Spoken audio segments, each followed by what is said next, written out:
Uchiha Heritage and Inheritance movie. Summary: Mizuki tries to trick Naruto several years earlier, unlocking a seal, unleashing Naruto's full potential, and his inheritance?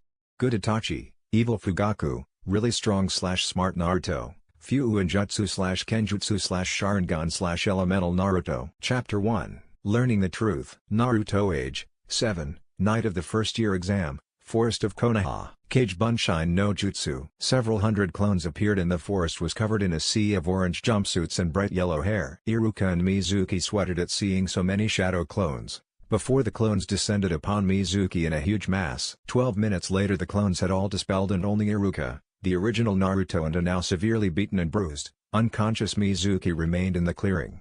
There were a few moments of silence, before Naruto collapsed, orangey-red chakra flickering around his body, and began to scream in agony. Sarutobi Hiruzen, the Sundaime Hokage of Konohagakure no Sato, was watching the scenario through his crystal ball, Anbu on hand to intervene if necessary. However, when he saw the red chakra that was beginning to cover Naruto, he immediately shunshined to the area. Arriving at the scene, he ordered 2 of his Anbu to take Iruka to the hospital and Mizuki to the Tiana department, the others setting up a perimeter around the clearing. The Sundaime then tried to touch Naruto in order for him to try and assess his condition, but when his hand got close the red chakra leapt towards it, burning it slightly. The Sundaime sighed heavily, rose, and upon sending an Anbu to gather some of his most trusted Anbu, resealed the scroll of seals and settled down for a long wait. In Naruto's mindscape, all of a sudden Naruto felt cold water, but none of the blinding pain that he had felt moments before. He quickly stood up and realized that he was standing what looked to be a sewer-like structure. How the hell did I get in here? He thought, utterly bewildered. He looked around for some sort of way out, and saw that there were 3 huge pipes hanging from the darkness above him. The one on the left was dark silver, almost gray, the middle was black with streaks of red flowing through it, and the third, on his right, was a bright pulsating red. Slightly unnerved by the last one, but figuring that he didn't have any other ideas on where to go, he followed the pipes into the gloom. Naruto soon arrived at a rather large open space, and as he moved further into the gloom he quickly came upon what looked to a series of huge vertical columns, continuing on further than he could see on either side of him. On the column directly in front of him was a large piece of paper with the kanji for seal on it. However, what intrigued Naruto was not the meaning of the huge columns but what he could see on the other side of them. There were 2 women, both seated on a couch watching a television screen. They both looked almost exactly the same, both had flowing red hair, and were clearly women who had seen battle. However, the second woman had 2 major visible differences compared to the first woman, in that she possessed 9 foxtails and had a pair of fox ears on the top of her head. "Who are you?" The words leapt unbidden from Naruto's mouth before he could stop them. Both females looked up, the first in utter glee and excitement, the second in slight anguish and sorrow, but with both there was a vague feeling of apprehension.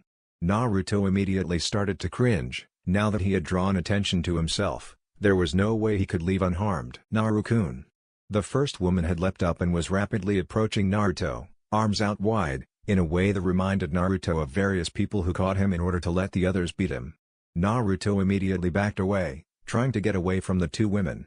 The woman, seeing this, slowed to a stop, before tentatively reaching for Naruto's shoulder, and holding it gently. Once Naruto realized that the woman was not trying to harm him, he looked up and repeated his question in a hopeful tone. Kushina was trying her best not to exude killing intent at the way her son reacted to the presence of another person. "I knew that they hated him," she thought. "But obviously it has gotten worse over the years, to the point where he shuns human contact. What did they do to him?" As she gently wrapped Naruto in a hug, she answered his initial question.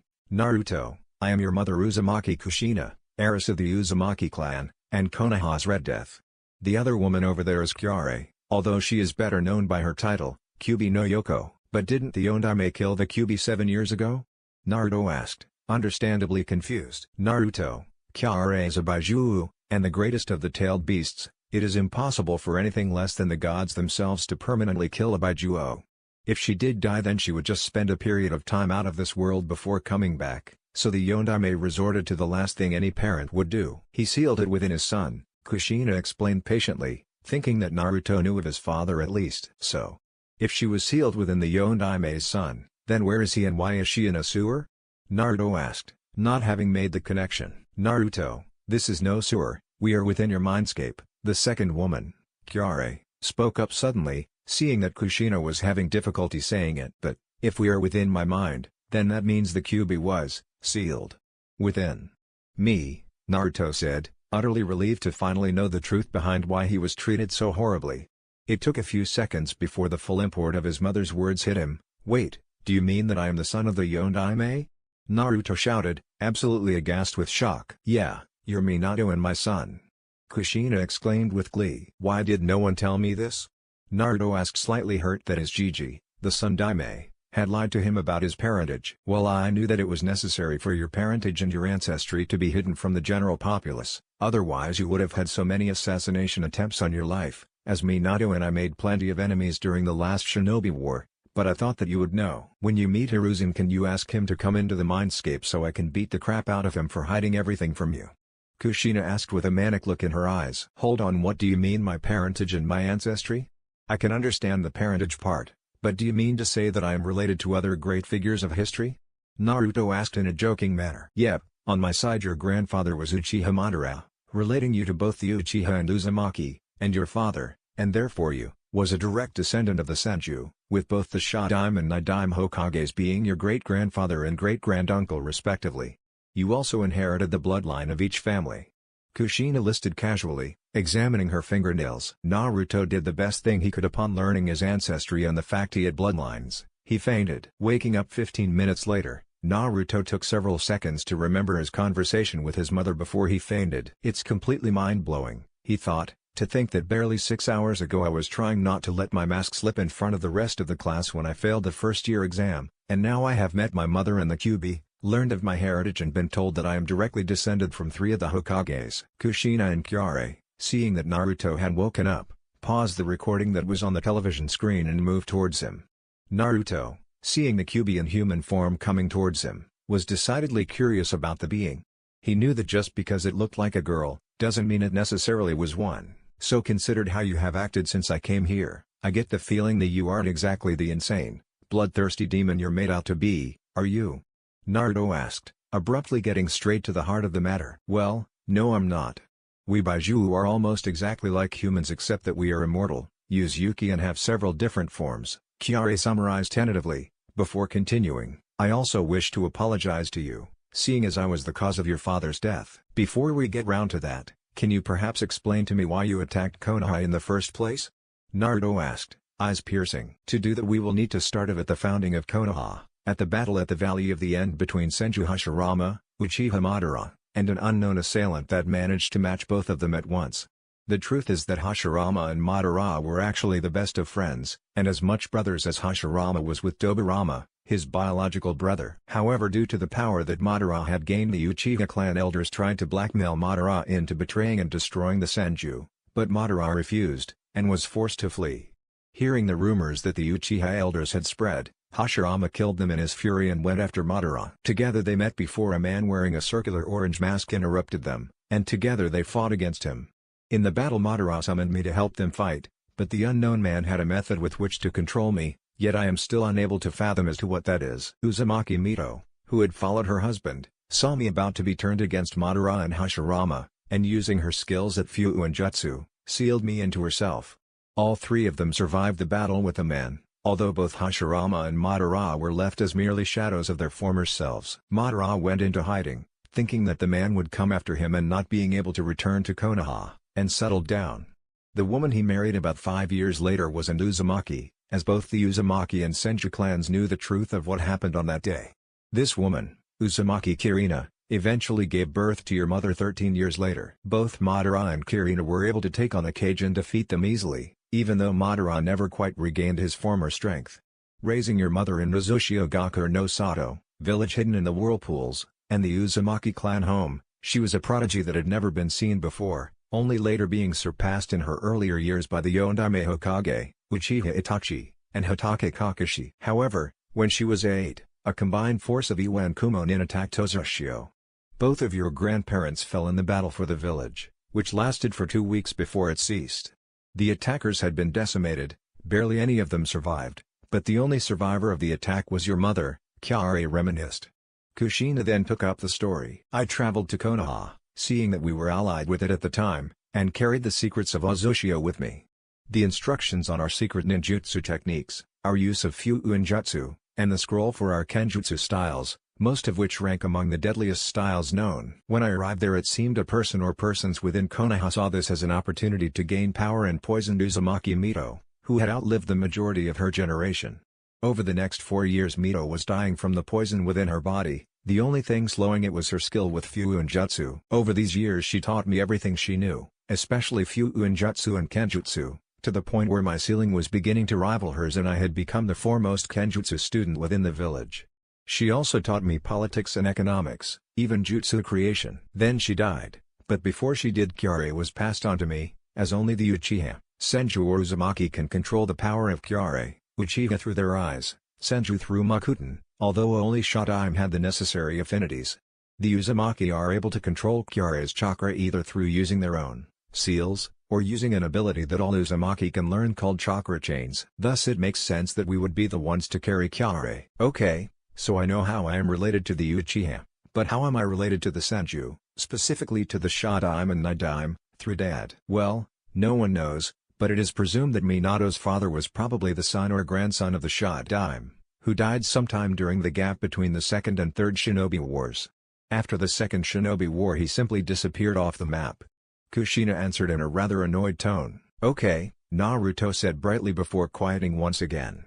Both Kushina and Kyare simply waited, as they knew that Naruto would be in the middle of some heavy thinking right now, and would eventually have more questions to ask. The silence continued for about 5 minutes before Naruto spoke up once more. Kachan, Naruto started tentatively, if I am related to the Senju and Uchiha clans, wouldn't that mean I would have their bloodlines? I was wondering when you would get around to asking that, Naruto. Kushina smiled at her son, as the answer to that is yes. In fact you have 3 bloodlines. What? Naruto was actually asking the question to try and dispute the fact that he was related to all these legendary people, but this made his mind crash to a halt. You have 3 bloodlines, Kushina repeated. You have the Sharingan, the Uchiha bloodline from me. Kushina demonstrated, activating her own 3 Tomoe Sharingan. You have large amounts of highly efficient chakra, allowing you to spam high-level jutsus and have an insanely increased lifespan. This even allows us to create solid things purely from chakra, from shuriken and kunai too, if one has enough chakra, even a house. The final bloodline you inherited is from the Senju, and is the only known skill bloodline. Usually bloodlines are categorized into 3 sections, dojutsus, chakra bloodlines, and body bloodlines. However, the Senju bloodline is none of these, although it is heavily related to a chakra bloodline. The Senju bloodline allows a member to completely master and take the field of ninjutsu that they study to unprecedented heights. For example, the Shadaime chose elemental ninjutsu to master and took his earth and water affinities to the point where he could combine them into his legendary Makuten, while his brother also chose elemental ninjutsu. He only had a water affinity but completely mastered the essence of water. Your father chose space-time ninjutsu, but was also very good at chakra manipulation, while Tsunade of the Senin specializes in medical ninjutsu. Naruto's mind was in complete and utter shock at the thought of having such great bloodlines. With all of these 3 bloodlines alone, Naruto has the potential to be the greatest shinobi in history, discounting the Rikudo Senin. Both Kushina and Kyare had these thoughts running through their heads. Wait a minute, Naruto spoke up once more. If I had these bloodlines, wouldn't someone have noticed by now, or something happen? Ordinarily that would have been the case, especially with your Uzumaki and Uchiha bloodlines, but that damn seal that was on your back delayed the onset of your bloodlines and limited your capabilities to being pathetically weak. It even blocked off more than half of your brain's cognitive capabilities, Kushina answered in a disgusted tone. Is there any way we can get it off from here? Naruto knew there was no point panicking. We've already taken it off, that's what the pain was when you passed out. It was a real bug or two, Kushina consoled understandingly. There's no way she would want an unknown seal on her either. It seems we have strayed a bit off topic on how I came to be sealed within Naruto. Kyare, it seems, was a bit impatient to explain the truth to Naruto. So we have, well, you can finish the story, as it is more about you and I can explain more about myself to Naruto later. Kushina acquiesced to Kyare's request. After Mito died I was sealed within your mother, as she and the Senju agreed it may have been best to keep it from the Uchiha, whose ties with the Senju were starting to fray. Once I was sealed within Kushina, we became very good friends with each other, as I had with Mito. Skipping forward to the night of your birth, Kushina was in labor when a masked man assassinated the guards around the area. This masked man revealed himself to Minato and Kushina. He used you as blackmail to leave Kushina facing him alone, while your father was getting you to safety. This was more than enough time for the masked man to defeat and constrain her, and he began to pull me out of her body. Once he controlled me and forced me to attack Konoha. Your father resorted to using Fuu and Jutsu that he had devised to seal me within you. The seal he devised was the only of its kind, as it is slowly taking my Yuki, and transforming into your chakra, thus constantly increasing your chakra reserves.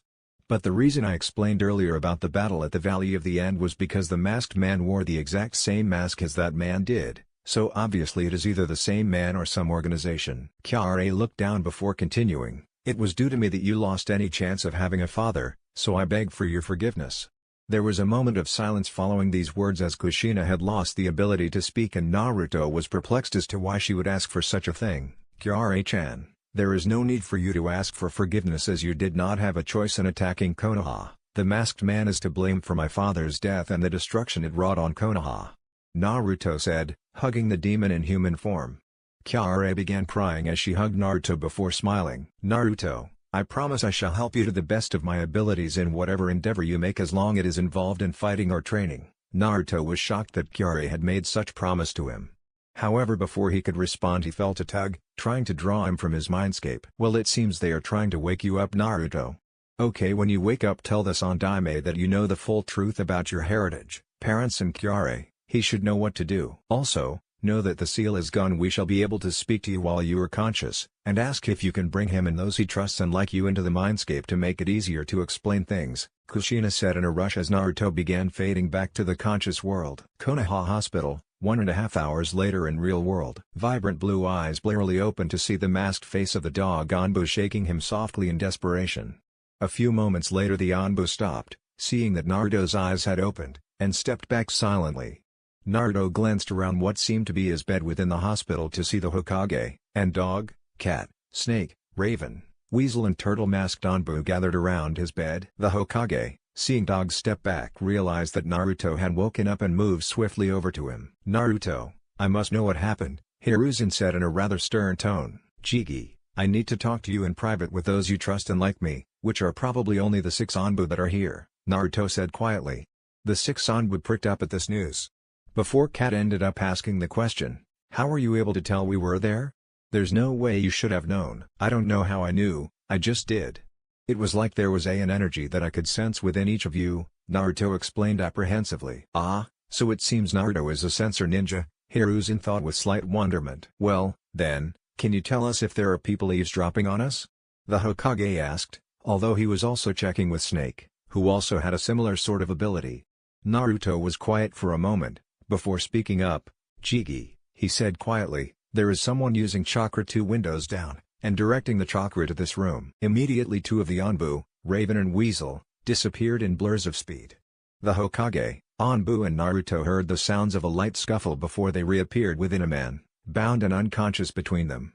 The Hokage, seeing the root insignia on the man's blank mask, immediately ordered Kat to send for Inoiki, the best of the Yamanaka mine walkers, and head to the Yamanaka clan. After Kat had disappeared with a Sunshine, he ordered Raven, Dog and Snake to stay with Naruto, before he, Weasel and Turtle Sunshined away as well. Before long Naruto was fast asleep and the 3 remaining Anbu had dispersed themselves around the room. As Raven watched over the sleeping child she considered what to get Naruto for his birthday in a few weeks' time, as October the 10th was rapidly approaching, but she and the Anbu guarding Naruto knew what a dangerous situation Naruto's birthdays were, so they got him presents a few weeks early. She, along with Snake and Weasel were setting the date to give Naruto presents as September the 29th, while Cat, Dog and Turtle were setting theirs for the 30th, a mere day later. Any later and it was October, the month where Naruto spent most of his time hiding out and scrounging for food, although the majority of the Anbu tried their best to help him, even giving rooms for the night. As Raven listened to the sounds of merchants plying their trades in the market, she realized that it was almost time for the traders to return to Konoha, as they came on a seasonal basis. Knowing that the traders adored Naruto for his sweet attitude, she came to the conclusion that she would be able to get Naruto something good and unusual, at the same time as making a bargain as they lowered the prices of their wares for Naruto. In fact, if she could get Naruto to come along with her and browse the wares for what he wanted himself, conveying her plan to Dog and Snake through hand signals, they had to admit it was a good plan, and made a note to inform the others when they returned. Around half an hour later and informed the Anbu of their results with a root member, Inoiki had walked through his mindscape and found evidence of some of Danzo's dealings. They then had formulated an infiltration which revolved around Dog putting a hidden tracking seal on the man and erasing the man's memories of his capture and inserting false information. This was done to make it seem that there was only normal things that involved Naruto and allowed them to find Danzo's root bases within the city. Hiruzen took this precaution, as Danzo had always been highly interested in possessing Naruto in order to turn him into one of his mindless automatons and gaining more power behind him. As he considered this, he was overcome by anger at how far Konoha had descended from its original values and swore that it was time to regain control over the city. As the Anbu listened to their Hokage, they could see quite clearly that the Kami no Shinobi was back. Early next morning, Hokage's office. Hiruzen frowned as he sent away two Anbu teams to send for his two students Jiraiya and Tsunade, to come back to Konoha immediately, even authorizing his Anbu the use of deadly force in order to retrieve them.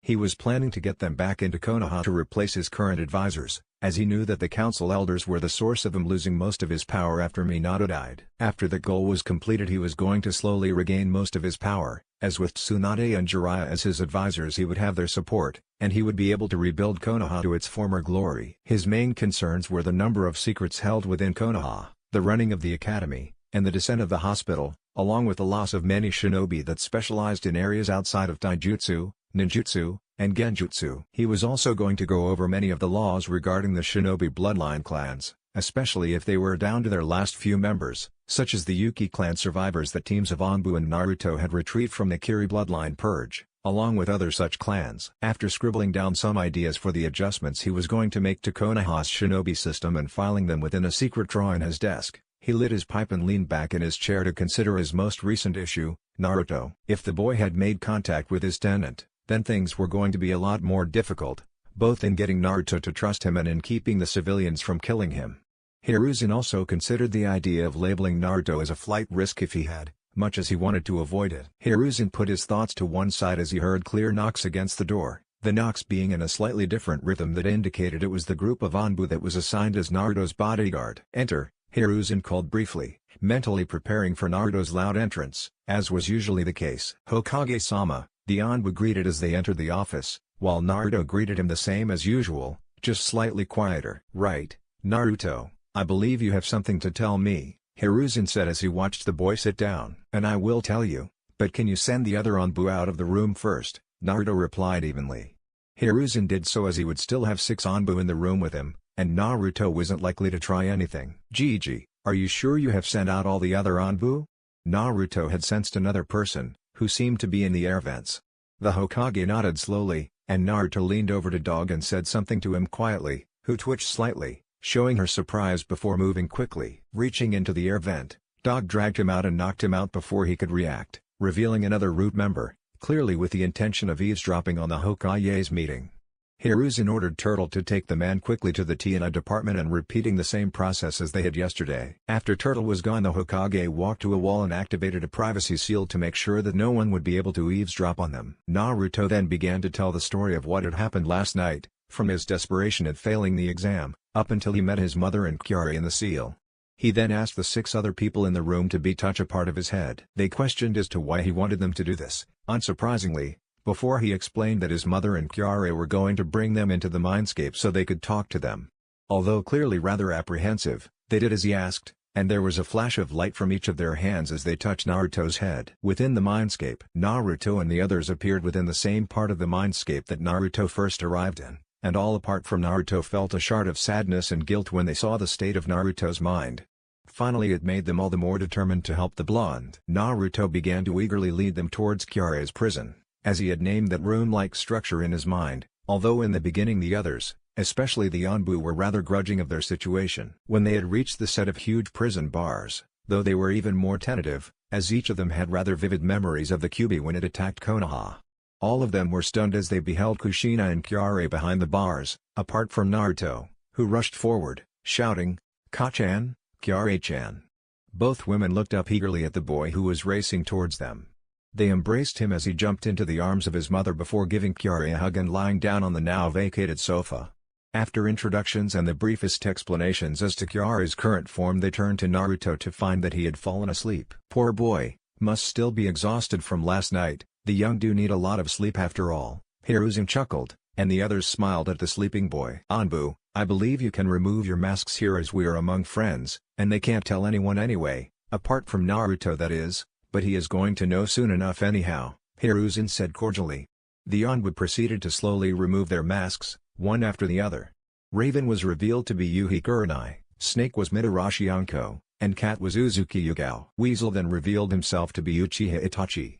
Dog reached up ever so slowly to his mask, making everyone roll their eyes, before he removed his mask to reveal another mask. Everyone face-faulted at the sight.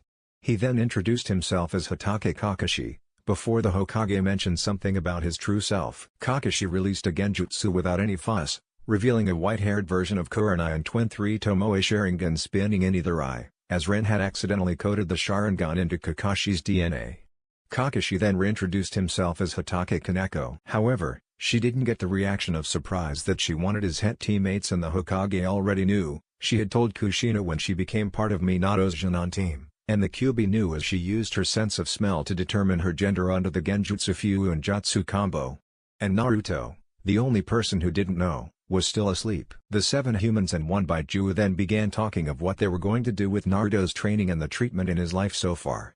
When the subject of his treatment came up, Kushina looked close to beating the crap out of the Sandaime, but refrained, as she understood that as the Hokage, there were limitations as to what he could do for Naruto. They settled that, as the hope for Naruto having a normal childhood was already ruined, he would be trained in secret by the 6 Anbu guarding him, along with Kushina and the Kyare. When the Anbu and the Hokage learned the truth of what happened on the night of Kyare's attack on Konoha, they were disbelieving at first, but after Kushina showed her own memories of the incident, they quickly forgave Kyare. They concluded that Naruto would be trained privately by the Anbu in Taijutsu, Ninjutsu, Genjutsu, and Kenjutsu. He would also be training in his bloodlines with Itachi and Kushina, and he and Kaneko would both be learning Fyu and Jutsu from Kushina in the Mindscape. They finally concluded that he would also be training and controlling Kyare's power with Kyare, although all the Anbu had to be present when he did, in order for safety reasons. They knew that once word got out of who Naruto actually was, and the fact that he had 3 bloodlines, he would be hunted for almost the remainder of his life, unless he was strong enough to defend himself from some of the strongest shinobi on the planet. They then woke Naruto up and explained the situation. Although surprised that Dog was actually a girl, the fact soon paled in comparison of his emotions when he realized that he was going to be privately trained by his best friends. Flashback. Naruto was unsure that they were intending for him to survive his training as he looked over the timetable his senseis had handed him. The Hokage had allowed the use of his private training ground for Naruto's training, and all of the 6 Anbu were eager to be finally training their young charge. Monday Friday 5:30 Wake up, 75 push-ups, sit-ups and squats, 20 laps around training ground with Guy. 6:15 to 6:30 shower and breakfast. 6:30 to 9:00 chakra control with Kakano and Kurenai. 9 o'clock to 12:00 ninjutsu with Kakano and Itachi or Genjutsu with Kurenai and Yugao. 12 o'clock to 12:45 lunch. 12:45 to 3:00 taijutsu with Guy or weapons handling and traps with Anko. 3 o'clock to 6:00 Fyu and Jutsu with Kushina in Mindscape, accompanied by Kaneko. 6 o'clock to 7:30 academic studies on tactics and strategy, along with other academic theory. 7:30 to 8:00 dinner, wash up. 8 o'clock to 9:30 homework, personal training. 9:30 lights out. Naruto looked up at his teachers in complete horror, but Yugao, seeing the face he was making and lips quirking in amusement, gave him his timetable for the weekends. Saturday 6:30 wake up, light warm-up. 6:45 to 9:30 Kenjutsu basics and practice with Yugao. 9:30 to 10:00 breakfast, shower. 10 o'clock to 1:00 bloodline training with Itachi and Kushina. 1 o'clock to 4:00 academic studies from the academy. 4 o'clock to 9:00 free time. 9:00 lights out. Sunday 9:00 wake up, breakfast, shower. 9:45 to 12:00 ninjutsu practice. 12 o'clock to 9:00 homework, private training, and free time. 9:00 lights out. Naruto looked at the timetable in shock, before grumbling under his breath knowing he needed this training, and that although it would be tough, it should also be really fun. Wait a minute, what about the academy?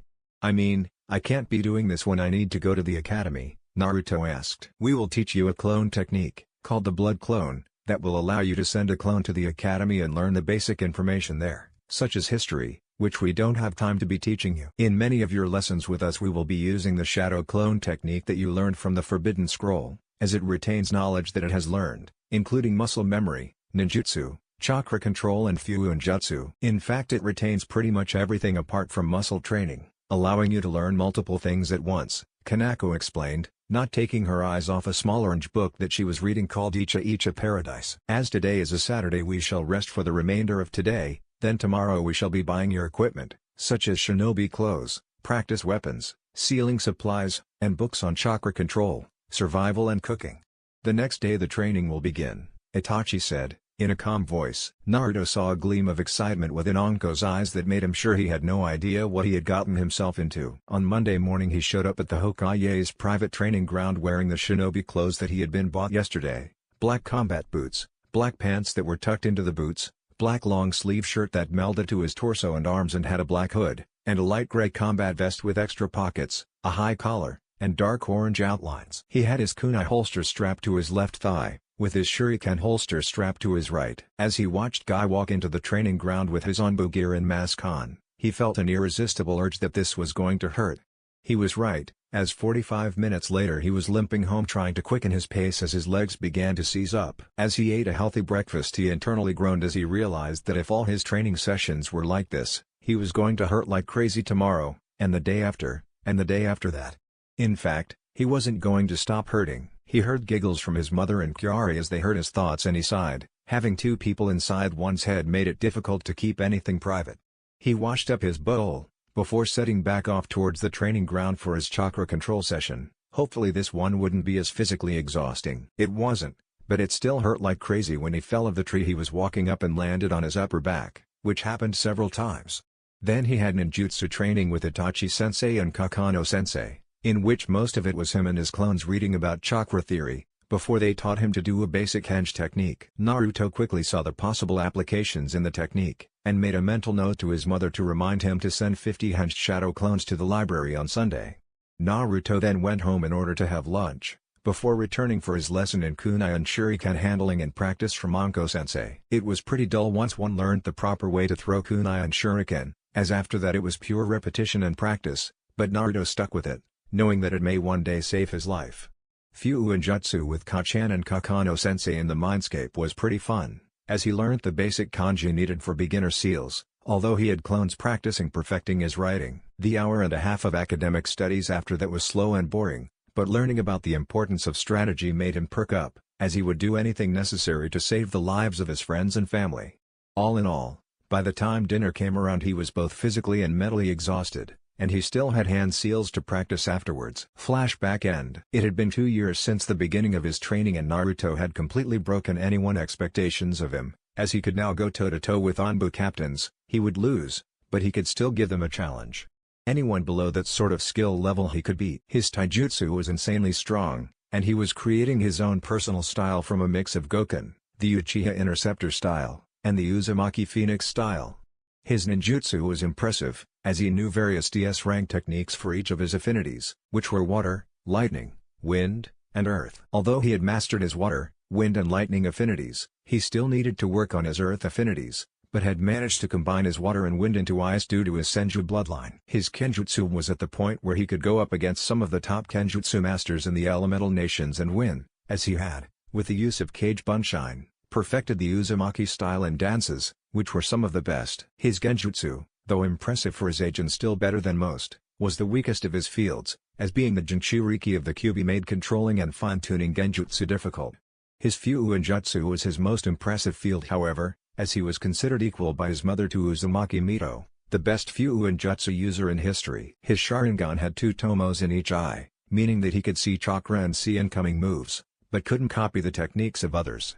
He primarily used his Uzumaki bloodline in order to be able to ride his seals in midair, and to create chakra chains in battle, although he occasionally used it to create wings of his chakra attached to his back and fly over Konoha. Things had gotten better in Konoha over the past few years. The Hokage had regained back most of his former influence in the village, the council elders had been retired and Tsunade had replaced them. Jiraiya had escaped from being an elder due to the responsibilities of his spy ring, although he had established a ring in Konoha to help the Hokage ferret out secrets within the village. Tsunade had, after some persuasion, returned to Konoha and replaced the 2 advisors, Homura and Koharu, along with being appointed the head of Konoha's hospital. She now conducted courses for potential medic nins along with her apprentice, Shizune, although she had become quite doting over Naruto, after learning that he was the last male senju. After the responsibility of the academy was placed back into shinobi hands, the courses were much more about them surviving the shinobi lifestyle than learning history or flower pressing. As such, many of the civilian children dropped out, especially if they were fangirls. By this time however, the Dobi Naruto had already been established and he didn't really care anyway, as he was years ahead of his class. His blood clone had a lot of fun skipping out on class and pulling massive pranks. Things had gotten so well that Kakano was able to fully take off her Kakashi persona without fear of being turned into a breeding machine by the civilian council. Finally, the most drastic thing that had happened was Danzo being run out of Konoha, as a few months ago the Anbu had finally moved against the hidden root bases within the village, as the Hokage had used the root he had caught against Danzo, amassing a huge amount of information on his activities. They had succeeded with capturing the majority of the root shinobi, but Danzo had managed to flee with some of his upper echelon. Naruto had used his Fuuin jutsu to take off many of the seals on the captured root shinobi, and had managed to gain a friend, called Sai, who was now utterly loyal to Naruto. It was rather awkward when he started following Naruto around incessantly, but he believed that Naruto was worth it, as he knew Naruto had saved him from becoming a weapon. After a month, the Anbu shrugged and began training him too. Although Danzo's exile paled in comparison to the mission Itachi had to carry out 2 months ago, as he had to kill his father, Uchiha Fugaku and several other clan members after they had slaughtered the rest of his clan. Fugaku had escaped after he had used Tsukunomi on Sasuke, Itachi's younger brother, to convince him that it was Itachi that had killed the rest of the clan. After this, Itachi was forced to flee Konoha and be branded an S-rank missing nin, although he still received missions from the Hokage. At the moment he was on orders to infiltrate an organization known as Akatsuki, and had found out 3 key things about them. 1. It was an organization that was trying to protect the Jinchuriki of the Baijiu from another organization known as Kurai. 2. The leader of the organization possessed the Rinnegan, and 3. Orochimaru was part of the organization and was innocent of his crimes and Danzo was behind the inhumane experimentations. The only people who knew of Itachi's current situation were his former Anbu teammates, Naruto and Sai, the Hokage, Tsunade, and Jiraiya, and the shinobi clan heads. Itachi's information provided a link between Danzo and files that had been found in his quarters pertaining to the group called Kurai. Naruto, in Itachi's absence, had become good friends with his mother, Uchiha Mikoto, and had received a new sensei called Gekko Hayate, who was the second of Konoha's 2 sword masters, the first being Yugao. The two regularly went into Naruto's mindscape with him in order to receive kenjutsu training from Kushina, whose skill with swords had been legendary when she was around. At the moment Naruto, Sai, Kanako, Yugao, Anko, Kurenai, Guy, and Hayate stood in the Hokage's office, having received a visit from Anbu telling them to be here. Hiruzen looked at each of them, hoping to use this mission as a chance to get Naruto and Sai used to facing other shinobi, as both had done several C ranks as a pair, but he wasn't completely sure the two were up to it alone. "Alright, you 8 are here for an S-rank mission," the Sandaime started before he was interrupted. "Jigi, are you feeling alright?" Naruto asked. The idea of the Sandaime giving him an S rank at his age was preposterous. "Naruto, I can assure you I feel perfectly fine. Now, as to what this mission entails, you have all heard of the current Kiri bloodline purge, is that correct?" Receiving mute nods, he continued, "They are eliminating bloodlines, and although we shouldn't interfere, I am sending you 8 to retrieve surviving members of as many bloodline clans as possible to bring them back to Konoha so they can live in peace. Priority clans are those that already had smaller dwindling numbers to begin with, as their bloodlines are the most likely to be eradicated. Due to our information from Jiraiya's spy network we are able to give you the general locations for many bloodline survivor groups, but it is likely that these locations won't last for long, therefore you will have to split up into 2 teams. Jigi, why are Sai and I here, rather than more experienced Anbu members?" Naruto questioned seriously, understanding the gravity of this mission. "All of our Anbu that are experienced enough for this missions are out of the village, and you are very capable yourself, after all you 2 were taught by some of the best," Hiruzen explained. He didn't want to send Naruto out for this mission, but any less than 8 and they wouldn't be able to reach many survivors in time. "You 8 will be handling extracting them from combat, while others teams will be extracting the ones in safety into Fire Country. You save a group, contact another team and move on. You'll be both saving lives and benefiting Konoha," Hiruzen outlined. "You have 3 hours to prepare, and remember to take extra supplies as you will be going into a war zone, and that the injured may need them.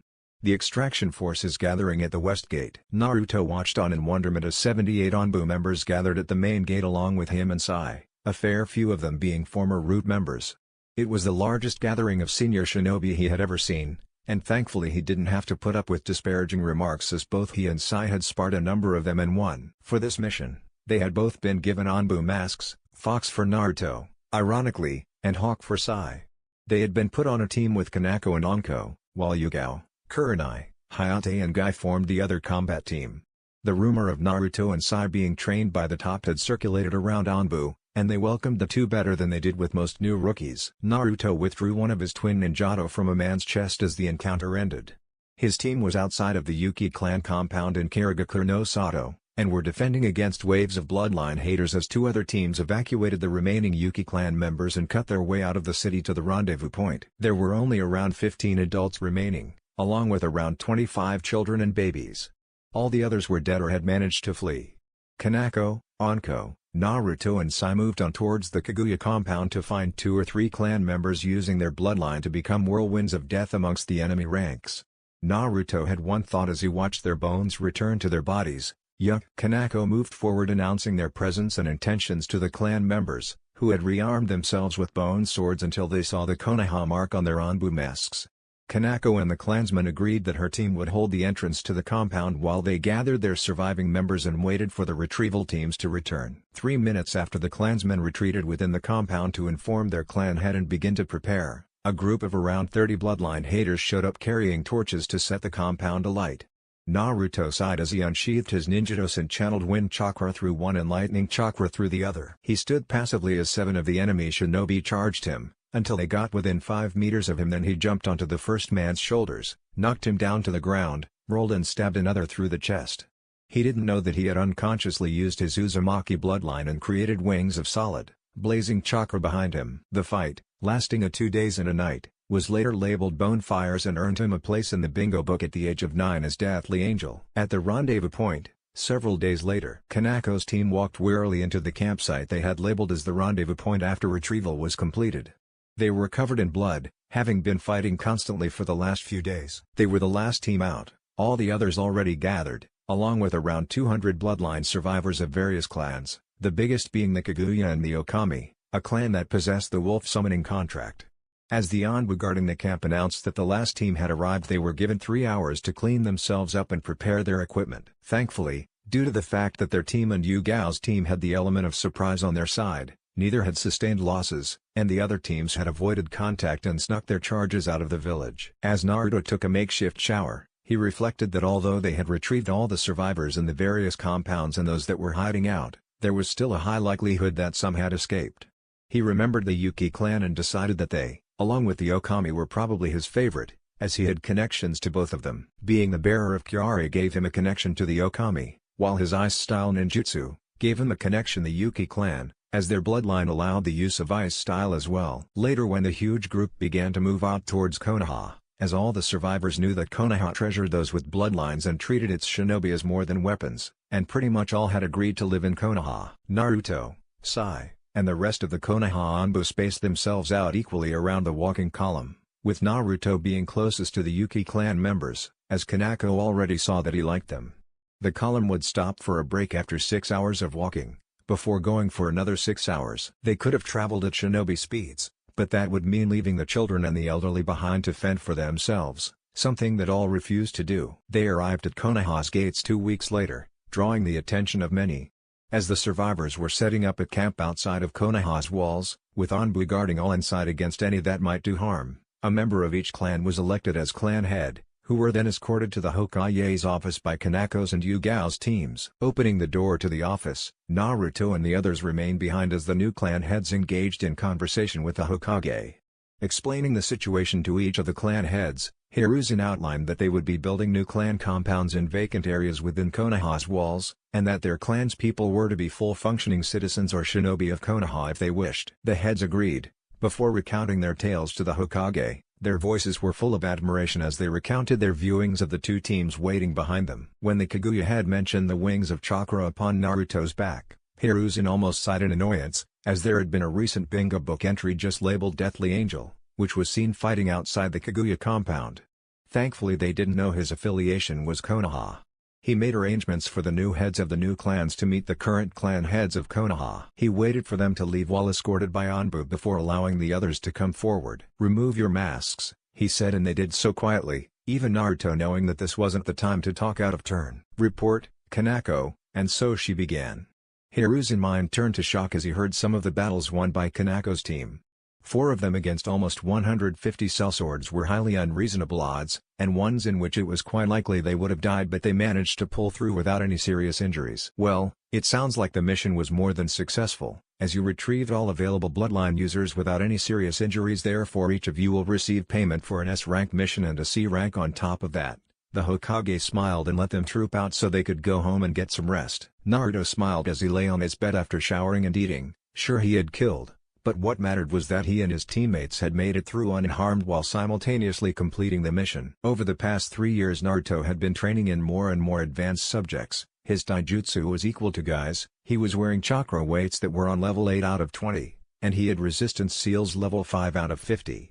His ninjutsu variation was equal with Kanako's. He had finally mastered his earth element, and was now experimenting with mixing his affinities. He was going quite well with ice, as he had started to train with the Yuki clan, was starting to activate Makuten, and had even created an ultimate defense using both moving ice panels, and a swirling sphere of water, wind and lightning, which he liked to call his storm element. His kenjutsu was greater than that of the 7 swordsmen of the mist, and could combine it with both genjutsu and taijutsu.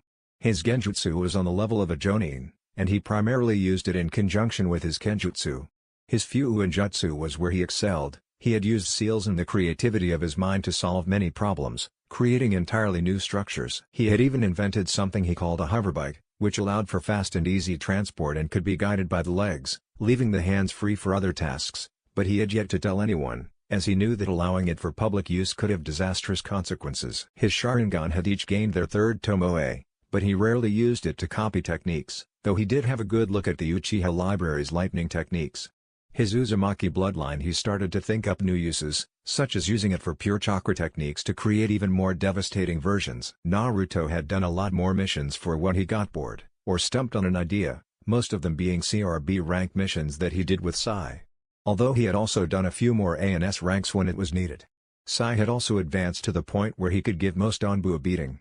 As such, they spent a lot of time looking for Jiraiya, when he was in Konoha, so they could have a spar. Naruto and Tsunade actually figured out another part of the Senju bloodline, which was that once an ancestor had reached a new peak in their field of expertise, all those directly descended from that person could reach that peak even if it wasn't their field of ninjutsu.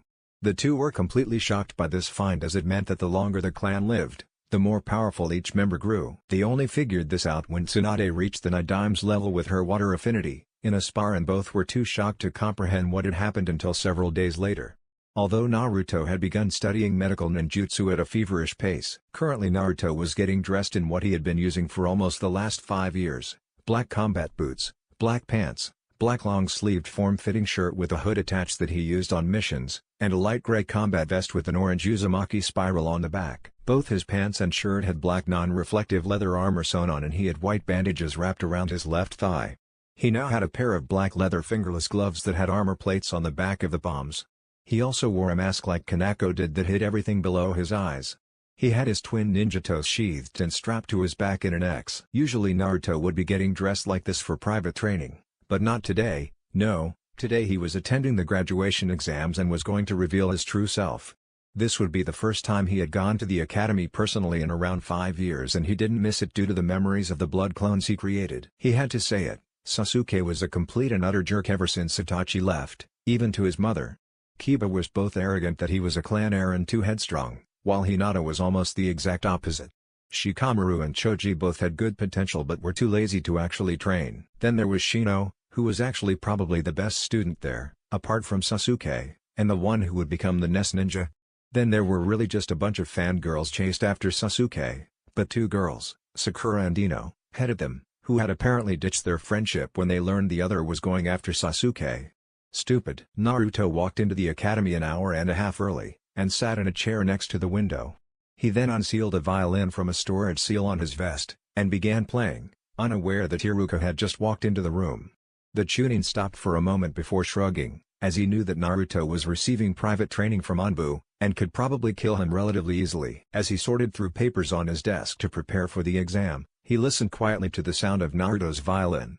There were several times when he could envision a situation and the music would fit perfectly, and a chill would creep down his neck. As the time passed, other students began to walk into the classroom only to stop in silence as they saw Naruto playing the violin, before sitting down silently. When there were only a few minutes to go until the bell rang, everyone in the classroom heard the sound of drumming feet. Outside, as both Ino and Sakura raced towards the door of their classroom, they heard the sound of music emanating from the classroom. Ah, it must be Sasuke who is playing the violin so beautifully, they both thought. Obviously he is feeling very emotional, so this is my chance to marry him. They both burst through the door loudly before screaming out, "Marry me, Sasuke-kun." The silence following this proclamation was stunningly loud, before Naruto spoke up. "If you're looking for the arrogant ass, he's behind you, Sasuke-kun." Both of them ignored Naruto insulting Sasuke in order to greet him. Sasuke just walked past them silently. "Can you play the violin again for us, Sasuke-kun?" Ino asked eagerly. Sasuke just looked at her with a confused face before grunting and motioning with his head at Naruto. Both girls looked at Naruto, unsure why, but Sasuke had asked it, so why not? Then they saw the violin in his hands. "Naruto Baka, how dare you steal property from the magnificent Sasuke-kun, give it back right this instant." Sakura screeched loudly. "Why should I give it to him, when it's mine?" Naruto asked in a bored tone. "How could it be yours? You're just a no-good clanless orphan." This time Sakura was even louder. Before she knew it, Naruto had disappeared from his seat. She was lying on her back on the floor, and Naruto was standing over her, eyes burning in anger. "Just because I am the last of my clan, doesn't mean I am clanless," Naruto said in a voice thick with fury. And as he said those words, Sakura saw images of her own death. The next second he was back in his chair, with everyone staring at him. He tapped his foot impatiently, motioning for Iruka to get on with it and hand the written exams out. Iruka coughed. He hadn't been expecting such an angry reaction from Naruto when it came to his family. Before gathering the written exams from his desk and handing them out. "All right, you have 1.5 hours to complete the exam, do your best, and good luck. Your time begins now," Iruka said, starting the countdown clock. Everyone that wasn't Sasuke, Shikamaru or Naruto immediately turned the page over and began scrabbling furiously. Shikamaru calmly answered a few questions before going back to sleep. Sasuke wrote calmly as he worked his way through the paper, and Naruto wrote calmly and fast, finishing the test in 15 minutes before bringing his violin back out and playing for the remainder of the time. Iruka was about to criticize him for distracting the other students, but the words got lost somewhere along the way to his mouth. All the others seemed to be very reflective as they answered the paper, the last finishing with 5 minutes to spare. After each had finished, they listened to the sound of the violin silently. When the time finally finished, Naruto calmly put his violin away and allowed the gathering of the test papers to be quiet. Iruka announced after the papers were piled on his desk that they would now be moving out to the practice range to test their shuriken and kunai throwing. After that there would be a break for 45 minutes as he graded the written exams before they had the taijutsu tournament and finally the ninjutsu exam. As they walked through the academy to the practice range, it was unnaturally quiet, as many members of the class were thinking about how different Naruto was today. Meanwhile, Naruto was training in his sensor capabilities, and he had just found Sai, as he knew he would be following him, as the former root was very overprotective when it came to Naruto's emotions. He rolled his eyes and continued walking. The graduation class soon arrived at the practice range and each student had to throw 10 kunai and shuriken at a target. It could be all at the same time or one after the other. Many of the class got average results but managed to pass, although on principle the clan heirs and heiresses did better than students from civilian families. Finally it was the turn of one Uchiha Sasuke, and Naruto watched him closely to see exactly how much the boy had developed. The black-haired boy managed to get 8/10 for the kunai and 7/10 for the shuriken. Naruto summed up that he wasn't too bad but there were better, as the fangirls in the class cheered and screeched in support of their Sasuke-kun. "Poor bastard." "Uzumaki Naruto," Iruka called him forward. He strode over, picked up the shuriken and kunai, and in a flash of silver they were embedded in the center of the target. Everyone's jaws dropped, as he hadn't even been looking at the target, he had been reading a book. Naruto just went back to where he had been, leaning against a nearby tree. Everyone got over their shock as Iruka, who then quickly began walking back to the academy as he had a bunch of test papers to mark, announced the lunch break. Naruto just walked over to where he knew Sai was before engaging him in conversation. "You seem to be having fun," Sai commented. "How could I be having fun? I am so bored," Naruto whined, a bit like a child. You seem to be having fun messing with their heads, Sai elaborated, grinning, a bit like a cat. You bet, some of the looks of shock. I should have bought a camera. Actually, I should have bought a camera, Naruto said, frowning in disappointment. The two of them continued to talk for the rest of the time, until Naruto had to go back to the academy for the tournament. I would say goodbye, but I know you're just going to follow me so you can tell Anko-sensei how I did before I can, Naruto said smiling. He knew his friend too well.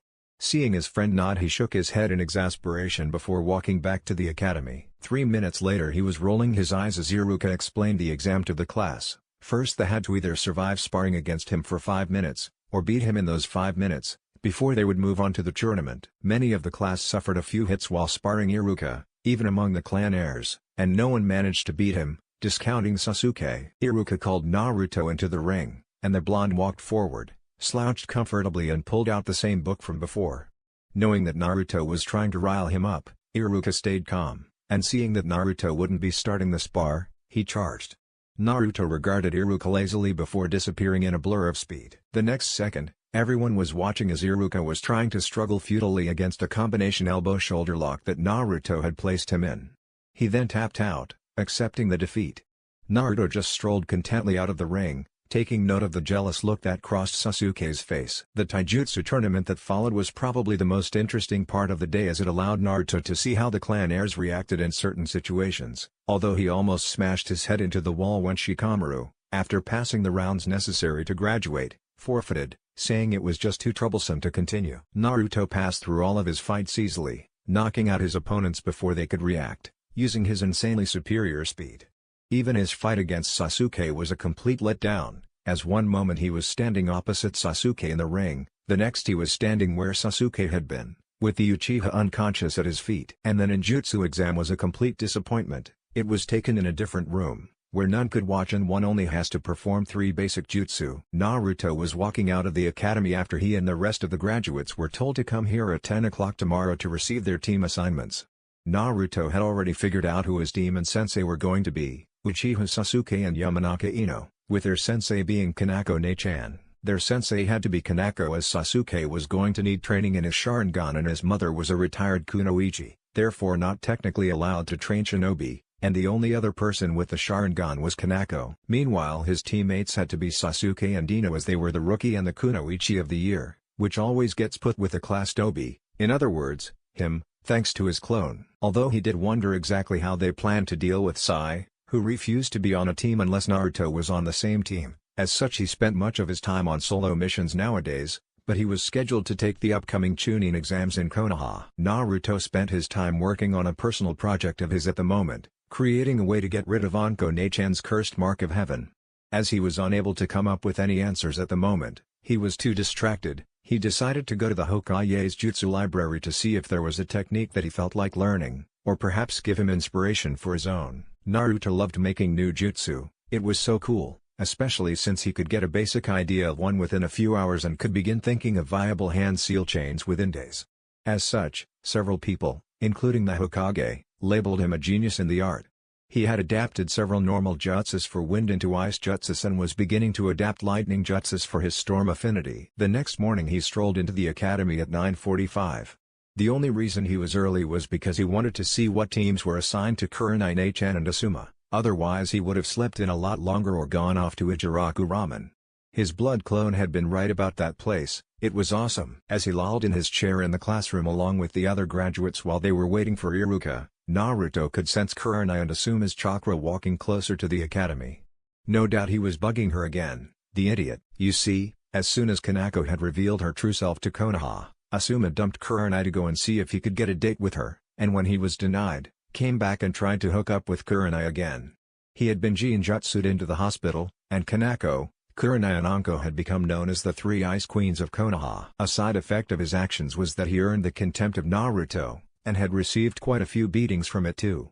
Naruto sat up in his chair as Iruka announced the teams containing the clan heirs. Team 7, Uchiha Sasuke, Yamanaka Ino, Uzumaki Naruto, with Sai as attaché, your sensei is Hatake Kanako. Team 8, Aburame Shino, Inuzuka Kiba, Hyuga Hinata, your sensei is Yuhi Kurenai. Team 10, Nara Shikamaru, Akimichi Ichoji, Haruno Sakura, your sensei is Asuma Sarutobi. Iruka then told them to remain here until their sensei picks them up. Within 5 minutes Kurenai was picking up her team, and Naruto could see the reaction on Kiba's face when he saw her and knew that he would be bugging Kurenai to marry him. No wonder Kurenai saw males as complete and utter idiots. Asuma then came in, and ordered his Genin to follow after him, give Naruto smug glances all the while. Soon the only team remaining was Naruto, who proceeded to talk apparently to thin air. "You can come out now, Sai." "Naruto, there's no one there." Ino had changed how she addressed him but felt the need to point this out. Sasuke just watched in contempt of who was on his team. That is until Sai dropped from the ceiling. "You didn't need to make such a spectacular entrance, you're only meeting the two on our team, I give it a 7/10," Naruto commented. Sai pouted before snorting disdainfully and grumbling under his breath. "Do you two know each other?" Ino asked cautiously. So Naruto explained that they had been training together since they were 8, leaving out Sai's past with Danzo en route. The team proceeded to split back up. Sasuke was brooding, Ino was fawning over him, Sai began to draw in his book, and Naruto brought a steaming bowl of hot ramen from one of his storage scrolls. This was how Kanako found them 1.5 hours later, except that Naruto was reading a scroll on storm chakra control exercises. She looked in the doorway, having already checked that no pranks were in the vicinity, and smiled at seeing Sai and Naruto, who she considered younger brothers. "Team 7, meet me up on the roof in 5 minutes, she announced before disappearing with a sunshine. Naruto and Sai followed her example, shocking Ino and Sasuke. Sai disappeared in the classic leaf sunshine, while Naruto did a combination of water and lightning. Up on the roof, both rushed to Kakano and hugged her, shouting in joy at seeing their Ne-chan again, before Naruto asked her where she had been the last few days. "Just an A-rank to destroy a bandit camp," Naruto and Sai nodded unconcerned, but before they could do anything more the door to the stairwell opened and Sasuke and Ino walked out onto the roof.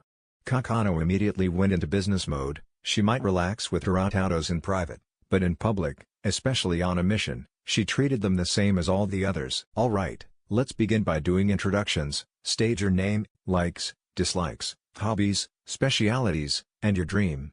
I will go first as Ino and Sasuke don't know me as well as you two." "My name is Hitake Kanako, I have a few likes, a few dislikes, a number of hobbies that you're too young to know. My speciality is in ninjutsu, but I can do moderately well in all the others, especially Fuuinjutsu. My dream, well I don't need to tell you that," Kanako outlined with a straight face. Ino and Sasuke both had slight tick marks on their foreheads, while Naruto and Sai were desperately trying to control their laughter and failing.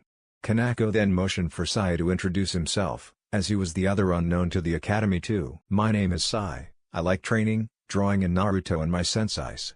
My dislikes are Danzo, his root, traitors and rapists. My hobbies are drawing and hanging out with Naruto, including helping him with a few of his pranks. My speciality is ink-based ninjutsu, and stealth. My dream is to kill Danzo and his root, in order to protect my friends." Ino was a little curious and asked Sai why he disliked Root and Danzo so much. Kakano and Naruto knew that she was treading on precarious ground and Naruto quickly began to introduce himself before she pushed Sai to answer. "My name is Uzumaki Naruto, I like my adoptive family, Sai, the Yuki and Okami clans, Kenjutsu, Fuuinjutsu and training. My dislikes are the ways certain members of my adoptive family are treated or regarded by the public, rapists, lying bastards, the civilian council and Danzo. My hobbies are training in Fuuinjutsu, Kenjutsu or ninjutsu, creating new jutsu, flying, creating new seals, playing my violin, and sparring with Uro-sennin when he's in Konoha. My specialities are in Kenjutsu, Fuuinjutsu, ninjutsu, and taijutsu, along with my bloodlines. My dream is to become Hokage of Konoha in order to protect everyone I care about." Ino and Sasuke regarded him in shock before Sasuke spoke up. "What do you mean, bloodlines?" "I have 3, but 2 are classified, so I can only show you the third, which is from the Uzumaki clan, and allows me to make solid objects from my chakra alone, due to its potency," Naruto explained calmly. Kanako knew that if Sasuke learned of Naruto's Sharingan too soon, then he would react in a negative manner and become even more of a flight risk. She sighed internally, if they didn't tell Sasuke the truth soon, it was likely that he would abandon Konoha in search of a faster way to gain more power. She needed to talk to the Hokage. Kanako, Naruto and Sai listened as Sasuke and Ino introduced themselves, and drew a rapid conclusion. The academy reports were correct, Sasuke was a power-obsessed Avenger, while Ino was a fangirl. It was the last one that made Kanako groan. Half of the problems with fangirls was getting them to actually think about their crush logically. "Alright, Now that we have all introduced ourselves, I need to tell you that you aren't actually Genins yet, as you have one more test to pass." Kanako loves seeing the shocked faces on graduates when they are told this. What? Ino was confused, very, very confused. But we passed the academy exam, so therefore we are Genins, aren't we? Not really, that was just to weed out the completely hopeless cases, who now attend one of the civilian schools. Meanwhile you have potential, but now you are being tested on whether you should be an active part in the shinobi forces. If you fail, you go back to the academy for another year, or are put into the reserves, in which you go through 5 years redoing basics and doing missions, although at the end you are promoted automatically to chunin. But the missions they do are non-combat missions. Also, this test has a 66% failure rate. Anyway, meet me at Training Ground 7 at 6 tomorrow for the test. Kakano explained the meaning, and as predicted, the look on Ino and Sasuke's face was highly amusing. Unfortunately Naruto and Sai already knew of the test, so they looked bored as Kakano explained the meaning of the test. After Kakano shined away, Naruto turned to Sai. "So you at Kurenai-ne-chan's training ground?" After Sai nodded an affirmative and began drawing very quickly in his book, Naruto focused his chakra in the form of 2 wings on his back and leapt off the academy roof. Hearing Ino's startled shout behind him, Naruto grinned as the chakra quickly focused into solid wings that were attached to his back and he flew away towards Training Ground 8. Back on the roof, Sasuke was reflecting on how much Naruto had changed in the space of 2 days. Now he was even claiming to have 3 bloodlines. "I will have that powered obi, and if you will not give it to me then I will take it." The next morning, 8:30. The next morning Naruto and Sai casually walked into Training Ground 7 2.5 hours after they were asked to be there, and ignored Ino berating them for being so late. Finally it got to a point where Naruto got annoyed. "Ino, how can we be late if Ne-chan isn't even here yet?" he said to try and stop Ino's shouts. And it worked. She couldn't respond because she didn't have an adequate response to Naruto's comment, so she asked another question to try and figure out the enigma that was the new Naruto. "Why do you call her that? She isn't related to you." "Ne-chan is Ne-chan," Naruto responded, not giving anything away, as Ino was a massive gossip. "Hey, sorry I'm late guys." It seemed that Kanako had arrived. "I got lost on the road of life." "If you got lost, then how did you find your way again?" Naruto asked, not really caring for the answer, as both he and Sai knew that Kanako had slept in late like they had. "I followed you back to our house," Kanako replied, smiling. "That is so cliched Ne-chan," Sai put in. "Obviously we shouldn't start a band, it would be terrible," Naruto concluded finally. "Anyway, onto the test, follow me. Your task is to get these 3 bells off of me within 3 hours. If you don't get a bell then you will be sent back to the academy, as there are 4 of you so we can always afford to send one back," Kanako said before tying the bells to her belt. "Your time begins now." Sasuke and Ino both immediately rushed off into the bush, knowing that competing against a jounin, one had to use tactics that were not straightforward. Meanwhile Sai and Naruto just relaxed and sat down against a tree, where Naruto brought out his violin and began to play. "Shouldn't you two be helping your teammates through the exam?" Kanako asked. "We'll get them out of their situations after you have defeated them, and see if they respond well enough, which is unlikely," Sai explained in a relaxed manner. Kanako's only response was to sweat drop. Half an hour later Sasuke got impatient and threw several kunai at Kanako, before moving forward and engaging her in taijutsu. And although Sasuke was the best in their age group discounting Naruto and Sai, Kanako was a jounin who was several years older, had a lot more experience and was simply, a lot better. Sasuke, although he got close enough to actually touch one of the bells soon, got the message, moving back and performing, fire style, grand fireball jutsu. Everyone was slightly shocked that an academy graduate had enough chakra to perform such a technique, before Naruto and Kakano remembered that it was a rite of passage for the Uchiha clan. When the fire dissipated, Sasuke was arrogant enough to think that Kakano had been incinerated by his technique and smirked, before the ground below him burst open and he was dragged by his ankles into the ground, with only his head remaining above ground. Kakano then rose from the ground in front of him and told him that although he was very good for a Genin, there was a reason that she was a jounin, before walking off into the bushes after Ino. Naruto sighed before putting his violin away and saying, "Come on, we better go dig him out, as much as neither of us want to." As they dug Sasuke out of the ground, he didn't say a word, but as soon as he was out, he spat, "I don't want nor need help from Yudobi, for Uchiha never lose." Wow, so much for being polite and saying thank you. He also sounds scarily delusional. I mean, Uchiha never lose? Sai commented with a frown. Kakano returned, saying, "That Yamanaka is a fangirl to the point of it being scary. I put her in a genjutsu showing her dead family, And she gets out of it fine. Then I put her in a genjutsu showing a dead Sasuke and she immediately collapses and starts crying. It's just sad, because it shows that she cares more about Sasuke than her family. Actually, can you two go out and tie the two to the stumps here? I think it's time we give them a little demonstration. Kanako ordered. Sure thing, Ne-chan, the two of them chirped. Within 15 minutes Ino and Sasuke had been tied to two of the three stumps and were about to wake up. As the two pairs of eyelids worked themselves open they came to the realization that they were in a highly uncomfortable position, with them being strapped to something in a way that meant their arms were secured and their shuriken and kunai out of reach. After she was sure that the two had woken up and were watching alertly, Kanako addressed the two. Now as you have both been missing the meaning of the test, I have arranged a demonstration that will give a hint. If at least one of you grasps the meaning of the test before the demonstration is over, all four of you will be given another chance after lunch for you to retrieve the bells. If not, then we shall have lunch and I shall decide who will be sent back to the academy. But since Sai is only an attaché, shouldn't that mean that he should be sent back if the three of us fail? Ino objected. Are you suggesting putting someone else's head on the chopping block to try and cover your own failures? Those are the words of a coward. Kanako was furious that an academy graduate would even suggest such a thing. Especially when he has skills greater than yours and Sasuke's combined and almost as great as my own. Now if you would, Naruto, Sai, she said, calm once more. The two facing her nodded and as one, moved to attack her. To Sasuke and Ino, they were little more than blurs that occasionally launched jutsu and kunai. Sai and Naruto shepherded Kanako into a corner and began to launch taijutsu attack after taijutsu attack at her.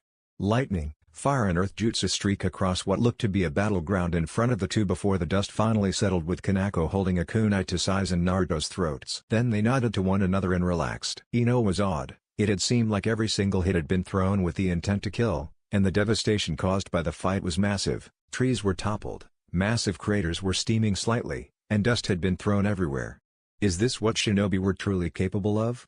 She then thought of her own skills and promised to train harder, no matter what Sasuke wanted. Sasuke looked murderous. It seemed that no matter how much he trained, there was someone stronger than him.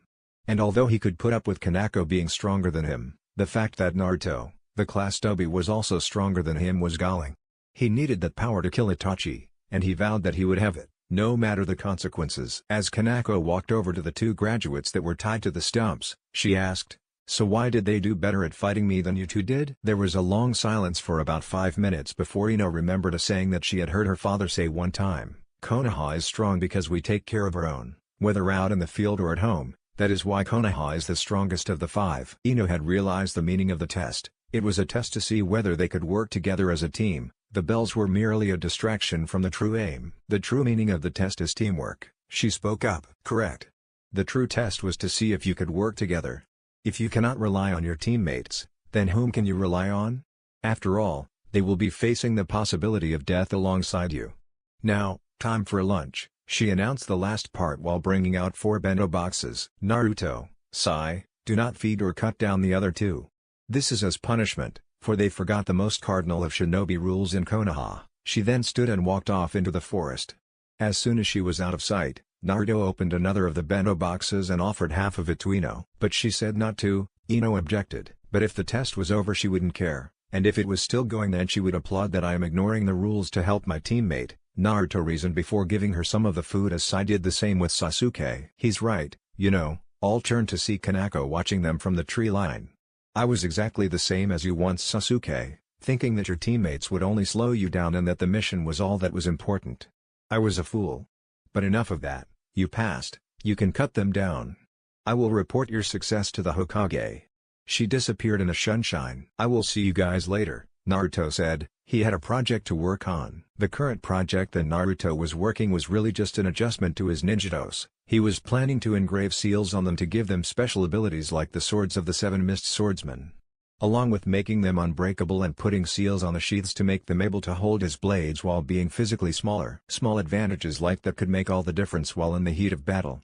He also had Kage Bunshine practicing fighting with only one of his ninjatos while forming single-handed hand seals with the other. On a positive hand, he had finally been able to start practicing his Mukuten chakra exercises, as it seemed he had finally found the balance needed in combining his water and earth chakra. Although his training time would be cut down because of the time he had to spend with his Junon team. Speaking of which, at the end of the demonstration he thought he saw a flicker of determination in Ino that he hadn't seen before. Hopefully she was set on being a proper kunoichi now. Kanako shunshined into the Hokage's office slightly later than the rest of the team sensais. Although she was lazy to those with lower ranking than her, anything equal or above she tried not to be as late as she had been while acting as Kakashi. Team 1 Team 6 have failed Kakano, have yours? The Hokage asked rather irritably. In fact, no they didn't, the past, if only just, but I will need to talk to you more later, Kakano said, surprising the majority of the Jounin sensais. Must have been the Uchiha, one remarked, and although a few nodded, those that had spent time in the Anbu or training Naruto knew it wasn't. Team 8 passed, although there are certain things I need to clarify, but apart from that it shouldn't be any problem, Kurenai said, from over against the wall next to Anko. As Team 9 is still in circulation under Guy, Team 10? Team 10 passed, although I don't understand why you didn't give me Ino, but clearing up the fangirl shouldn't be too difficult, Asuma grunted before turning back to annoy Kurenai. In that case you can all leave apart from Kakano, who wanted to talk about something.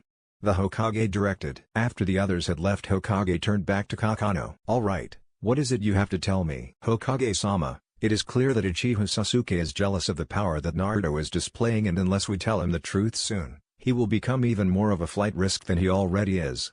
Also he doesn't fit well with anyone else in my team, so I am considering putting him in the reserves. But if I do that, then he becomes even more likely to try and abandon Konoha. And if we put him with a private tutor, with orders to try and teach him as little as possible, then he will quickly grow frustrated, Kakano reported, as she knew that having Sasuke on her team would be a clear negative impact, but trying to keep him loyal was important too.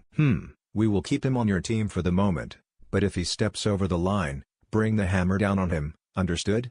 Hiruzen outlined. Perfectly, Hokage-sama. Good, now I have to get back to paperwork, which, even with my shadow clones working on it at the same time, is rather tedious. Training Ground 7:30. The next morning, Ino and Sasuke came to the training ground to see hundreds of Narutos doing various training exercises. Some were balancing senbons on their fingers, others were doing taijutsu sparring, others were practicing sword katas, others seemed to be writing or drawing, they couldn't tell. Sasuke clenched his teeth angrily before shouting, "Which one of you is the real Dobi?" All of the clones pointed towards Naruto, who was in the middle of all the different groups, and seemed to be meditating, while sitting on top of a miniature hurricane, with his chakra wings stretched out behind him. Ino looked on in awe, he looked so serene, and if he could do that then he must be really strong. Sasuke, meanwhile, just stomped up to him only for Naruto to open his eyes and release his chakra. He then stepped down off of the hurricane and his wings flared brightly before he said, "Such negative emotion is unbecoming of a shinobi, Uchiha." The coldness in his voice made Ino shiver. It reaffirmed her conclusion that Naruto wasn't someone you wanted to piss off, which Sasuke just did. "You have no right to demand any of my techniques, and you definitely shouldn't piss me off, as you have no idea exactly what I am capable of. I have every right, as the last of the Uchiha and heir of the Uchiha clan, Konoha's greatest clan, so I demand you give me all your techniques," Sasuke arrogantly proclaimed. Ino cringed. "Due to your arrogance and your attitude, you are currently the member of this team that has the least potential. And your clan was a clan of thieves and liars, stealing other people's hard work in desperation for power." Naruto's voice grew even colder, and Ino felt as if she was in a blizzard. "Ha, as if you would know anything about the greatness of the founding clans of Konoha. Your mother was probably some drunk whore who didn't know who the father." This was all Sasuke managed to get out before a fist drove into his stomach and he was launched into, and through, 3 trees. He fell to the ground after the 3rd tree, and caused a small crater. He was so injured that he couldn't move his head, and he could do nothing but watch as Naruto appeared above him and began raining blows down on his body. Sai, who had just arrived, heard a massive crash and he ran forward to see Ino screaming in horror as Naruto was beating the life from Sasuke. He immediately ran forward, knowing that if he didn't stop Naruto, Sasuke would definitely die, and restrained Naruto. After calming Naruto, till he agreed to stop killing Sasuke at least, he sent an ink messenger bird to Kaneko to explain the situation while he took Sasuke to the hospital using a huge ink eagle. After they had left, Naruto continued to vent his rage on the surrounding trees, as his clones had all finally dispersed and Ino was well out of harm's way. He smashed through quite a few, and Ino just watched in awe and sadness as he continued to punch his fists through tree trunk after tree trunk. Awe because she didn't think he was using any chakra to enhance his strikes, and sadness because she could see how much he suffered not knowing any family. No wonder he regards his close friends as his brothers and sisters, she thought. He must be desperate to know what the feeling of family is like. Kanako turned up around 10 minutes later and simply looked at the destruction Naruto had wrought before turning to Ino. who was beside her. "So what happened?" "We came in and found Naruto training with hundreds of what looked like clones, and Sasuke got jealous and went up to the real one and began to demand that he give all of his techniques as his right as the last of the Uchiha. Naruto then called the Uchiha clan a bunch of thieves and liars that steal other people's hard work. Sasuke in response called Naruto's mother a whore, and Naruto snapped, and sent Sasuke flying through 3 trees with one punch." Ino said, sad that neither of her teammates could get along. "I knew it would be something along those lines," Kanako sighed. "You see, that's about the only insult that can anger Naruto that much, everything else just makes him judge you as weak. Once he calms down, go ahead and ask him to help train you, as he calms down pretty quickly when he's trying to help others." Ino nodded, before Kanako told her that she had to go to the hospital and check in on Sasuke. Much as she thought he was a spoiled brat, she knew that after seeing Naruto getting that angry, he would be injured for quite a long time, though she doubted it would be permanent. Entering the hospital reception, she saw Sai leaning on the wall next to a quarter and walked over to him stiffly. "How is he?" He merely shook his head and said that she'd better see for himself. He then walked with her down the corridor and stopped outside of room 23. Kanako paled. Room 23 was the pending room for potential long-term patients.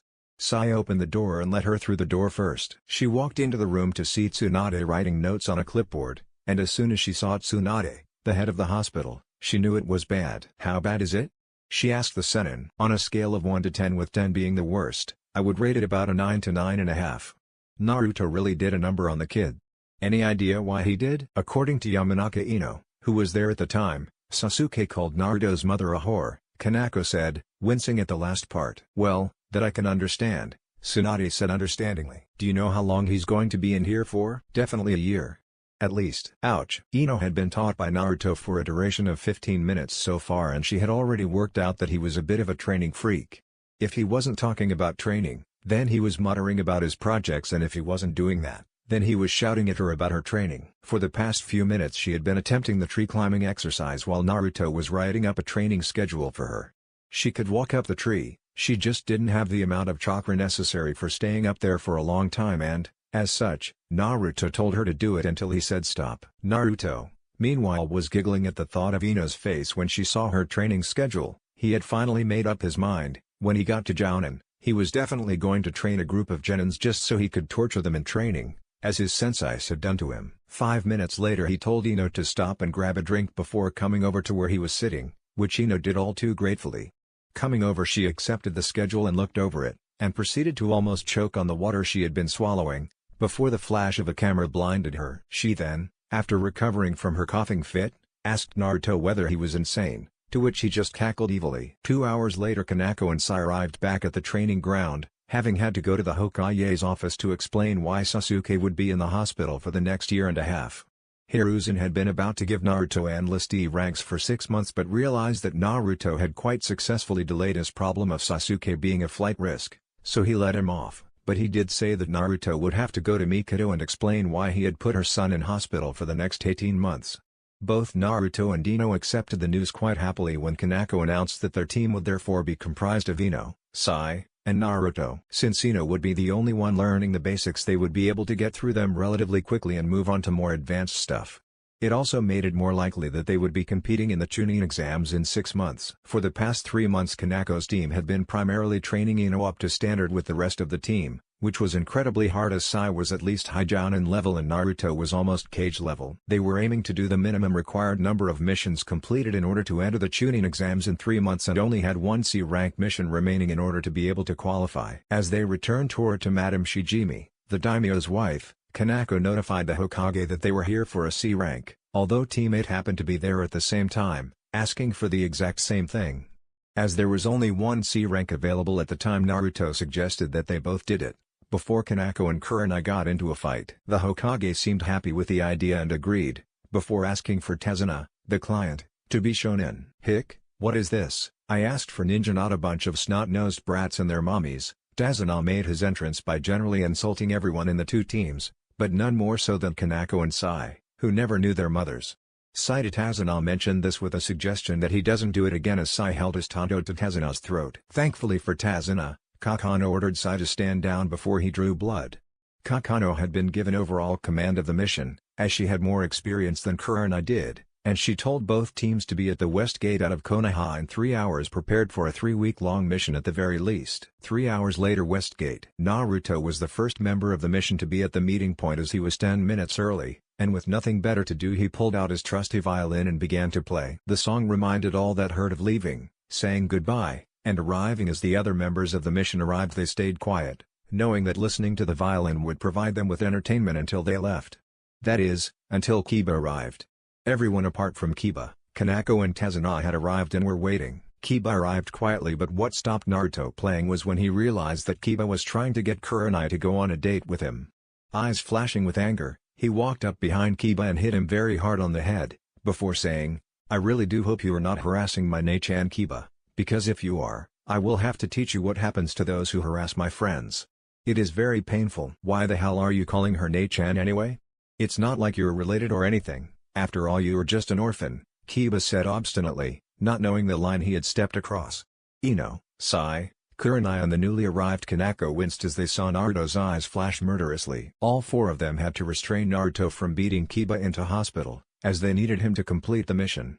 After Kanako and Sai had managed to calm Naruto down, and Kurenai explained to her team not to piss Naruto off, and explained the incident with Sasuke a few months ago. Kakano told every member of the two teams minus the Jounin to tell her what was in their packs, although Team 7 had their equipment sealed into scrolls.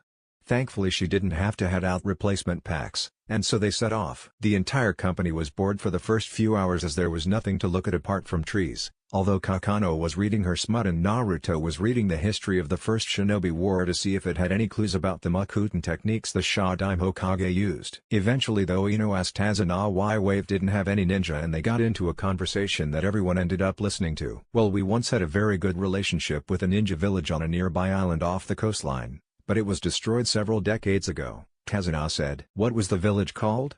Ino asked curiously, as this was the first time she had heard of such a village. "It was Ozoshiogakur no Sato, a village famed for its skills in Kenjutsu and Fuin Jutsu, that was destroyed by a combined attack from Iwa and Kumo just before the Second Shinobi War, thus starting said Shinobi War." Naruto spoke up, remembering that he was descended from this village.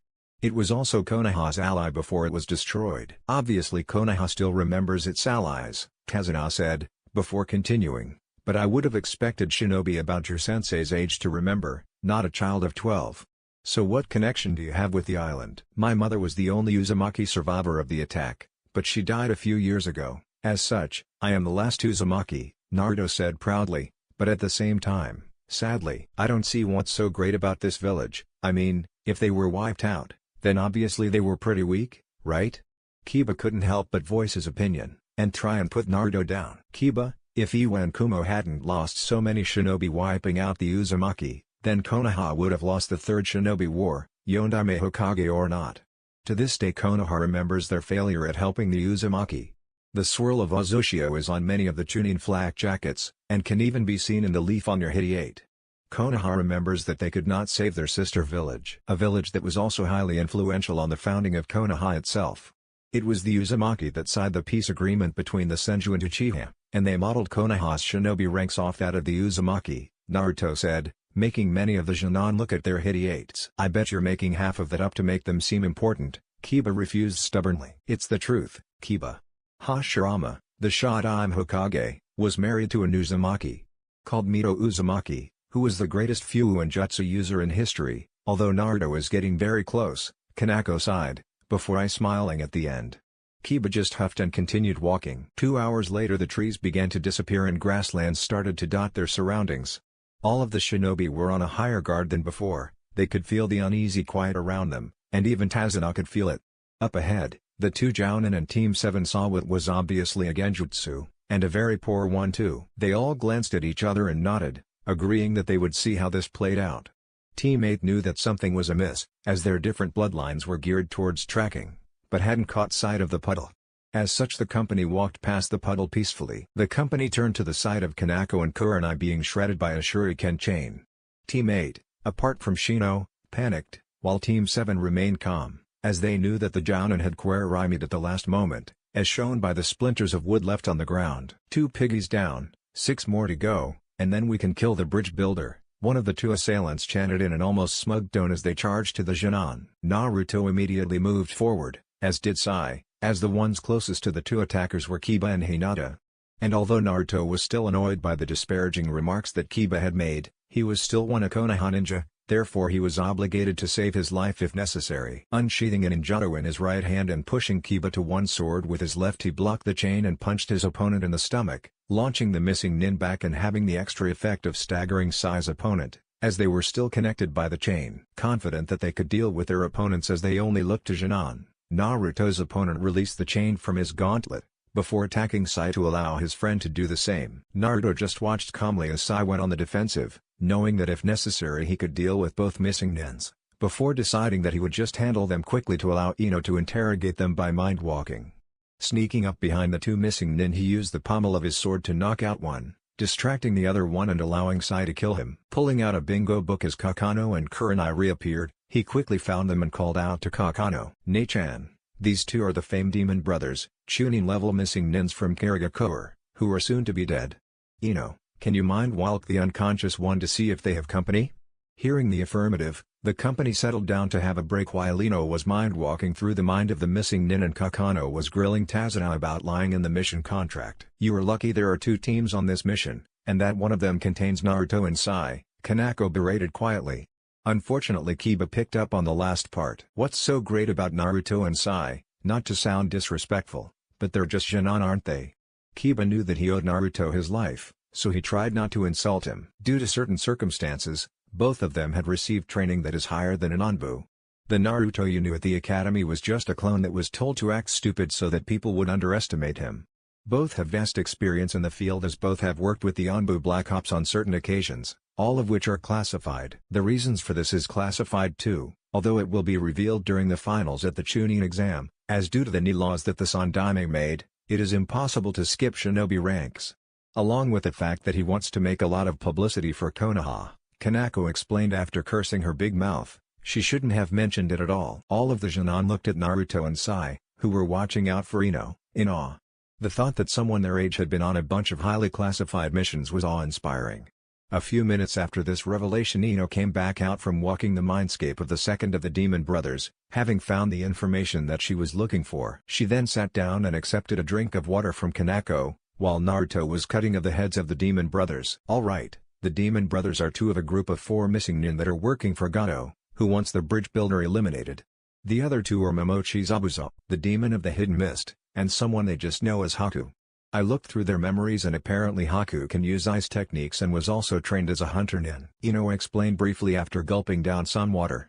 However, the demon brothers were just used to see what our strengths were, as they knew that Haku was watching from the nearby tree line. Gato also mentioned a group of missing nin from Amigakura that he would hire if Zabuza's group weren't up to the task. In that case it is likely that Zabuza himself will have a go before we reach Tazuna's house. We will camp here for the night and finish the journey tomorrow. It would be a bad idea to be walking into a potential ambush after sundown.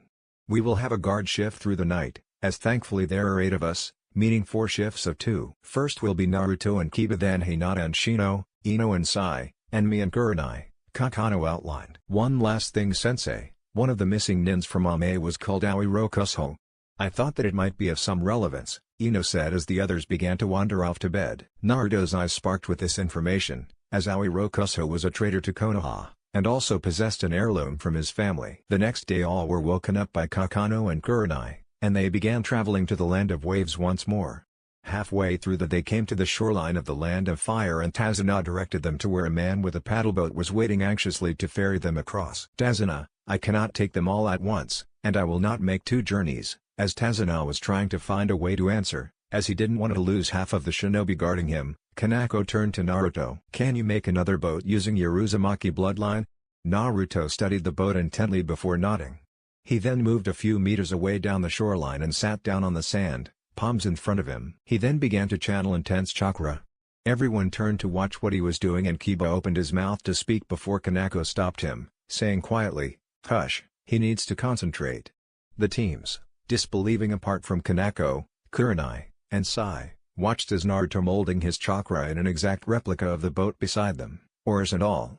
A quick burst of chakra later, and there was an exact copy of the first boat in front of Naruto, who reached into a pocket on his vest for a chakra pill.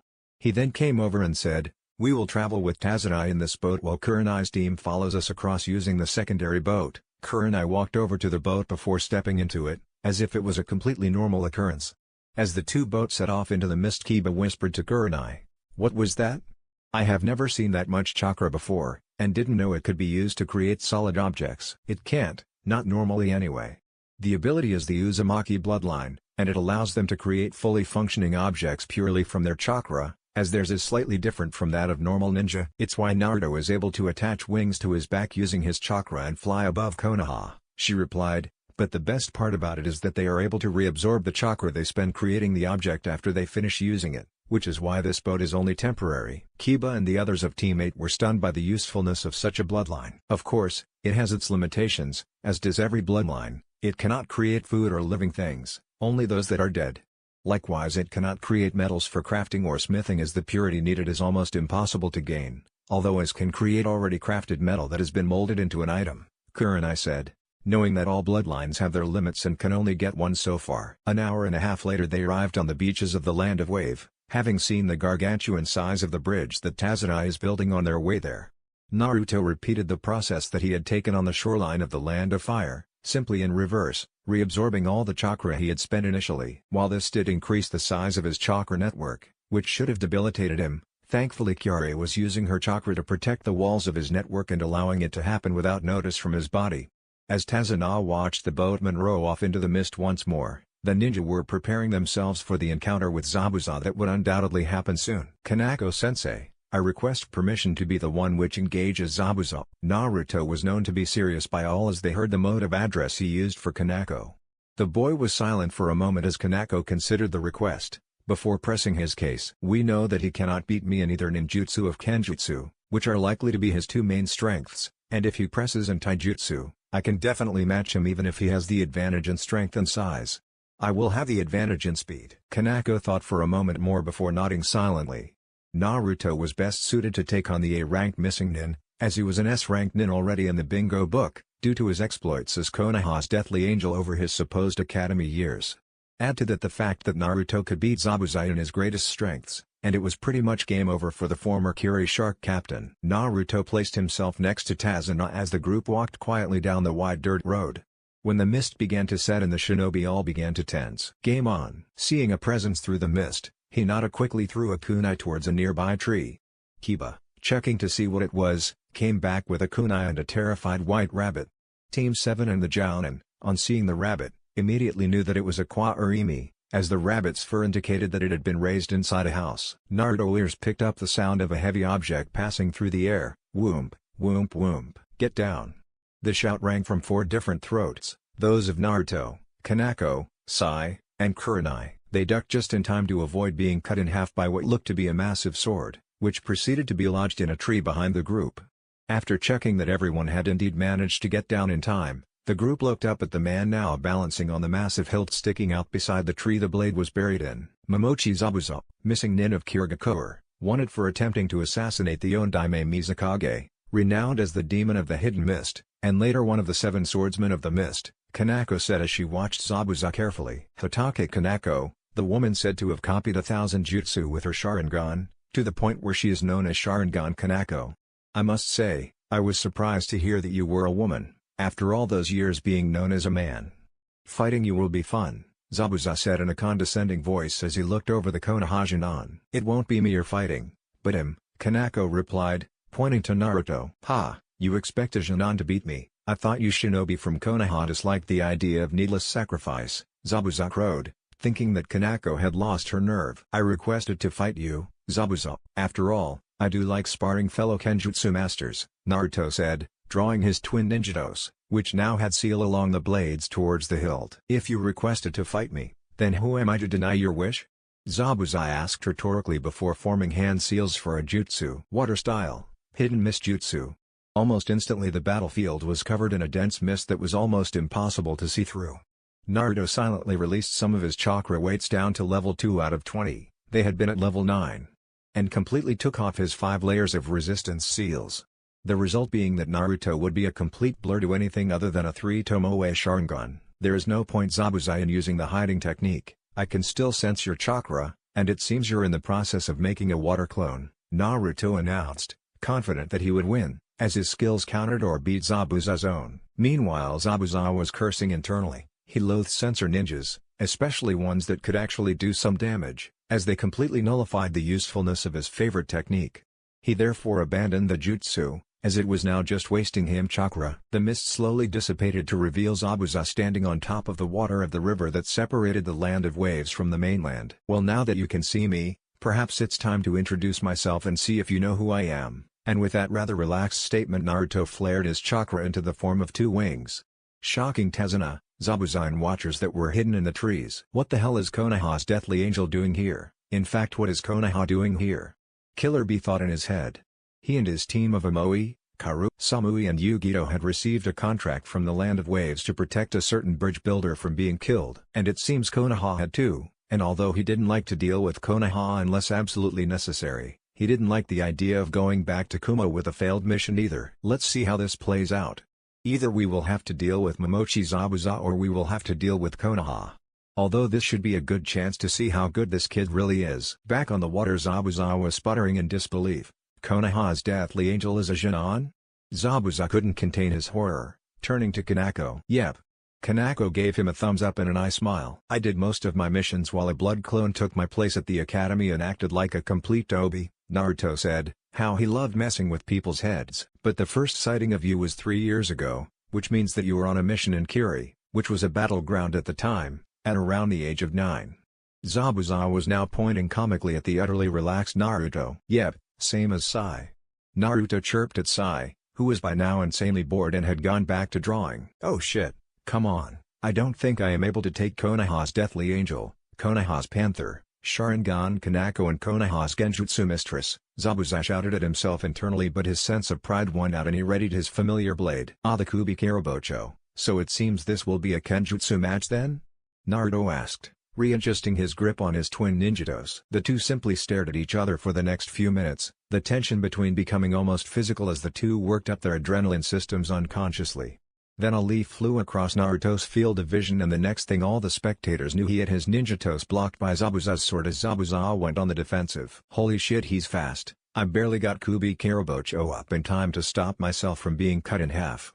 Zabuza thought worriedly as he and Naruto looked into each other's eyes. Naruto then moved backwards a few paces before intoning gravely, Uzumaki style, Dance of the Bloody Thorns and Roses. Zabuza's eyes widened as Naruto then began to spin elegantly into forms, each one whirling around his frame, only making small cuts.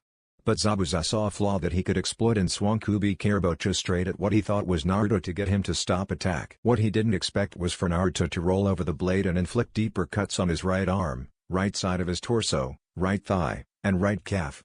Zabuza hastily retreated, and cursed himself for his carelessness. It seemed that the tendons in his right arm and right leg had been cut, impairing his mobility and his ability to wield his blade. Naruto grinned, about to go in for the killing move when Shinban sprouted from Zabuza's neck, Ice Shinbans. Which meant that Zabuza's accomplice, this Haku, was a Yuki clan member. Naruto's eyes widened at the implications. He could use this to perhaps recruit the two into Konoha's forces. Thank you for your assistance in allowing me to deal with this missing nin, Konoha nin. Naruto turned at the rather young and melodious voice. Kiri Hunter nin mask, check. Kiri style of dress, check. Age, no. It was my pleasure, Hunter nin. Unfortunately Naruto and the Konoha group had other issues to deal with, and Naruto knew that the injury Zabuza would keep out of action for at least 2 weeks, even with a skilled healer. So he let the Hunter nin take Zabuza away, and returned to where his teammates were standing, before turning to the forest to the right of the group and telling the ninjas hiding there to come out. The Kumo nin looked at each other before Killer Bee shrugged and leapt into the open. Kanako, Kurenai and Sai looked at them with passive faces, concealing their surprise, while Ino, Kiba, Hinata and Shino couldn't control their reactions. What are you here for, brother of the Raikage fellow Kumo nin? Naruto asked in an even tone. It seems that there was a mission request to protect a certain bridge builder sent to 2 different shinobi villages, said one of the Kumo Kunoichi, who had blonde hair in a ponytail.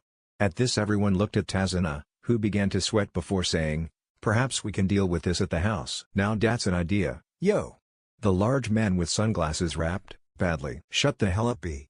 The same Kunoichi shouted. The Konoha Jounin got the feeling that they would have a very large headache soon. 45 minutes later the now completely dysfunctional group arrived at Tazuna's house, with everyone having varying levels of a headache apart from Naruto, Sai and Killer Bee. The former two had just tuned everything out, while the latter was the one annoying everyone else. Thankfully he had stopped his rapping the closer they got to the house as he tried to think of what his team could offer to the Konoha shinobi that they didn't already have. With the presence of 4A or S-class nins, they already had this situation well in hand. His team wouldn't be able to do much. But he figured that he would be able to work something out with the two Jounin from Konoha. Meanwhile the Kumo team were regarding the Konoha Jounin warily, especially Naruto and Sai, who were walking right behind Tazuna and talking animatedly about the various aspects of art, of all things. Samui was wondering how they grew so powerful and what might be the best ways to perhaps constrain them if necessary. Kuro was wondering what made them so special to have been trained so early, while Yugito was thinking about sparring Naruto. Amoy was overthinking things again as he wondered what their Raikage would say if saw them cooperating with Konoha and if he would exile them for it. "Tsunami, I'm home." They heard the sounding of rapid feet before the door opened quickly. "Dad? You're back. And, you did bring a lot of ninja back with you," she said in a slightly hesitant tone at the end as she regarded the various looks of the ninja standing in front of her house. "Well, there seems to have been a bit of confusion." Eyebrows of many of the shinobi rose slightly at this before Tazuna continued, "But I am sure we can figure something out." All of the shinobi then followed Tazuna into the house apart from B, Kakano and Kurenai, who stayed outside in order to figure out what they were going to do in regards to the organization of the mission. In the house, the shinobi of the two different villages were regarding one another carefully, before Kiba burst out, "Why the hell are we working with Kumonin anyway? I mean, weren't we enemies?" "Just because we were enemies during and after the Third Shinobi War, doesn't mean we are currently. That is the way of the shinobi world. Those that are your enemies now may one day be your friends," spoke Naruto in a calm tone. "And don't get me started on you. What the hell was that about you and Sai being Konoha's deathly angel whatever it was?" Kiba demanded, turning on him. The Kumo Jounin just watched unbemusedly. Naruto sighed heavily before bringing out his bingo book and telling Kiba to go to page 34 before handing it to him. Kiba did so, with Hinata and Shino reading over his shoulders.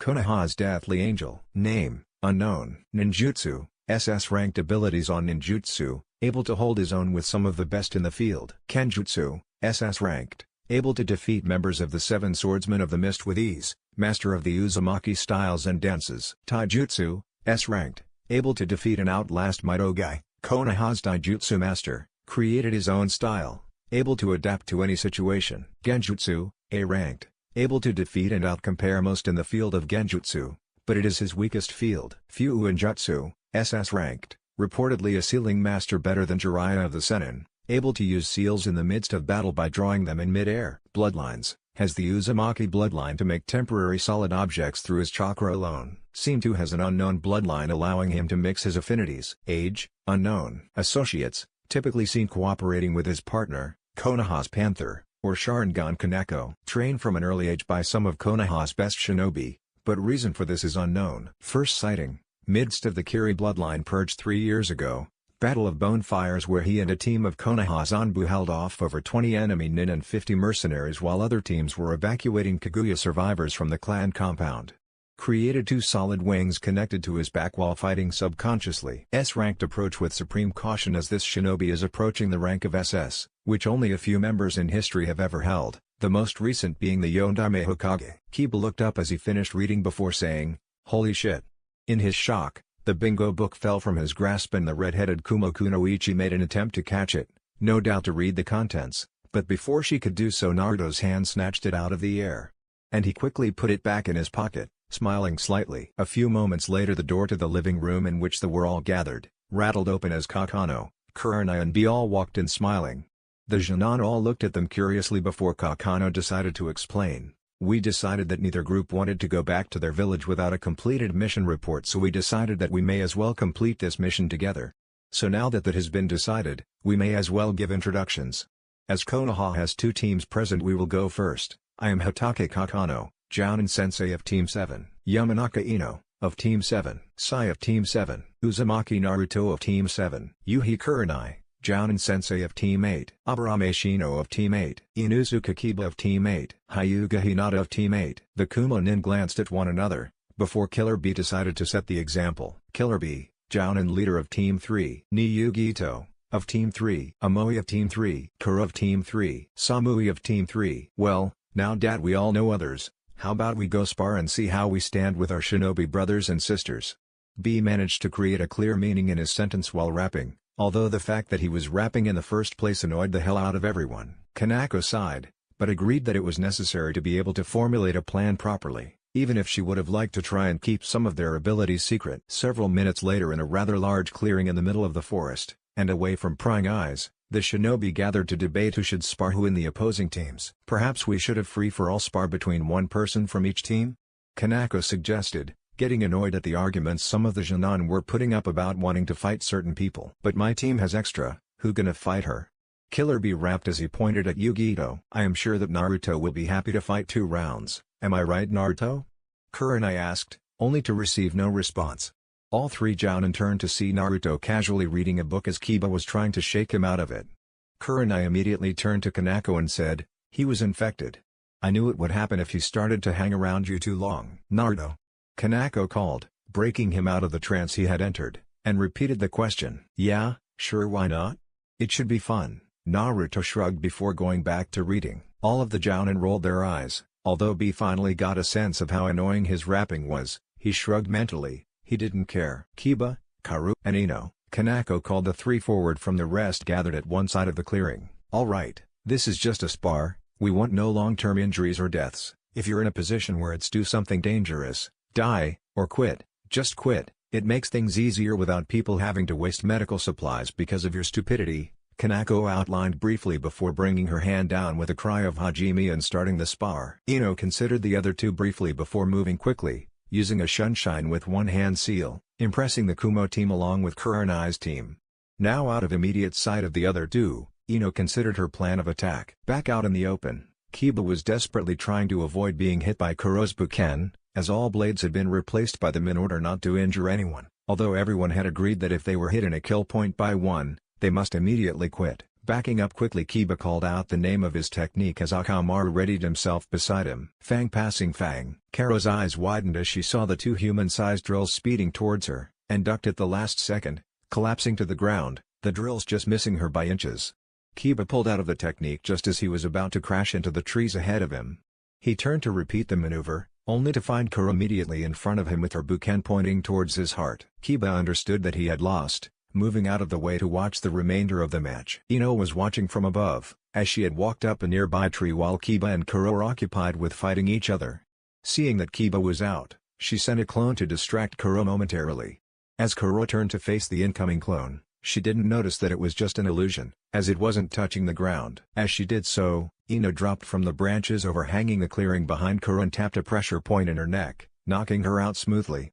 Over in the group of spectators, Kakano smiled. Ino had just won without revealing any of her techniques other than the one-hand seal Shunshine, which was often disregarded as being ineffective by combat ninja. Kurenai and Killer Bee had just come to the same conclusion, realizing that this girl, and in essence Kanako's entire team, hated revealing their abilities unnecessarily. Shino, Samui, and Naruto, same deal as last time, no maiming or killing, don't do unnecessary damage, Kurenai said in an attempt to sound interested. Hajime. Both Shino and Samui looked at one another before nodding and turning to face Naruto, who ever so slowly withdrew his Buken version of his ninjato, and holding it in one hand, began to do hand seals with the other.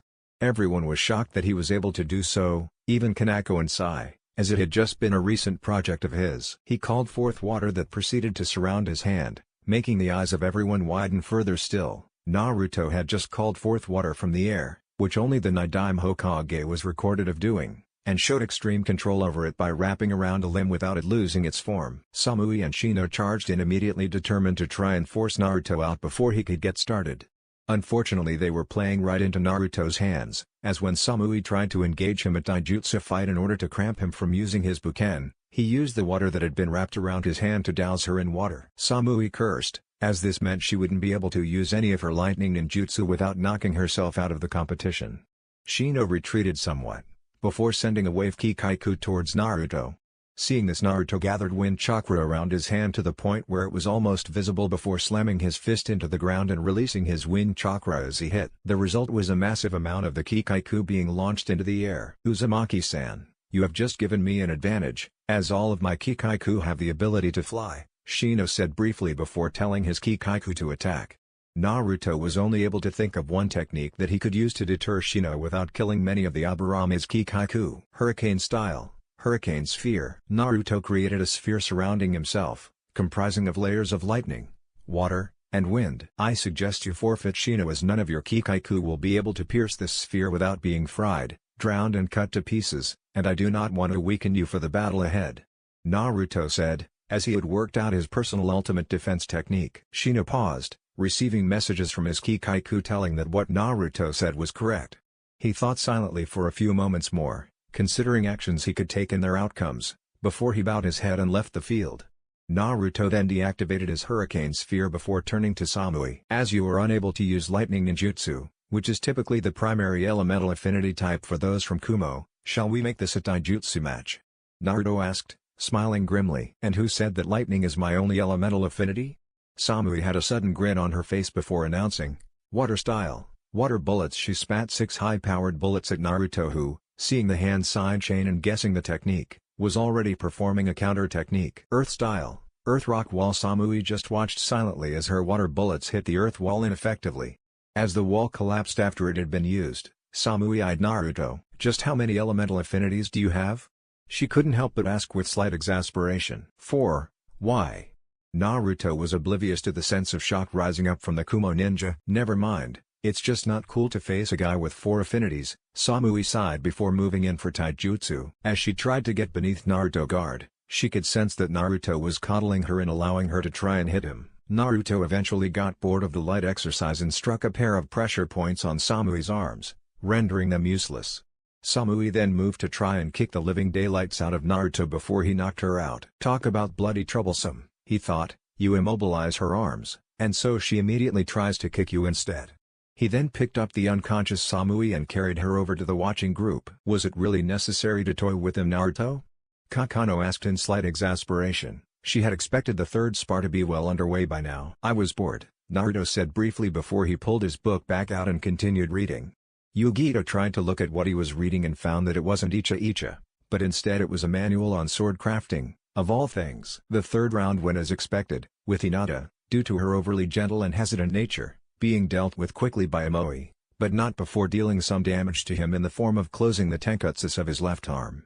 Sai then repeated what Ino had done, excepting he drew endless ink animals, forcing Amoe to try and cut them down one by one, as lightning didn't seem to have much effect. Eventually Sai was unable to keep up the pace he had formerly shown with his drawing, and Amoe forced him into a kenjutsu fight, with Sai using his taindo against Amoe's katana.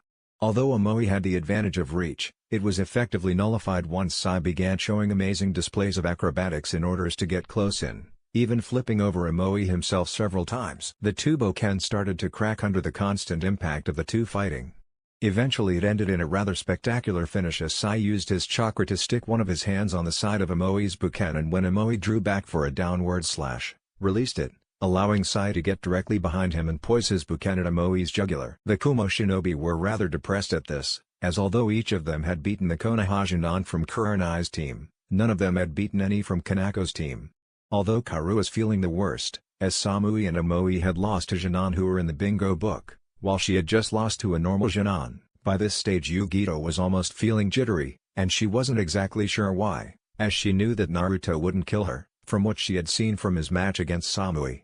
She just put it up to nerves. Oh please kitten, it's because you're excited to be fighting him, after from what I have seen from your reactions, you like him. Matatabi put her thoughts in helpfully. I do not like him, he is from Konoha, it wouldn't work, Yugito thought back. You sound like you have actually considered it, and I can see why, Matatabi responded, before sending Yugito mental images of her in front of a huge viewing screen watching Yugito's memories of Naruto.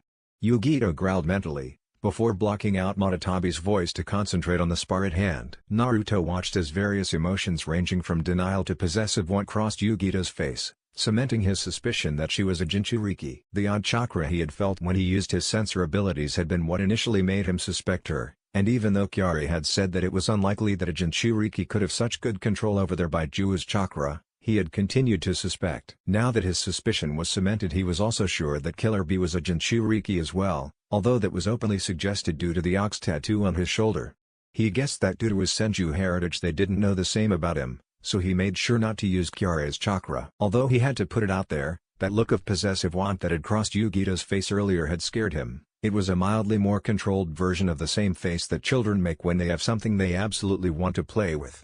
It scared even more that she had been looking directly at him when that look crossed his face. Naruto shivered. He just had a feeling that no matter what he did, Yugito getting her way would be unavoidable. Kanako watched in amusement as the two regarded each other, as did Kurenai and Killer Bee. The two were acting in a way no one had ever seen before. They were being skittish. Kanako ever so slowly bought a video camera out of her back pocket. She could use this so many things: blackmail, embarrassing Naruto, telling her friends and having the evidence to back it up. Killer Bee and Kurenai, having caught on to what she was doing, came over and they all huddled in a group over the soon-to-be recording of Naruto's embarrassment. The two watched each other for the first minutes of their spar, waiting for the other person to make the first move, although Yugito was trying to block out Matatabi's suggestions. Eventually deciding that moving towards Naruto and into combat might be the only way to get Matatabi to shut up, Yugito moved first. She is surprisingly fast for a supposed Genin. It seems that Konoha isn't the only one that applies advanced training for those in unusual circumstances, Naruto thought as he blocked Yugito's taijutsu attacks. Yugito, seeing that she wasn't getting anywhere with her taijutsu, retreated before preparing what seemed to be a fire-style technique. Fire-style, Grand Fireball Jutsu. To Naruto's shock, it seemed to be hotter and much larger than the average Grand Fireball Jutsu. Must be a side effect of being a demon container for a certain demon, Naruto concluded as he shunshined out of the fireball's path. As he watched it hit the trees behind where he had been standing, he added another thought to that statement. I am so glad Sasuke isn't here. He would be seething with jealousy, might even start a war over it. Naruto ducked under the bouquet that was swung by Yugito and he moved behind her in an attempt to knock her out with the pommel of his own. It didn't work, as Yugito did the strangest thing one could do in the middle of spar. She collapsed into Naruto, causing him to miss and the two of them to fall over with Yugito on top. Everyone's eyes grew wide, apart from Samui and Karu, who knew what Yugito was doing. Kanako giggled perversely as she caught it on camera. Naruto quickly set down Yugito on the grass gently. Before attempting to wake her up, he thought that she had collapsed from stress or something. Then he realized what she was attempting and quickly backed off before she could try anything. Yugito, what the hell are you trying to do? Damn it! Yugito cursed softly before shining out of sight. Naruto activated his chakra wings again. He didn't want to sense where Yugito was, as this was turning out to be a rather enjoyable match. That's what the three jounin watching thought as well. Naruto's eyes widened as two grand fireballs streaked towards him from two opposite directions, and he was in the middle. Kurenai's team panicked when he didn't move as the fireballs got closer and closer to him. Naruto's wings just curled around him and transparent chakra appeared in the places they didn't cover. The flames impacted before slowly dying down. Naruto was standing exactly as he had been, with what looked to be a shell of protective chakra around him, flaring gold from the heat of the two fireballs. He then released the chakra, apart from that which kept his wings, and said quietly, "You should remember, Yugito, that I am a sensor ninja. You can't hide from me." Yugito had just processed these words, knowing that she would have to come out and fight, when the pommel of Naruto's bouquet impacted with her temple and knocked her out. The Naruto that was in the clearing then moved underneath the branch she had been squatting on and caught her before she could impact with the ground. He then ordered a shadow clone to dispel, before carrying over Yugito's unconscious body to the crowd of spectators. It was only after Naruto had handed over Yugito to Samui that he caught sight of the thing that Kanako was hurriedly trying to hide within one of the pockets of her vest. It was a portable video camera. "Ne-chan, what is that you're trying to hide in your vest?" Naruto asked in an overly sweet, but icy calm tone. "It's nothing, I forgot to bring batteries for it." Kanako shuddered. Naruto knew there were no batteries within Kanako's supplies as he had checked them before they left Konoha. He hadn't checked Kanako's vest though. "Good," Naruto said in the same tone before walking off. "Yes." All three jounins thought simultaneously, mentally fist-pumping at the thought of such useful blackmail material.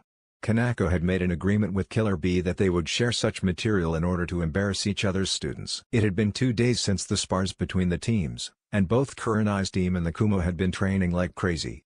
Everyone had agreed that they would have a similar sort of spar before they went home, although the event everyone was keen for was the Chunin exams, as everyone had agreed to compete. Naruto and Sai were currently the ones guarding Tazuna as he continued construction of the bridge. "Tazuna." One of the workers came over, looking rather anxious. "What is it, Yaro?" Tazuna had taken notice of his nervous state. "I don't think I will be able to work on the bridge any longer," Yaro said hesitantly. This caught Naruto's attention from where he was sitting over to one side. "What?" "But we agreed that we would finish this bridge no matter what it took," Tazuna was shocked at the sudden resignation of one of his most faithful workers. "But Gato will kill us for it. Is this act of defiance worth our lives?" Yaro objected. "I will not be cowed by Gato." Tazuna turned to the rest of the workers. "Lunch break. As for you, Yaro, you can take off for the next shift." As the workers were eating lunch, Sai approached Naruto. "The man sure is losing a lot of workers fast. That's been 2 this morning," Sai said. Naruto knew what he was hinting at. He sighed. "I'll approach him after the lunch break is over about using my shadow clones," Naruto said. And indeed 15 minutes later, just after Tazuna had ordered the workers back to their stations. "You seem to be losing a lot of workers, Tazuna," Naruto said, working him into the subject. "Yeah, well, not many are willing to risk the lives of what families they have, especially if there are women or children in those families." Tazuna knew the reasons why so many had quit. "What would your reaction be if I said I was able to fix the problem and give you all the workers you need? I would beg you on my hands and knees if necessary to get you to do so." Tazuna obviously thought that Naruto was joking. "That won't be necessary. Mass shadow clone technique." A wall of smoke appeared in front of the two, obscuring their view of the workers. And as the smoke cleared, Tazuna's jaw fell open at the sight of 75 clones of Naruto staring back at him. "All right, follow whatever Tazuna tells you to do, okay?" Naruto said to his clones. "Sure, boss." They chanted back. Tazuna grinned. "All right, we need teams carrying materials from over at the supply station to the bridge. We also need teams at the supply station cutting bricks from the stone there, that sort of thing. Is it possible to get a team under the bridge looking for cracks?" Tazuna's voice faded away as Naruto walked back to where he had been sitting before. That night, Tazuna's house. Tazuna was talking with Kanako about what had happened this morning over dinner. "He created a small army of workers for me to work with. If he can continue doing so, I could have that bridge finished in 3 to 4 weeks instead of something like 2 months. Although with Gato out of the way it will be a lot easier, as a lot more people will join in." Killer Bee and Yugito shared a glance when they heard of Naruto's feat. There were very few people with such a large amount of chakra to be able to do something like that, and first amongst the category were Jinchurikis. Naruto and Sai saw the glance and knew that Naruto would be confronted by the two soon. "Why don't you leave? You're all going to die anyway." Inari, Sanami's son, said loudly from the far end of the table. "Because Gato couldn't kill us if he tried," Naruto said in a low voice in the sudden silence. "Gato will kill you all. You aren't able to stop him. You don't know how hard life has been for the people in this village. You don't know how difficult life can be." Inari shouted. Naruto, Killer Bee, and Yugito stiffened. Kanako's, Kurenai's and Sai's eyes all widened at the audacity of this kid. Naruto leaned towards Inari before growling in a grating tone, "You have no idea what pain is." He then stood up silently, put his hood over his head, obscuring most of his face before opening the door and walking out of the house, ignoring the cries of Hinata and Ino. Kanako turned to Inari. "Never say that Naruto doesn't know pain. He grew up with no one there to help him. He was hated by every person in our village, apart from 7 or 8 who couldn't help him. For the first 8 years of his life he was beaten by huge mobs that tried to kill him or drive him insane, whichever came first. At the age of 4 he was literally thrown out of the orphanage from the top story, and after that he lived off the streets for 2 years before the Hokage was able to track him down. Several times he was pronounced clinically dead by doctors in the hospital, causing the villagers to start celebrating before he came back to life. Even in the hospital people tried to kill him, to the point where only 2 or 3 doctors could be trusted to look after him. By the time he was 5 he had survived over 800 assassination attempts on his life. In the end he developed multiple personalities to try and deal with it. Thankfully over the years he has been able to recover, although he still shows hints of those personalities when he gets angry or sad," Kanako said by way of an explanation as to why Naruto was angered by the suggestion that he didn't know pain. Killer Bee and Yugito looked at one another again. This time it was certain, Naruto was a Jinchuriki, as only Jinchurikis are treated with so much hate. During the silence that pervaded of the table, they could all hear the sounds of a violin in the night. Kanako sighed again. When he gets sad, Naruto tends to either disappear for a while, or retreat to the highest place available and play his violin, Kakano said as she looked up at the ceiling. Naruto sighed heavily as he played the final note on his violin. He knew that he would be slightly slow in the morning. He was just wearing just his shirt, leaving his vest in the house when he walked out. And it was late in the night, perhaps even early morning. He resealed his violin before creeping silently off the roof of Tezuno's house. It wouldn't do to worry his friends unnecessarily. The next morning dawned with frost covering the ground and Yugito awoke groggily before grumbling slightly and turning over in her sleeping bag, reluctant to leave the heat surrounding her. Eventually giving up on her getting back to sleep, Yugi Ito instead thought upon the most recent subject on her mind, Naruto. He seemed to be very strong, as Killer Bee had commented that even he was unsure he would be able to beat Naruto, and Killer Bee was the strongest person she knew, apart from perhaps the Raikage. He also seemed to be emotionally conflicted due to his past as a Jinchuriki, although his seemed to be extreme compared to even Bee's. However, he also seemed to be a very kind person, perhaps too much so, Yugi Ito reflected, thinking back to their spar when he almost fell for her trick. It was unusual. One would expect someone with such a past to be cold and closed off to other people, considering the mission before their friends. Yugi Ito's eyes widened when she realized that Samui was awake and watching her silently, almost as if she knew what Yugi Ito was thinking. However, both their attention was caught when they saw that Bee's sleeping bag was empty. They awoke Amoi and Kuro and strapped their equipment on hurriedly. It was odd for Bee not to notify them when he left, so they were worried. Naruto and Bee were silent as they created a mindscape connection between their two, as the two had agreed that Bee and Gyuki, the Eight Tails, would teach Kyare how to fully be able to help Naruto with her chakra. But in exchange, Naruto would have to show Bee memories of his past, before he began his training with his Nei-chans and Ni-sans, along with promise that he would sometime come to Kumo in order to fully train with Kyare to control her power, as she could only do so much. Naruto had readily agreed, as due to his Uzumaki chakra he had an estimated lifespan of around 150 years, although his was more like 200 due to also being Kyare's Jinchuriki. As they connected their mindscapes, both ninja felt their eyelids being dragged down. A few minutes later, Yugi Ito, Samui, Kuro and Amoi came upon the scene of the two looking like they were sleeping with their right hands on the forehead of the other. Immediately Kuro stormed towards the two, determined to stop Naruto from whatever he was doing, before Yugi Ito stopped her from interfering. "Leave them, we shouldn't interrupt. Instead we should watch over the two and make sure others do not interrupt," Yugi Ito said authoritatively. "But he is obviously doing something to Bee-sensei," Kuro objected, surprised that Yugi Ito had stopped her. "No, Bee-sensei chose to initiate this, as he is the only person able to do such a thing. He did the same for me when I was younger," Yugi Ito explained after she sat down on a nearby log. "Surely you don't mean that?" Samui asked uncertainly, as it seemed that Yugi Ito was suggesting that Naruto was a Jinchuriki. Although that would explain how he could keep throwing out high-level jutsus long after most would have collapsed. "We have our theories but we can't confirm them. It may simply be because he's an Uzumaki." Within the mindscape connection, Naruto whistled softly as he looked around within the connection. The setting seemed to be a place in the land of lightning, due to the mountains and valleys, with mountains going off into the distance. "Sorry if it seems a bit unfamiliar." Naruto turned to see two men. One was Bee and the other was obviously the Eight Tails, due to his appearance.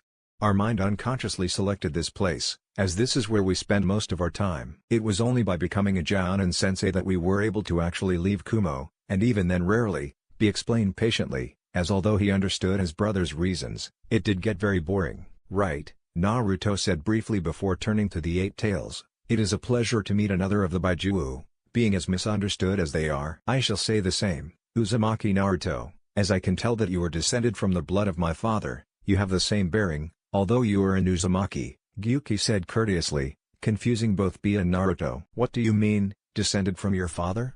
Naruto asked curiously. "I thought that she would have told you," Gyuki said, pointing past Naruto, "although I do not recognize the second woman." All three of them turned to see Kyare and Kushina, who were walking towards them at a steady pace. "It has been a very long time since I last saw you, Kyare Nei-chan," Gyuki said rather jovially. "Indeed it has, Atoto. How has it been in the land of lightning?" "I haven't visited in a while," Kyare seemed almost uncertain, although that may have been because of the questioning glare being sent her way by Naruto. "What does Kyuki mean, the blood of his father?" Naruto repeated the question to Kyare, who winced before shooting a slight glare at the human form of the Eight Tails and sighing. "Naruto, his father and the father of all the Baijuo, was a person known to humans as the Rikadu Sennin. Although he had us as his children essentially at the end of his life, he had 3 male human children before then. We were different because we were created from the chakra of the Juubi, while his former children were normal, but each inheriting specific traits from him. However, at the end of his life he had to choose an heir from one of his 3 sons. But at the time he was delirious, so he passed the duty on to his eldest, which was, unfortunately, me. So it became my duty to watch over the families of the 3 sons and judge which is worthy to be proclaimed the heirs of the Rikadu Sennin himself." The 3 sons were very different on their outlooks in life. The eldest liked a life of prestige, but helped others to the point where it became renown. The second son loved a life of both prestige and combat, although soon his arrogance reigned over both his desires. The youngest son, however, instead was more adventurous, gathering whatever knowledge he could, and decided that he would use it for good or ill, depending on the circumstances of the time. As you may have guessed, these three sons of the Rikadu Sennin were the forefathers of the Senju, Uchiha and Uzumaki clans respectively. Each was granted a physical trait of their father, Senju gaining the body, Uchiha gaining a version of the eye, as the man had deemed it too dangerous for them to wield, and the Uzumaki gaining the thirst for knowledge and longevity of life. After that the three brothers split up, each searching for their own goal, and eventually founded clans across the elemental nations. However, the Uchiha, still remembering that his father had given him a weaker version of his trait, renounced family bonds and raised his clan to be the rival of the Senju, as he disregarded the Uzumaki to be nothing more than old wise men who would prove easy to kill. Thus both the Senju and Uchiha clans forgot their brotherly connections and fought on many a battlefield. Meanwhile the Uzumaki focused more on themselves, creating the first hidden village in Uzushiogaku and using their knowledge to slowly train themselves in the shinobi arts, gaining an understanding of chakra that rivaled that of the Rikadu Sennin. As such the bonds that held two of the clans together fragmented, while the bonds of the Senju and Uzumaki weakened, as the Uzumaki just watched as the Uchiha attacked. Thus they grew, with the Uchiha perfecting versions of ninjutsu and taijutsu but also relying heavily on their sharingans, while the Senju focused more on ninjutsu, medical ninjutsu, and genjutsu, although their taijutsu rivaled that of the Uchiha. The Uzumaki however took a different path, taking the arts of Fuuin and Jutsu and Kenjutsu beyond what the others thought possible, being able to beat both of the former clans' greatest abilities easily. As such both the Senju and Uchiha left the Uzumaki relatively alone, knowing that to attempt war was foolish, especially as they were fighting each other, Kyare said, losing B, Kushina and especially Naruto. As to who this is Gyuki, she continued, motioning to Kushina, this is Naruto mother. Well, it seems the abilities of the Uzumaki have not fallen, if they are able to seal a person into another, Gyuki said, unknowing of the loss of Uzushio. Perhaps not, but Naruto is the only known Uzumaki left alive. The rest fell fighting Iwa and Kumo when they invaded. They were overwhelmed by sheer numbers, Kushina said, having returned to the conversation once Gyuki spoke. So it seems that the numbers of the three clans have been scoured. The sword that existed now lies shattered and peace has been lost to the world. After the Senju and Uchiha killed each other off, only the Uzumaki were left to restore peace to the world, but it seems they were destroyed as well, Gyuki said, eyes dulling slightly. All is not lost, as the containers of the recent generation have much promise, judging from what I have seen from B and Yugito, along with Naruto, Kyare said, grasping his shoulder. Alas, we are the lucky ones. B's brother, A, occasionally receives reports which include the status of the other Jinchuriki. Isabu went missing after his container was killed at the conclusion of the recent bloodline purge. We know that Son Goku and Kokuo are held by Iwa, and that their Jinchurikis are treated like outcasts by the village, so they spend a large amount of their time outside of its walls. Seiken's Jinchuriki recently became a missing nin after leaving Kiri at the height of the purge, and Chomei's Jinchuriki, although not liked by her village of Takigakure, still retains an attitude similar to that of Naruto's mask. But it is likely that once again it is a mask of her true feelings. The most startling reports are that of Shukaku's Jinchuriki, as it seems that Shukaku himself has drastically changed. They say that Shukaku tortures his container, never allowing him to sleep and constantly demanding that blood be spilled. The container itself is being raised as a weapon, and is feared by his own family, Gyuki said, his voice never changing in pitch. Well, it seems that it is time for the Jinchuriki and the Baijuwu to gather once more. For to combat Kurai we will need all of the Jinchuriki to work together, or we shall be picked off one by one. Kyare gained a fire in her eyes as she looked at Gyuki's fallen hope. B, as Naruto and I are unable to do much on our end, would you be able to keep tabs on the Jinchuriki? Kyare asked, turning to the quiet man. Sure, Gyuki and I shall handle that, although Shukaku's container seems to be scheduled to attend the Chunin exams in Konoha in a few months' time, B outlined, knowing that this was not the time to wrap. Good. Then that means that Naruto and I will be able to see if we can fix whatever seems to have changed with Shukaku. Kyare sensed that the time would be coming soon, the time where the choices they made would decide the fate of the elemental nations. The two of them woke from their connection, after discussing several other matters with Kyare and Gyuki, who seemed to hearten upon hearing of his older sister's plan. It had been far too long since he had seen the others. Naruto and B saw that the Kumo team had watched over the two of them as they had talked with their Baijuwu, and as he sat up slowly, he knew that it was likely they suspected he was a Jinchuriki, but he also knew that until he stated it, they wouldn't press it.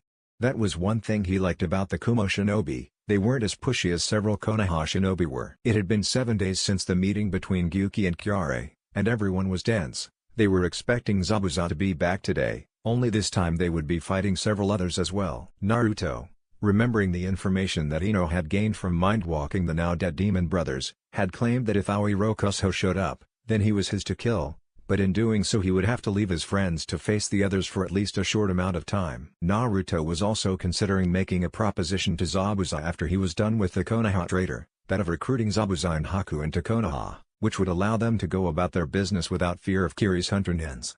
However, it would depend on the personalities of both of the former Kiri shinobi. As the large group of Konoha and Kumo nin set off towards the bridge with Tazuna, they left behind a group of shadow clones and lightning clones to guard Tazuna's family while they were guarding him. Never know how far Gato will stoop, although he had already stooped far enough. As the large group approached the end of the bridge connected to Wave, everybody tensed as they saw the mist hanging over the worksite in the middle of the bridge, obscuring their view of the workers. Naruto and Kanako figured that this was Zabuza's jutsu due to the chakra lacing the mist, and Naruto stepped forward before using a high-level wind jutsu to dissipate the mist. 6 figures were revealed, one obviously being Zabuza, due to his massive Zanbatsu over his shoulder, and another being Aoi, due to the sparking sword that seemed to be made of lightning in his hand.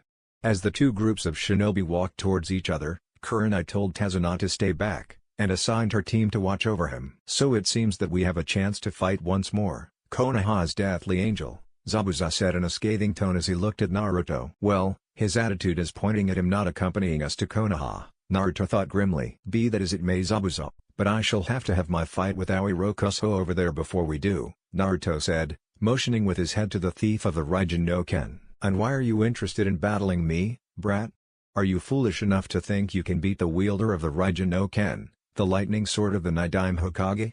Aoi asked arrogantly, thinking that once the brat heard of the sword's past he would back off. I will kill you for taking the property of the Senju clan, which is related to mine own, Naruto said, voice chilling quickly as he narrowed his eyes dangerously. The Konoha ninja, especially those from Team 7 and the two Jounin, knew that when Naruto was acting like this, he was officially pissed. Well, I insist that we fight before you take him on. Zabuza was not happy at being disregarded for someone as arrogant as Aoi. If you insist, then I shall take you both on, as I will not let the thief escape. His life is forfeit, Naruto said, glaring at the two of them. Bloody missing nin making my life more difficult due to their stubborn pride, Naruto thought, rather irritated that Aoi wasn't dead yet. As Naruto, Zabuza and Aoi were arguing over the order of their fights, the Kumo team and Team 7 had spread themselves in front of the other missing nin, each choosing their own combatant. Kurenai, Kakano and B stayed back, ready to help the Jounin if necessary but also saving their energy in case it was needed later. Hearing Naruto's proclamation about taking on both Zabuza and Aoi, everyone looked over at the boy, shocked that he first challenged Aoi to their battle, but now he was taking both of them? Who in their right mind disadvantages themselves when faced with two A-ranked missing nin? Well, Naruto does. As Naruto, Zabuza and Aoi began to stare at one another, Aoi began to wonder why Zabuza had not activated his hidden mist jutsu yet. As he turned towards Zabuza slightly in order to ask that very question, Zabuza answered, doesn't work, tried it already, but the brat is a sensor, and a very good one at that. He could tell when I was making a water clone while in the mist. Slightly unsettled by this information, Aoi turned back to Naruto, who had drawn his twin ninja toes and was beginning to form his two wings behind him. The Sandaime Hokage and Naruto had realized that Naruto did it almost subconsciously in a fight, and on many missions while his clone was at the academy, Naruto had to wear seals in order to stop it from happening, in order to stop other villages identifying him as Konoha's deathly angel. Aoi and Zabuza looked on as Naruto directed small amounts of his chakra to the seals on the blades of his ninjatos. All of a sudden the right one seemed to gain a field of lightning around it while the left did the same with wind, as one could see tiny bladed shapes swirling around the blade. When Zabuza saw this his eyes widened. If a person took a full-on hit from that blade it would cut its way through their body, as the small blades of wind would grind away at an opponent's flesh, just at high speed. Meanwhile Aoi dismissed the two elementally covered swords, thinking that they were but a pale imitation of the Raijin no Ken, and as such, were incomparable in terms of sheer power. Naruto watched as the two missing nin drew their blades, Zabuza with his Kubi Karabocho, and Aoi with the Raijin no Ken. He noted that even though Zabuza was treating him warily, Aoi was completely and utterly relaxed, as he had come to rely on the blade of the Nidaime too much. Although it hadn't failed him yet, his arrogance allowed him to think it would never do so, and that would give Naruto a huge advantage. Knowing that it was time to stop stalling, Naruto disabled his weights and resistance seals and shot forward. Next millisecond, Naruto had had both of his attacks blocked by the blades of the two missing nins. He grinned quickly before disappearing in a blur of speed. Zabuza swore, Naruto hadn't been that fast before, and he had barely held out against him then, although he had only survived due to Haku's intervention. He swore louder. With Yugito and Sai. Yugito and Sai had decided to team up with each other and take on Zabuza's accomplice, although Sai was intending to put forward Naruto's proposition after he had defeated her. Yugito had just teamed up with him as she knew that the remainder of her team and Ino would be able to handle the missing nin from Ame. I hope that you can cover being a close-quarters fighter, Sai said as he turned to Yugito. Don't worry about that, Yugito replied, still looking at the girl that was facing them. In response, Sai said nothing, just took out an art book and started to mold chakra in order to bring his drawings to life. Haku watched as various creatures of what seemed to be ink raced towards her. In response, she summoned a huge amount of ice senbone from the river running below them and shredded the creatures with extreme prejudice. Yugito cursed, this may be harder than they thought if she had an ice bloodline. Sai looked unsurprised, but instead more determined, as he could see that Zabuza regarded her as a tool. This may be my chance to do for another person what Naruto did for me all those years ago, Sai thought determinedly. With Ino and the Kumo team. Ino watched as she and the Kumo team spread themselves out in a line facing the three Ame missing nin. Samui and Amoe had chosen their own targets, the oldest, a girl, and a person who looked to be a little more than a boy, but if he was a missing nin then it was likely he had a trick up his sleeve. Meanwhile, she and Kuro had silently agreed to work together to take down the last opponent, a tall male teenager, who looked rather haunted. As she watched Kuro streak towards their opponent in order to engage him in Kenjutsu, she sensed that Samui and Amoe were doing the same. Ino smiled slightly before shining behind the missing nins. Kuro brought up her katana in order to try a downward strike at the silent teen, but at the very last second it seemed that the teen had brought a kunai up and blocked the strike. His seemingly dead green eyes gazed into Kuro's golden ones, shocking her. She brought back her katana for another strike, which was again blocked by the teen's kunai. Realizing that just using her katana was getting her nowhere and simply tiring her out, Kuro retreated slightly before channeling lightning chakra to her blade. She then moved back in to attack the teen in Kenjutsu once more. However, before she could do so the teen faded from her sight. Genjutsu, Kuro thought worriedly, she never really bothered with Genjutsu. However, before she could focus her chakra and disrupt the Genjutsu, she felt the impact of a kunai to her temple, and everything went dark. Over in their fight, Samui and his opponent were at a standstill, as both seemed equal in their Kenjutsu, while Samui had gained a clear advantage over her enemy, having cut through the tendons in her left arm. Meanwhile, Ino was considering how to defeat her opponent now that Karu was clearly out of action. Thankfully, having 3 Onba level or higher teachers meant that she was pretty capable in all areas that she used. With the Jounin Sensais, all 3 of the Jounin Sensais watched the fights in front of them. Naruto was doing well against the 2A rank missing nin. It was the other 2 fights that they were worried about. As such, Kakano was left to make sure Naruto wasn't harmed too badly, while B watched over Yugito and Sai, while Kurenai watched Ino and the remains of the Kumo team. Kurenai collected the now unconscious Kuro off the field as Ino moved in to combat the tall missing nin, and prepared herself to intervene should Ino prove to be losing. She was more concerned about Ino as Samui seemed to be taking care of herself, and Amoe had his opponent on the defensive. Although she did raise an eyebrow when she saw Ino focus chakra to what looked to be a seal on her wrist and grab the chokudo that had appeared. With Naruto winced as Aoi prepared to try and stop his movement with the Raijin no Ken. You think the idiot would have learned by now. Naruto had spent the last few minutes running circles around the 2 swordsmen, and eventually Aoi had got annoyed and relied on the Raijin no Ken to try had stopped him. It hadn't worked, and Naruto was still winning. Both Zabuza and Aoi bore various scuff marks and cuts, while Naruto had none. Seeing a chance to finally end Aoi as he turned the wrong way, Naruto ran up behind him, little more than a blur, and kicked Aoi's knees from behind. And as Aoi fell backward slightly, Naruto used one of his ninjato and separated the traitor's head from his body. Zabuza watched on as Naruto gathered the Nidaime Hokage's blade and Aoi's head and sealed them away within a sealing scroll, before readying himself as Naruto turned to him. Naruto looked at Zabuza evenly. Zabuza, I would like to make you a proposition, Naruto said. Why on earth would you make me a proposition, when we both know you can easily kill me and take my blade? Zabuza asked, grudgingly admitting that Naruto was superior. I am not interested in Kubikarabocho. Instead, my offer is to recruit both you and your accomplice, Haku, into Konoha, as Haku is not the last of his clan and has family there, Naruto said, slightly angry by the fact that Zabuza considered his sword over his accomplice. Why would your cage want either of us? It would bring nothing more than trouble for Konoha, and Haku would be treated as little more than a breeding machine for your power-hungry civilians. In fact, How the hell do you even know of Haku, as you have never met him apart from that small encounter where he acted as the hunter nin? Zabuza refuted. One of our number is a Yamanaka, who retrieved the information from the demon brothers before they died, Naruto said shortly, liking this man less and less. But you would rid me of my weapon if he accompanied you to Konoha, Zabuza said, finally stating that he saw Haku as nothing more than a weapon.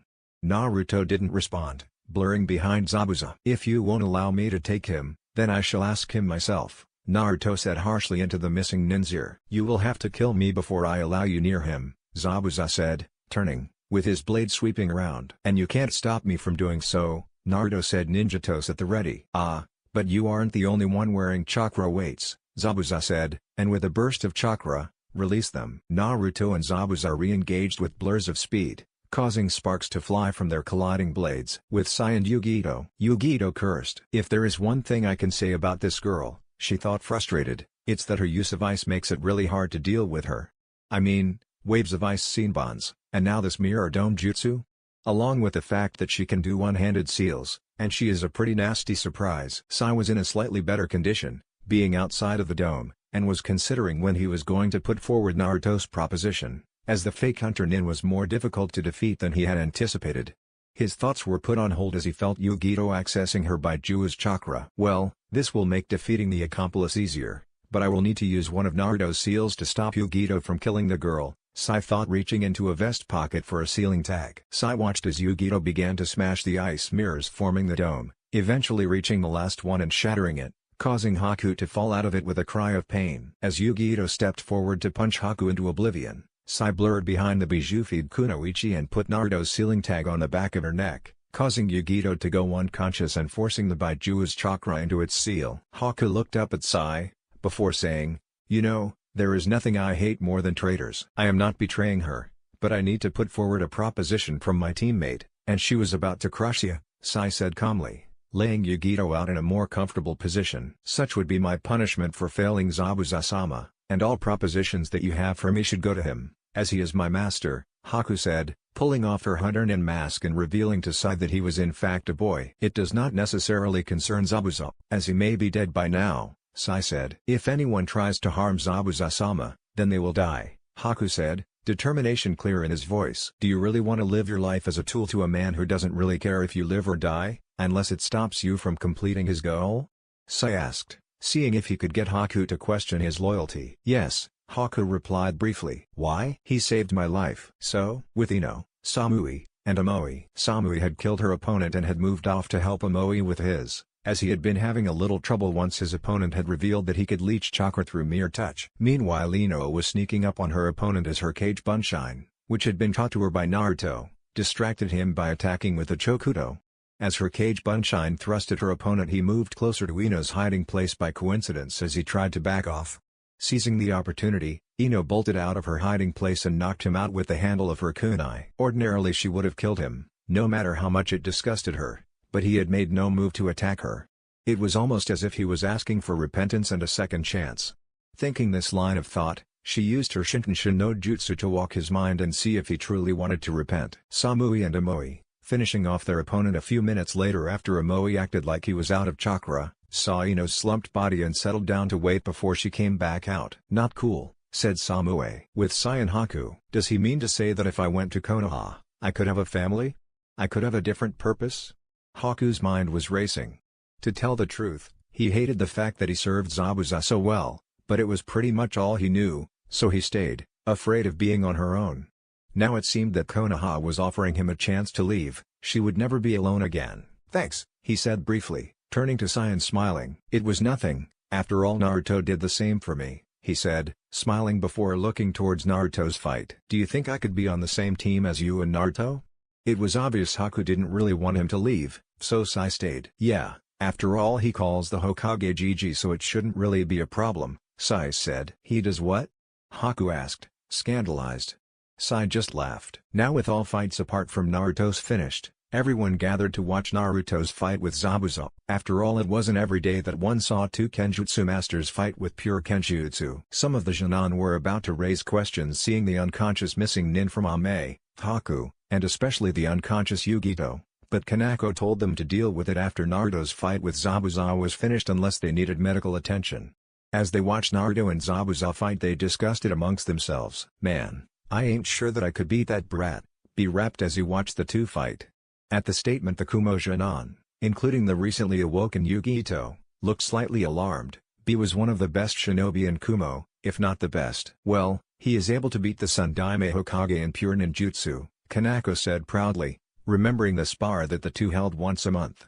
At this, the jaws of all the Jonan, Haku and B dropped. The Sundaime Hokage specialized in ninjutsu and buchotsu. To be able to beat him only using ninjutsu was incredible. It's more like dancing, isn't it? Haku commented as they watched Naruto flow through and around Zabuza's attacks before inflicting his own. All the spectators had to agree, as Naruto's movements, at least what they could see of them, were very graceful, full of twirls and spins. Eventually it got to the stage where Naruto had one of his ninjato pointed at Zabuza's throat and the other at his heart, Kubikirabocho lying several meters off to one side after Naruto cut off one of Zabuza's hands. "Do you surrender?" Naruto said, his eyes and voice giving everyone the chills. Before Zabuza could spit in his face, everyone heard clapping from the far end of the bridge. Everyone looked past the two Kenjutsu masters and saw Gato with a few hundred bandits and cutthroats behind him. "Gato, what is this?" Zabuza roared in anger at having been betrayed by his now former employer. "This was always my plan. You missing nin cost too much. I got all of these men for the very same price, and it seems that you couldn't even do the job." "Pathetic, the demon of the hidden mist. More like a weak-willed kitten," Gato sneered at the former member of the Seven Swordsmen. Zabuza turned back to Naruto, who had lowered his sword slightly. "It seems that we are no longer enemies," he said briefly before walking to one side and picking up Kubikirabocho. He looked at Naruto, who had unsealed an okatana from a storage seal after sheathing his ninjatos. "Together?" he asked him, receiving a nod in return, and with it the two of them plunged into the mass of men facing them. The remainder of the shinobi watched as the two of them working their way quickly through the men, shredding whatever formation they had previously been in. Naruto used his pure speed to cut his way forward, jumping over the head of men and twirling this way and that, while Zabuza used pure strength cutting down all who opposed him in wide sweeping blows, but received a lot of damage in return. Zabuza eventually collapsed as Naruto cut down the last few men before turning to Gato, who he handed over to the recently arrived crowd of wave villagers. He then returned as Haku knelt down to his former master in order to hear his last words. "Haku, I am sorry for the way I treated you, but it's too late now. Take Kubikirabocho with you, there are Kenjutsu scrolls on it back in the hideout. Go with Konoha, they will look after you due to your bloodline, apparently there are members of your family there as well," Zabuza said, gasping in between words. "Thank you for all you gave me, Zabuza. I will make sure that you are not forgotten," Haku said, closing his eyes for a time in sadness. He then retrieved Kubikirabocho from nearby and sealed it within a scroll, before taking Zabuza off the bridge and over to the mainland of the Elemental Nations. 2 weeks later. After that there was a huge celebration held by the villagers of Wave, which increased after Naruto and Sai brought back all the money Gato had stolen from them while accompanying Haku. Zabuza and Naruto were honored as the heroes of Wave, which got Naruto a lot of attention, which he didn't particularly want. And the word of Konoha's Deathly Angel's true identity was spread across the Elemental Nations. In order to escape from all the attention pretty much all of the shinobi hid in the nearby forest training. None of them seemed to like the fame very much. The missing nin from Amigakura that Ino had knocked out was called Kurino, and he had begged for a second chance to Kanako and asked if it was possible he could take it in by Konoha. He was very skilled in genjutsu and had formed a natural friendship with both Ino and Kurenai, although Kiba remained slightly suspicious of him. Haku meanwhile became friends with both of the Konoha teams and most of the Kumo team, as Kuro treated suspiciously. But she was best friends with Team 7 and Kurino, who had hated his time as an Ame shinobi and as a missing nin, and now that he had become friends with others, started smiling a lot more. Eventually it was time for the three teams, Haku and Kurino, to leave Wave and go their separate ways. The Kumo team was to go back to Kumo until the Chunin exams, and B was grumbling incessantly about not being able to leave the city for almost 2 months. The Konoha ninja, now that their final missions needed to register in the Chunin exams were complete, would be staying and training in Konoha with them. All of the Jonan promised to face each other in the exams, eager to see how much their friends had grown. However, the most surprising thing was when Tazuna and Tsunami asked to talk with Kakano, Naruto, and Kurenai. "Okay, so what's this about?" Kakano asked as the three shinobi stood in the empty dining room with the two adults. "Well, seeing the actions of the group of shinobi that helped has made many parents wonder if their children could grow to do the same," Tsunami started uncertainly. "You don't mean to say that?" Kurenai started, eyes wide. "Yes, many children, after seeing and hearing of the battle on the bridge, wish to become shinobi. Now even if you don't accept to take them, we shall still give a majority of our trade to Konoha, but even Inari wants to become a shinobi. So I think that if you do accept to take them, we will allow you to recruit shinobi from Wave, Tazuna stated. We will need to discuss this before we make our decision, Naruto said, interested by the idea. At this the two adults nodded and filed out of the room. Once they were gone, the three shinobi began to discuss the possibility of Inari and a few other children going to Konoha with them. It would be a bonus to Konoha, as we would gain a crop of new shinobi, and even if we decline, they will still trade with us, Kanako said. And I think Hokage-sama will like the idea, although we will have to come up with a different training system for them, as many are likely going to be too old to attend the academy, Kurenai put in. So we are in agreement, we will accept, and on the way back to Konoha we shall think of a training program to put them through to make up for the academy, Naruto concluded, interested at training from a teacher's perspective. Although it does depend on how many are wanting to go to Konoha, Kanako added, resting her head in her hands. Tazuna. Naruto called out through the door. Yes? Just how many children are interested? Naruto asked, smiling. I think around 12 pairs of parents are thinking of the idea, so that would be around 15 kids as several of them have 2 kids, Tazuna said, rapidly estimating in his head. Perfect. Well, we have agreed to take those 15 back to Konoha with us, although they better be prepared to leave soon, as we are leaving in 2 days, so can you go round and notify the parents of this decision? Naruto asked kindly. Tazuna nodded an affirmative before hurrying out of the house to try and find the children's parents. As such, the 2 Konoha teams found themselves leaving Wave 2 days later, accompanied by 15 children, many of whom had immediately started addressing the Konoha Junon as their older brothers or sisters. The Kumo team had left the day before, so everyone was slightly late to the meeting point as Wave had decided to have a massive celebration last night, and everyone was really tired. All the parents were anxiously saying goodbye to their children, all of whom were really excited at the thought of becoming shinobi, and Kanako was carrying a document for the Hokage containing a trade agreement between Wave and Konoha. 2 days later, all the Junon had become rather annoyed by the loud shouts and talking of the children, to the point that night, Naruto got fed up and started training their fitness, consequently exhausting the children. Due to them being tired, it would take an extra half day to reach the Konoha gates, and Kanako beat Naruto over the head when she realized this fact. Around 1 o'clock in the afternoon on the next day, they finally arrived at Konoha's massive gates, and all of the children were subdued by awe. Everything's so big. Inari thought as he looked at the buildings inside Konoha's gates as Kanako and Kurenai signed them in. So what's with all the kids? Izumo asked as he looked at the children. Apparently all of them want to become shinobi, Kanako sighed tiredly, before motioning for everyone to follow her inside. Kurenai dismissed Team 8, telling them they had a few days off before they would be expected for training once more. As such, it was a group of 22 that trooped off to the Hokage's tower, Team 7 looking out for the children concernedly, making sure none strayed off. Hokage's office. Hiru's inside in consternation. Team 7 and 8 were a day late from their mission, and although with the Jounin senseis present along with Naruto and Sai could look after themselves and keep their team safe, he couldn't help but worry.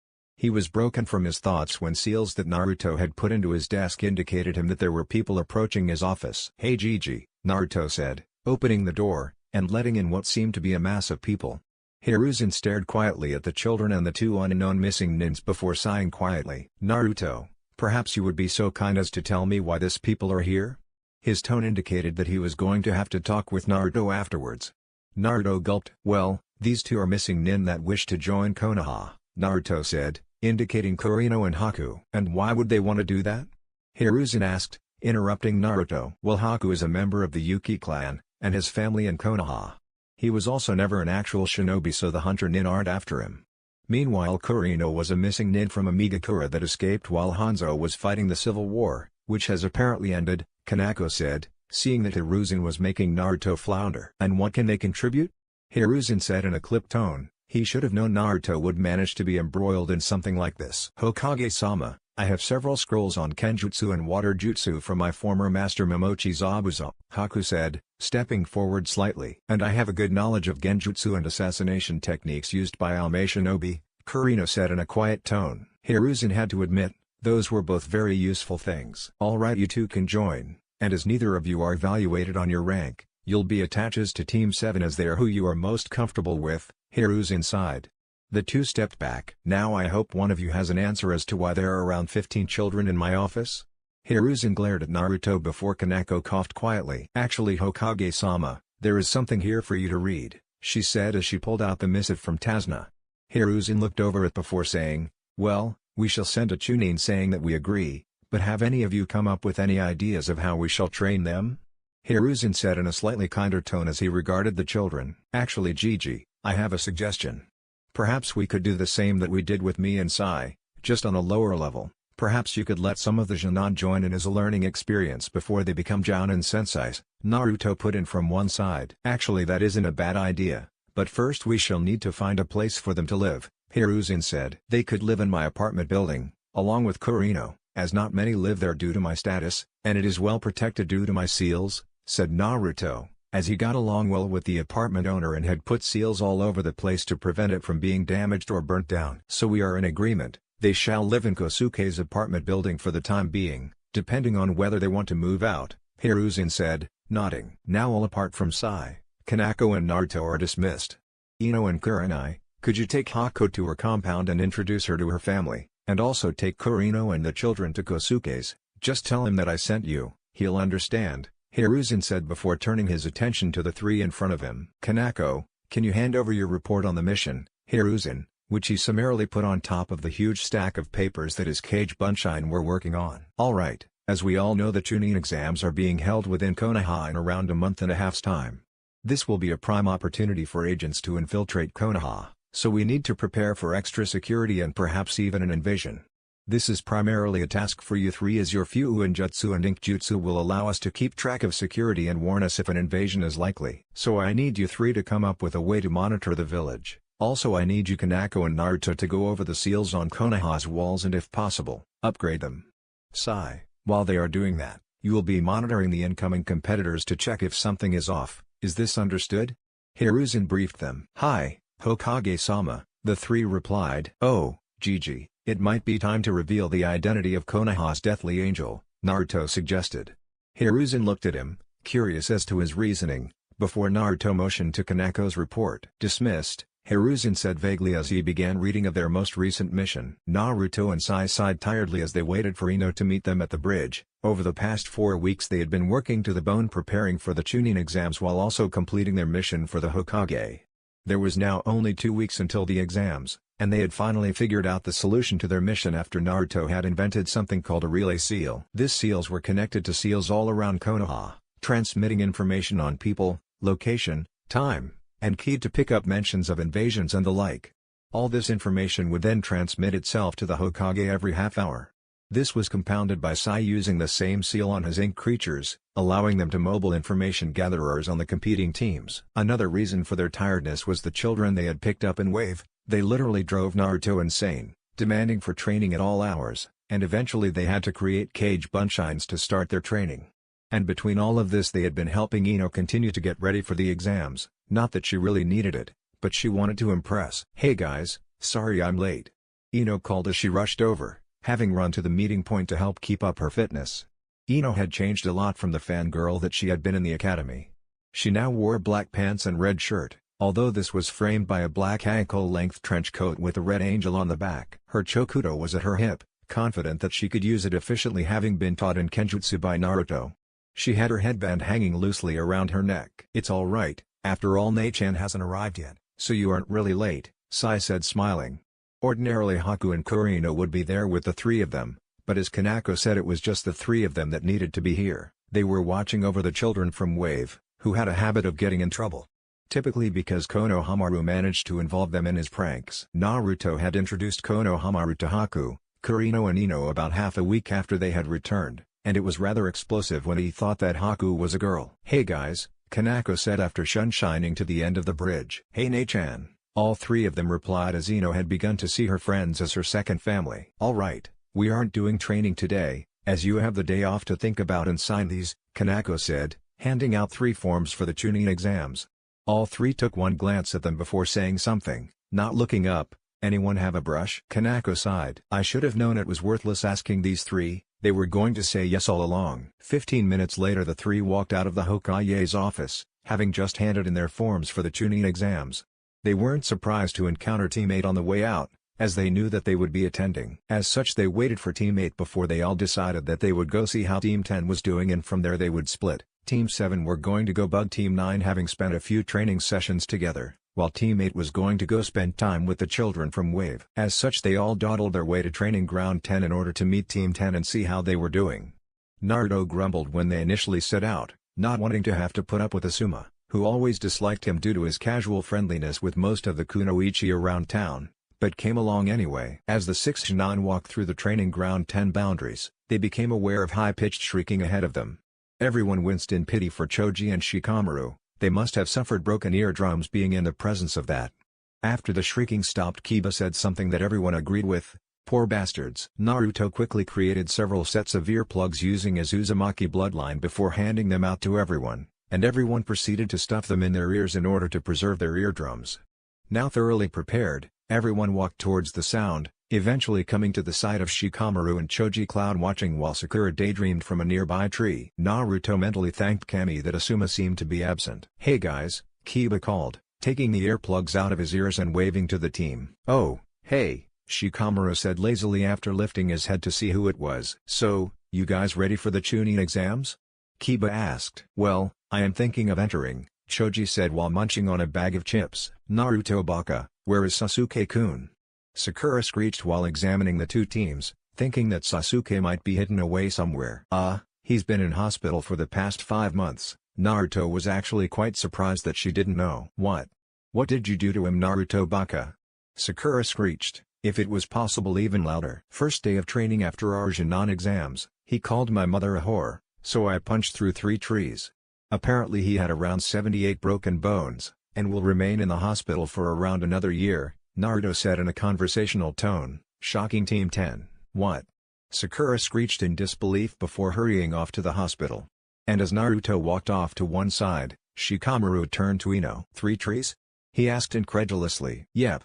1 punch," she said almost proudly. "Well, I see that someone's not a fangirl any longer," Shikamaru commented, taking in her appearance. "The Jinan exams at the academy gave me a wake-up call," Ino said shortly before she began to talk to the two of other things. After their conversation with Team 10, in which Naruto learned that Asuma was actually a very lazy sensei, the two teams split up, with Team 7 making the short journey to Training Ground 9. Ino knew what to expect as she had met Guy during her initial training before Wave, but she still hated the Eternal Sunset Genjutsu that Lee and Guy managed to produce, like so many others. And even though Naruto and Sai had spent their time ever since Guy had gained the team last year trying to break Hyuga Neji out of his icy attitude, neither had managed to, as Neji would not divulge the cause of it. However, all three had agreed that at the moment Tenten was the most likable of the three making up Team 9, although all admired the training and dedication shown by Lee. He did drive them crazy with his talk of flames of youth. "Hey guys, and Tenten, and Neji," Naruto called, wondering how Neji would react when he greeted by his name, when before he just counted him in with the guys. "And what is your exclusion of me from guys meant to indicate, Naruto-san?" Neji said in his uptight manner. "Just that you're no longer included in that category by my standards." At least Neji treated him and Sai courteously, as both had beaten him whenever they sparred, but he didn't extend the same to Ino. Neji didn't react to the direct insult and turned back to watching Lee and Guy do their insane physical exercises. Ino spent her time talking with Tenten as the two watched Neji and Naruto spar along with Lee and Guy. Both Neji and Naruto, along with occasionally Sai, had to put up with Lee constantly challenging them, as they were his eternal rivals. All three of them had silently agreed that they would take turns dealing with Lee's challenges to make them less of a bother. And although all three internally found Lee's determination impressive, it annoyed the hell out of them, especially when they were having a bad day. And Naruto drew the majority of the challenges, being a former student of Guy himself, eventually surpassing him due to his sheer speed. As Naruto and Neji sparred, all knew that it was Naruto who was going to win, as Neji's styles were purely Hyuga techniques, and all taijutsu based, meaning that Naruto could just throw jutsu after jutsu at Neji until he got exhausted. However, Naruto liked to test Neji, and faced him in taijutsu, decreasing his chakra weights whenever Neji scored a hit on one of his tenkutsu. Eventually it got to the point where he got so fast that even Guy could barely even see him, and Neji gave the victory over to Naruto after getting punched through a tree. "Yosh, Naruto-san's flames burn as brightly as ever," Lee exclaimed loudly. "I think it is time that we go, Nii-san," Naruto said to Guy, knowing that if he didn't, Lee would challenge him to a fight. The three from Team 7 quickly made their way out of the training ground. "Well, I shall see you guys tomorrow," Naruto said as he turned to go over to Gigi's office, while Sai and Ino went over to Training Ground 4, where Team 8 along with Haku and Kurino were currently training the children that had come with them from Wave. Ino turned to Sai. How about a race to see who can get to the training ground first? Ino wasn't afraid to ask Sai to a race as her training had increased her speed to low down in levels when she took off her chakra weights. Well, if you aren't afraid to lose, Sai grinned before both of them released what chakra weights they had and took off, leaving massive dust clouds behind them. With Team 8, Haku and Kurino. Team 8 and Kurino had unanimously decided that Haku was the best out of the 5 of them to instruct the 15 children in the basics of being shinobi.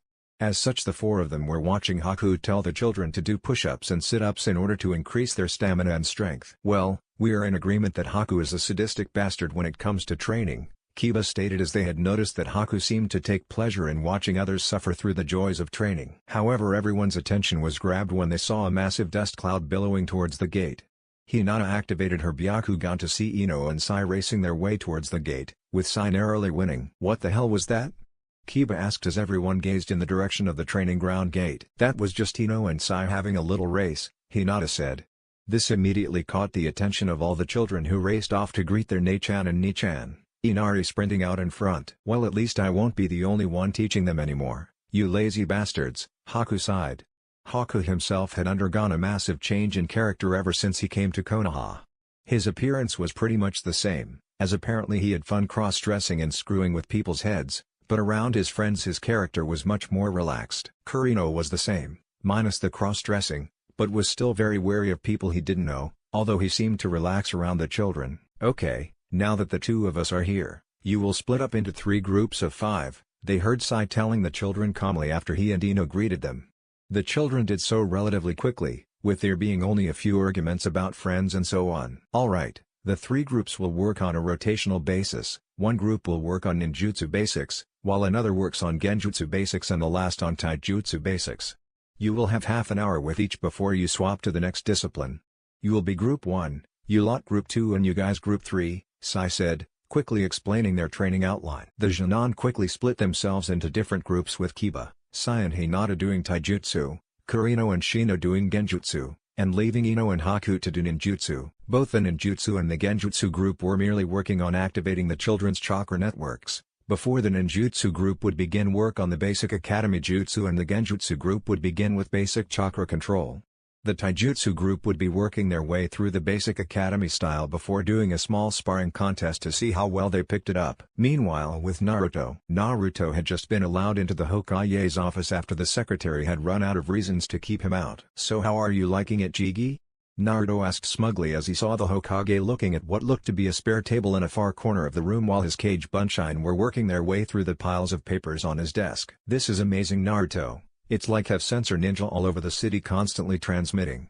One could clearly hear the glee in Hiruzen's voice. What the Hokage was actually looking at was Naruto pride and joy as a sealing master. It was the receiver for all the information that his sensor seals gathered and transmitted. It was a 3D model encompassing all of Konoha showing the location of every single person in the city, and if they were a ninja, the seals could even catch samples of their unique chakra patterns, allowing someone to track a person through the city and hear all they say, etc. All the Hokage had to do was touch his finger to a chakra signature, send a burst of chakra, and the receiver would come up with a list of recent information.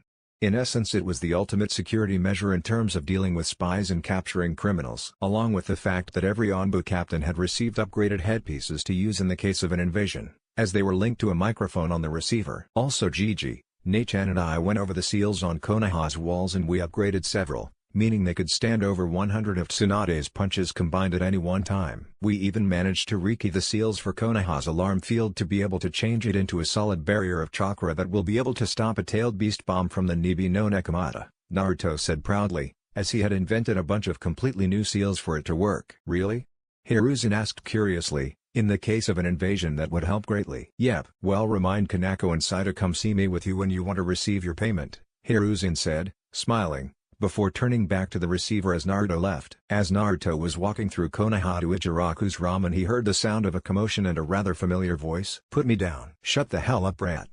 That fucking hurt, so I am going to teach you a lesson. Naruto immediately recognized both voices. The younger one was that of Konohamaru, the Sandy Ames grandson, while the older one was that of Sabaku no Kankuro, middle child of the Yondaime Kazekage and specializing in the use of puppets. Naruto raced round the corner to see Konohamaru being held at shoulder height of the ground by Kankuro, who was accompanied by a blonde girl with her hair in 4 buns, obviously his older sister Sabaku no Tamari. Naruto briefly wondered where their younger sister was before dismissing the thoughts as he saw Kankuro draw back his fist in order to punch Konohamaru. Kankuro was about to pummel this brat. He ran into him and has the nerve to demand that he be let go. "Put me down." The brat he was holding off the ground shouted at him. "That's it, he's pissed me off." "Shut the hell up, brat. That fucking hurt, so I am going to teach you a lesson." Kankuro shouted at the boy, before pulling his fist back to punch him. His fist launched, he was certain of that, but it never reached Konohamaru, as Naruto had intercepted the punch calmly, as if it was little more than a feather. Tamari gasped when she saw the rather handsome boy intercept Kankuro's punch like it was nothing. She hadn't even seen him move. One moment he wasn't there, the next he was. Naruto calmly stopped Kankuro's fist before grabbing his wrist and forcing him to drop Konohamaru, who he then caught before he landed on the ground. "Go over to your friends Kano," Naruto said in a voice of quiet anger as he nudged the young boy back. "Yes, Nisan," Konohamaru said confidently now that Naruto was here, who subsequently turned back to face the 2 Tsunajonan. "You fool, you could have started a war. Did you even know that that was the Sundaime Hokage's grandson you just tried to hit?" Kankuro paled slightly at the knowledge, but backed off slightly before beginning to pull the huge package off his back. "Kankuro, you're going to bring Crow out here?" Tamari asked furiously. "This asshole deserves it for insulting me," Kankuro said angrily. "I really wouldn't try doing that," Naruto warned, creating his wings with his chakra. As soon as Tamari saw the wings she gasped. "Kankuro, stop. That's Konoha's deathly angel. The youngest bingo booker in history and the youngest S-ranked nin," Tamari said hurriedly, stopping Kankuro in his actions. "After all, an S-ranked shinobi is not a fight very many Joes. Well, not to mention my teammates behind you with a Tonto and a Chokudo to each of your necks," Naruto said in an amused tone, before turning and telling whoever was in the tree to come out and stop hiding. At this both of the Tsunajonan looked at each other anxiously. Gaia had never taken to following orders kindly unless she liked the orders. That and the possibility that she had seen the incident involving Kankuro and Konohamaru. Gaia looked down upon the scene from the branches that she was hanging from, having returned from checking in with the Konoha registration office to confirm that they had actually arrived, even if it was 2 weeks early for the exams. She had seen the entire incident between Kankuro and the brat. Honestly, Kankuro is such a whiner, the brat barely bumped him, she thought, her lips twitching up in a smile, before recomposing her face into the angry glare that she usually had it in. "Ooh, someone powerful has arrived. Gaia, you will have to feed me his blood," Shukaku muttered crazily in the back of her mind. In return for Gaia being such a good source of blood and death, Shukaku had begun to call her by her real name recently. Hearing Naruto call for her to come out, Gaia used a sand sunshine and appeared in front of her 2 older siblings. "And you are?" Naruto asked, knowing full well who this was. Gaia's one visible pale green glared at him from behind chin-length spiky dark red hair that flared across her face, obscuring the majority of her face. "Sabaku no Gaia," she introduced briefly before turning and repatriating Kankuro. "So this is Suna's Jinchuriki," Naruto thought upon seeing her. It was obvious that she had been turned into a weapon by her village, but perhaps it had failed, as Naruto thought he saw a flicker of humanity in her eye as she turned back to face him. "And you are?" Gaia asked of Team 7, Ino and Sai having sunshine behind Naruto, and sheathed their blades. "Team 7 of Konohagakure. This is Sai, Yamanaka Ino, and my name is Uzumaki Naruto," Naruto said, introducing his team. "It will be interesting to face your team in the Chunin exams, Uzumaki," Gaia said with a glint of hunger in her visible eye. "Oh man, Suna really did a number on her," Naruto thought exasperatedly in disgust. Naruto and his team watched silently as the 3 Sand siblings began to walk back the way they had come. "Oh, Gaia, if you want me to fix your seal, you need only ask," Naruto called. He saw Gaia pause and glare at him over her shoulder before she continued walking. After the encounter with the Sand siblings, Naruto accompanied Konohamaru for a small game of ninja, before going off and doing some private training until he decided to turn in for the night. His fight with Zabuza had shown him that it was always a good idea to have a few things to pull you out of tight spots, whether it was a reliable defense jutsu or advantages on skills that you kept hidden. The day of the beginning of the Chunin exams, Team 7 had all agreed that they would meet at the bridge outside of Training Ground 7 as they usually did before walking to the first area of the Chunin exams, which, funnily enough, was the Ninja Academy. They had all been told to go to room 305, which made both Naruto and Ino groan at bad jokes, that room having been the room that they used for taijutsu basics while attending the academy. Sai never got the joke, having never attended the academy in the first place, although officially one needed to attend in order to be a Konoha shinobi. As they walked through Konoha's streets, they discussed their meeting with their friends from Kumo, who had arrived a week ago, and Sai's information on the various participants from the other shinobi villages. Flashback no jutsu. Naruto turned as he heard the shouting of rather familiar voices, to CB, Yugito, Samui and Amoe coming towards him from down the street. Did you guys say something? Naruto said casually as he pulled a book out and began to read it. All four of the Kumo shinobi face faulted. Yo, Naruto, ain't ya happy to see us? B rapped badly while he recovered from his face fault. What? Oh, it's you guys, when did you get here? Naruto said, acting innocent. And so the five of them talked about things that they had been doing, including sadistic sensais. Hokage-sama made me organize security for the city. Let's just say, I'm not known as the foremost Fuinjutsu expert in the elemental nations for nothing. You guys won't be able to move a muscle without us knowing, Naruto said smugly. Now that sounds intriguing, can you tell us more, Naruto-kun? Yugito asked, knowing what the answer would be, but still wanted to tease him. Where is Karu? Naruto asked, changing the subject, and for good reason, as Karu isn't with them. Amoe sighed. Karu didn't want to attend the exams. After sparring against your team she felt as if she needed to do more work and try and go for Chunin next year, Amoe explained, around the sucker he had just put in his mouth. Naruto just nodded in acceptance before the five of them moved off to find the rest of Teams 7 and 8. Flashback no jutsu end. Naruto sighed. Kuro should have attended, it wasn't her skills keeping her back, just her hot-headed nature, and he was sure that Kiba was going to be disappointed about not being able to spar her, having been beaten by her in wave. Team 7 quickly arrived at the academy with over half an hour of time left to spare before they needed to be here. The three of them walked straight past the genjutsu that two Chunin Izumo and Kotetsu put up on the door label of room 205, and were the first team to be waiting in 305. Unfortunately they had been the interest of Team 9 when they arrived, and Lee, seeing them walk up another floor, finally realized it was a genjutsu, and shouted it rather loudly before rushing up after them. So they were only really about 15 minutes ahead of everyone else.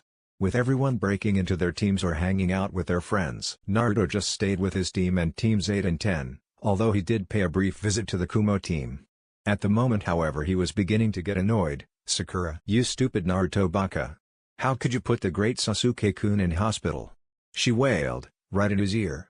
At this many of the gathered shinobi looked round at Naruto, wondering what he had to do with the last Uchiha not being present. Quiet down, don't you people understand that people are very tense at the moment, an older Konoha Jinan said, coming over to the group of rookies. You know, considering that you guys are rookies, I'll lend you guys a hand.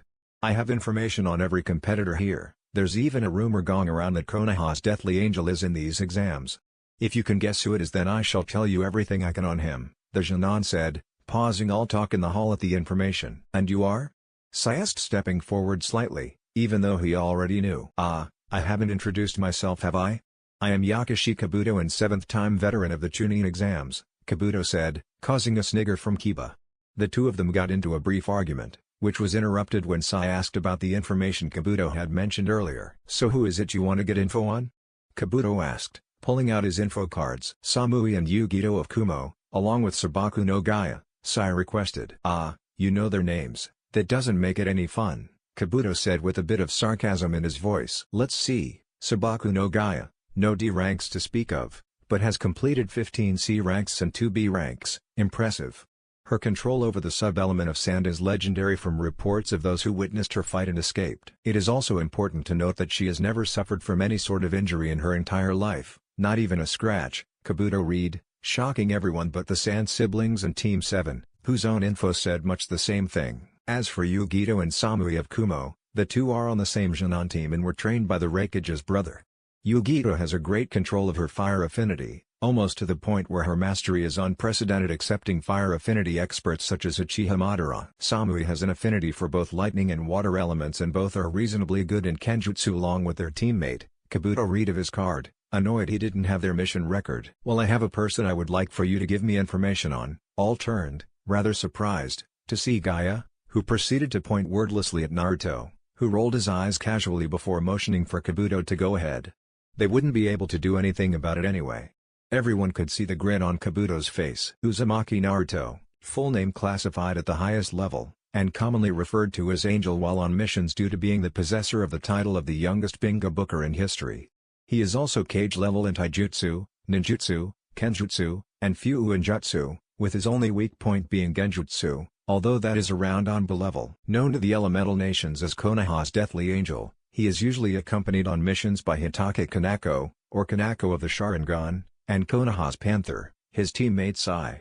He left a blood clone at the academy while undergoing private training from around 7 Elite Anbu and undertook many missions while officially only an academy student and a civilian. His mission record rivals that of Hitake Kanako in S-ranked missions and has been recorded to have beaten the current Hokage while limiting himself to only ninjutsu.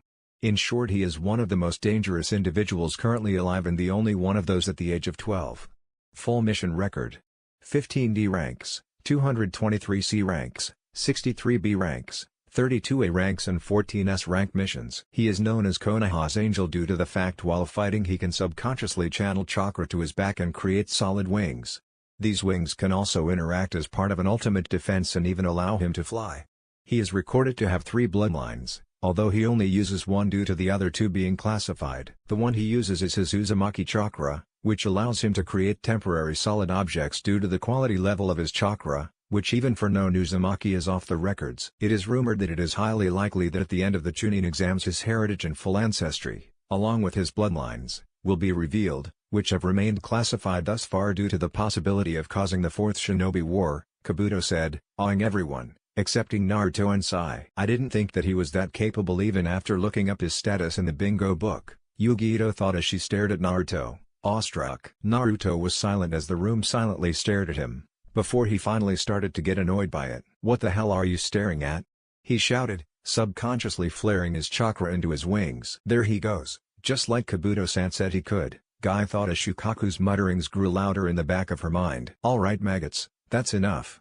The newly arrived proctor shouted, his Chunin assistants behind him. Naruto had spent the majority of the first exam talking with Kachan and Kyare-chan in his mindscape while he was waiting for time to pass, although he did answer the questions so that Ino could use her Shinshin no Jutsu on him. Sai wouldn't need any help, being trained the same way Naruto was originally, but it had been very interesting to see how various people were cheating their way through, as was the point of course. Gaia had used a sand eyeball, which Naruto had to say was pretty creepy.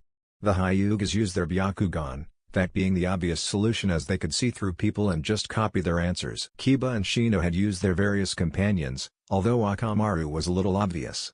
Shikamaru had used a good strategy, writing down his answers, being a genius, while also writing Choji's using his shadow possession technique. Sakura just knew the answers. The Kumo shinobi had been tapping their answers out slowly to each other in Morse code, but Naruto thought that Kankuro's strategy was the worst, as it was pretty obvious and it only had one chance of success. If it failed, then the Sand siblings were screwed, as they had to pass the first 2 exams as their teams. Naruto shuddered to think of how Gaia would react to them failing in the first exam. She might even kill her siblings. Alright. It is now time for the 10th and final question. So you will need to listen to the rules that are attached to this question. 1. If you fail this question, that you will never be allowed to enter the Chunin exams ever again. In other words, you will remain a Jinan for the rest of your lives. At this, cries of denial and tumult rose up. And how will you stop us? We can just go to another exam next year, at which time the proctor will have changed due to it being in a different village, Kiba cried rather logically. I don't care, my exam, my rules, Ibiki said, shrugging. Naruto was mentally giggling at the game Ibiki was playing.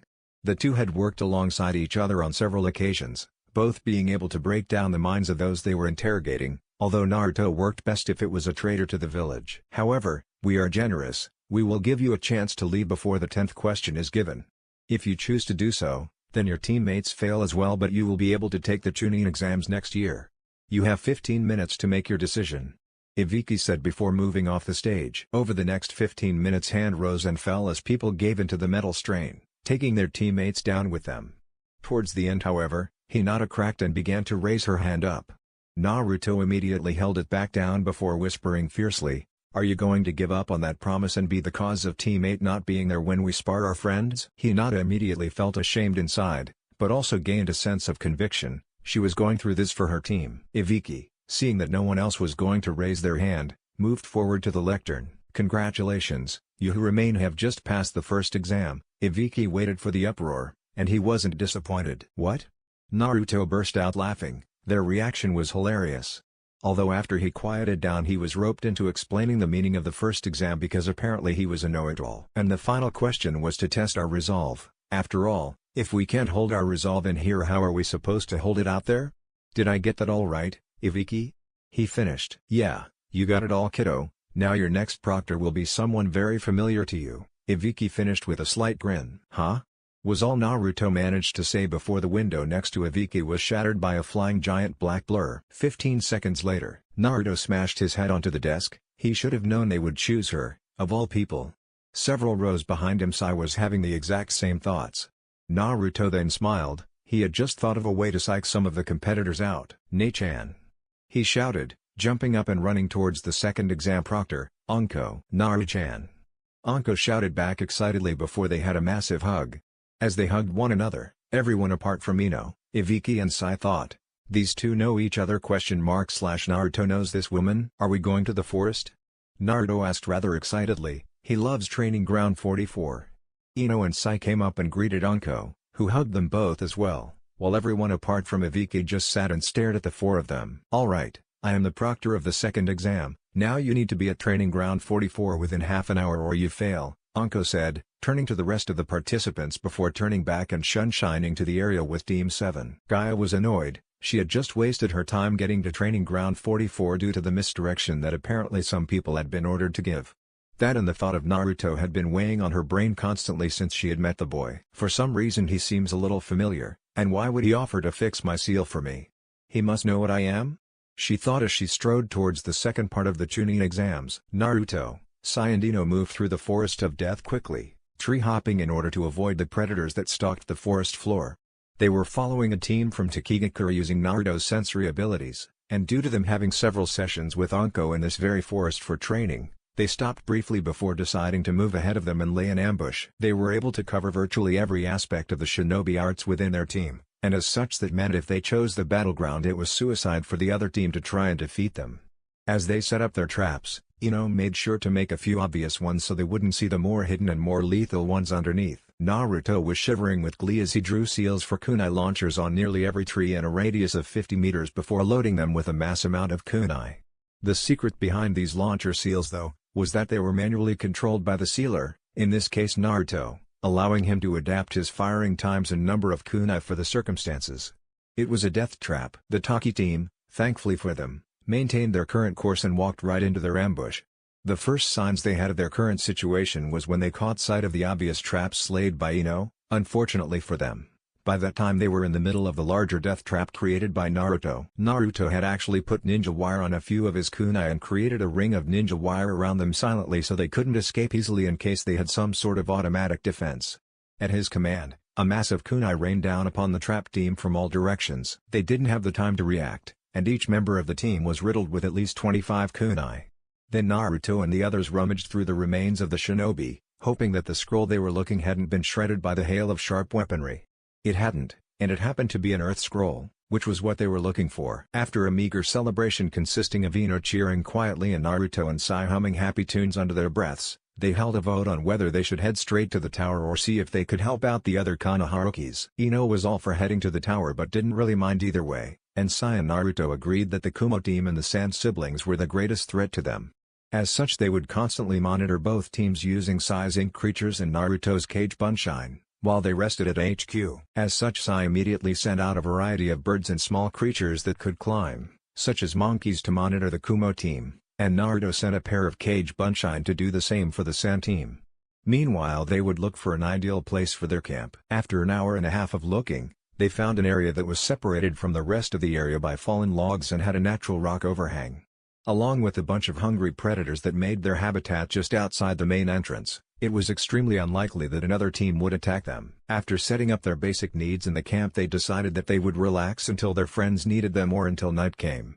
Naruto sent out clones to trail the two other rookie teams, as they didn't include Team 9, knowing they could handle themselves, as a precaution as they didn't know the status of the other teams. Late that evening, just after dusk, Naruto was glad that he had, as according to his clone, Team 10 was having a bit of trouble with the Akuza team.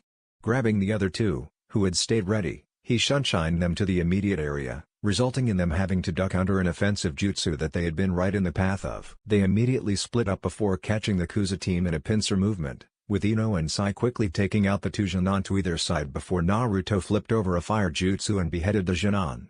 All of this happened while Team 10 was looking on in shock, and Naruto hurriedly walked over to them. Sakura, this is why fangirls have such a high mortality rate. They don't train properly, and are therefore unable to fill their roles on the battlefield, costing lives, Naruto said, fixing her with a steady gaze. Sakura didn't respond, just looked at the ground before beginning to tear up. Shikamaru extended his thanks, but Naruto told him that it was what Konoha shinobi did. Look out for each other. Thankfully that was the only time they had to retrieve either of the two teams, as Team 10 had managed to get their scroll from that encounter, while Team 8 were able to use their Kekkei Genkai to avoid the more powerful teams. As such they were able to go to the tower and relax, although once they got there Naruto disappeared for a short amount of time to inform the Hokage of his suspicions concerning one Yakashi Kabuto. The shinobi gathered here are those who have passed the second round of the Chunin exams. Now the Hokage would like to make a speech concerning the meaning behind the exams themselves, Anko said in a rather bored tone, which a person could also see clearly on her face. As the Hokage began his speech, Naruto's attention shifted onto different things, as was usually the case when he realized the Hokage was about to make a long speech. Why does this always happen to me when I hear the old man beginning to talk? Naruto thought drearily, as he soaked up some information from the speech passively, something about being a replacement for war. Although Naruto refocused his attention once he realized that the old man was done and Gekko Hayate, one of the former Anbu that had trained him, was moving forward. Alright, due to the number of people that passed the second exam, we shall be having a preliminary round, so that only a small proportion go to the finals, the cream of the crop. Hayate coughed his way through the sentence. Why can't we all go to the finals? Kiba asked. Because if you all went to the finals, they would take about 3 days to complete, and some of the matches would be very boring.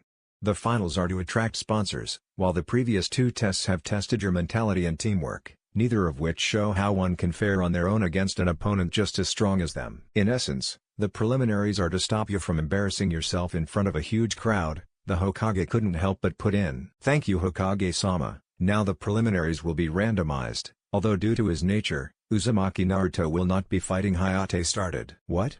But I am getting so bored here, Naruto screamed out. Hayate, I think it will be okay if Naruto spars someone, otherwise he is going to annoy the hell out of everyone else, and we both know what tends to be the result of that, Hiruzen said, remembering the last time something like this happened. Naruto had gotten so annoyed and bored that he tripled the Hokage's paperwork through a devastating pranking spree. He shuddered at the memory. Well, in that case, Uzumaki-san will be allowed to fight.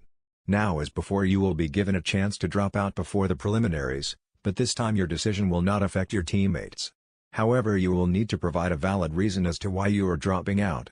So, is there anyone who wants to drop out? Hayate continued. A few of the shinobi from Taki, Kuza, Kumo and Kiri dropped out, having sustained serious injuries while in the Forest of Death. However, everyone was mildly surprised when Kabuto elected to drop out, claiming he had chakra exhaustion. Orochimaru, disguised as a Kuza Jounin, looked down at the exam competitors.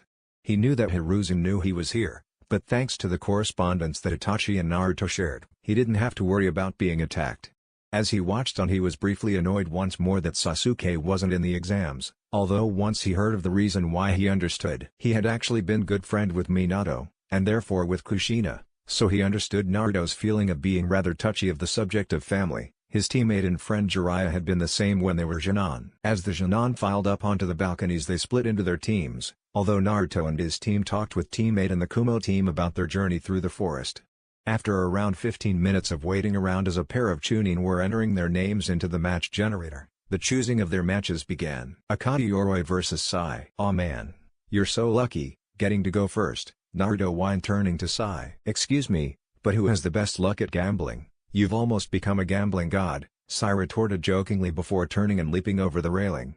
The others didn't say anything, they didn't need to. They knew what the outcome of this match was going to be. Meanwhile, Naruto was muttering under his breath. Ever since Tsunade had introduced him to gambling a few years ago, he hadn't lost a single bet, and in the casinos of Konoha they were referring to him as the Lord of Gambles. It's a completely ridiculous title, Naruto moaned mentally. Sai watched as his opponent walked down the steps from the opposite balcony, seeing if he could gain information on his fighting style by the way he walked and the way he stood.